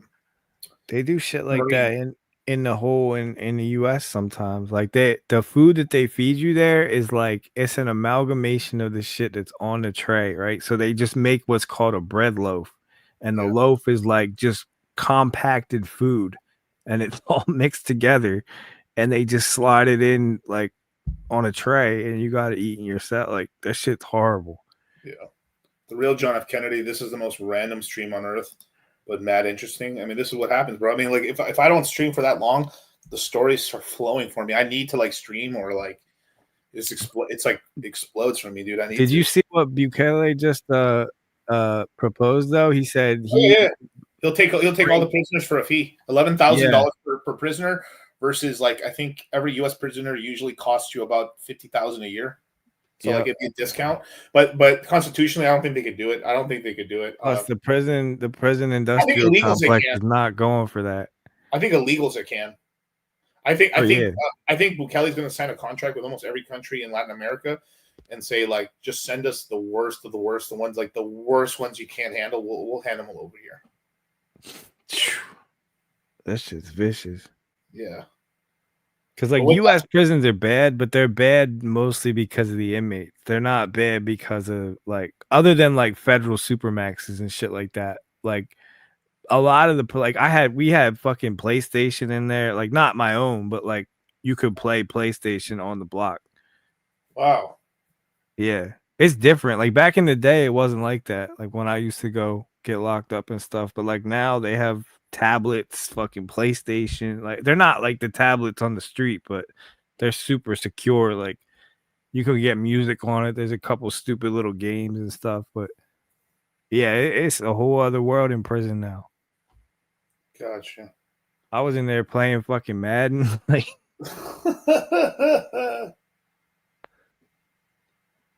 yeah, don't go to prison, you guys. You don't have to, man. nah, just stay out of that whole world. I just know me. I Like, went to prison, so when I get out of prison, the bitches love me.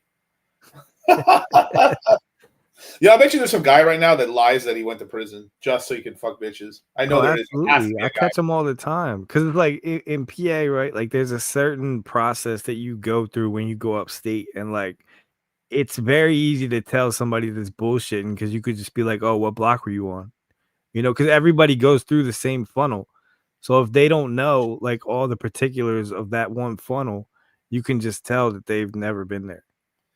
Kanye just dropped another banger tweet. When I do fashion shows, I don't use fat people. I don't like how they look in clothes. They look even worse without their clothes. I saved that tweet now. Okay, I got it saved now. Wow, bro. Siberian prisons escapes. I bet you there's one motherfucker that escaped. There's always one, bro. So there's some inside shit. Somebody fucking had a fucking like Well, yeah, I mean, there's multiple ways to escape. So everybody in the chat and you know the guy that escaped, the murderer from Pennsylvania? No. This was like last year. It was like a nationwide manhunt. He was like on escape. He was actually from Brazil, I think. Okay. So he escaped from Chester County Prison. That's the prison I was just in. It's a county prison. Like, that's the one that I was in. He escaped like a month or two after I got transferred upstate. And while I was there, somebody else escaped. And the one that escaped while I was there is the one that taught the other guy how to do it. And then when I got upstate, I ran into the guy that escaped while I was there. And we were like laughing about how he taught the other guy how to get out. And he's like, man, he got way further than I did. Like, this was like international news. How do you not know this? I'm not on the prison side of YouTube. Really? It's not prison. This was like on mainstream news, like every there you night. go. Mainstream news. There you go. Yo, dude, ask me how vaxxed I am. I'm not vaxxed at all. Well, you're sounding. No, you know what's crazy? You're sounding a little vaxxed right now to me, brother. You're sounding they're paying people in prison to get vaccines. Well, they're just trying to kill them faster. I guess I think it was like $15 or some shit like that. They were like, "Do you want your vaccine?" I was like, "Fuck no." They were like, "We'll pay you," and I was like, "No, what the fuck?" Can you imagine that shit? Like, bro, you're in prison. Like, they're paying me $50. I know some probably people that need to pay some money back to get the vaccine to get that $15, but like, $15, bro. But that's how you know that how much money they're making, because the state doesn't give up money for shit, especially the inmates. Like, you don't get anything from them. So the fact that they're paying people to get this vaccine, how much money do you think they're making off that? Stupid. You want to know something? Stupid amounts of money. You know what? You know something else? There's a crypto coin called WorldCoin that was scanning retinas. People were like giving away the retinal information, not the rectal. I mean, basically the rectal information, for a hot dog and $5. Yeah, all my shit's on file. Like, I didn't have a choice, but yeah, that's crazy. But like, can you imagine? Yeah, I had to do all that to get released. Like, they tell you they're not going to release you unless you get a cheek swab and a retinal scan. WorldCoin gave you a glizzy and $5. Probably not even a good glizzy. You sold your retinal for a glizzy. Probably one of those weird, sad-looking glizzies too. Dude, I swear, some people eat corn in the long way. That's crazy, dude. Hey, but with that, man, Show Gates, thank you so much for joining me, man. Yeah, bro. This has been a very interesting stream. A lot of crypto information, a lot of life information, a lot of pattern recognition information. Yeah, and if you ever go to prison, don't fuck a man, fuck a glove. And we'll end it with that. Bars. Look, Clarence, mate, it doesn't matter how many times we get beat down. What matters is that we get the fuck up and we keep fucking trying. You're right, Donny. Now, who the fuck are you, mate? I'm Clarence Claymore. Who the fuck are you, mate? I'm Clarence Claymore. Say it with your fucking chest. I'm Clarence Claymore. Show me what you got, mate. Take that. Fucking touch me, cunt. Fuck, mate. We got a lot of work to do. You didn't have to cut me off.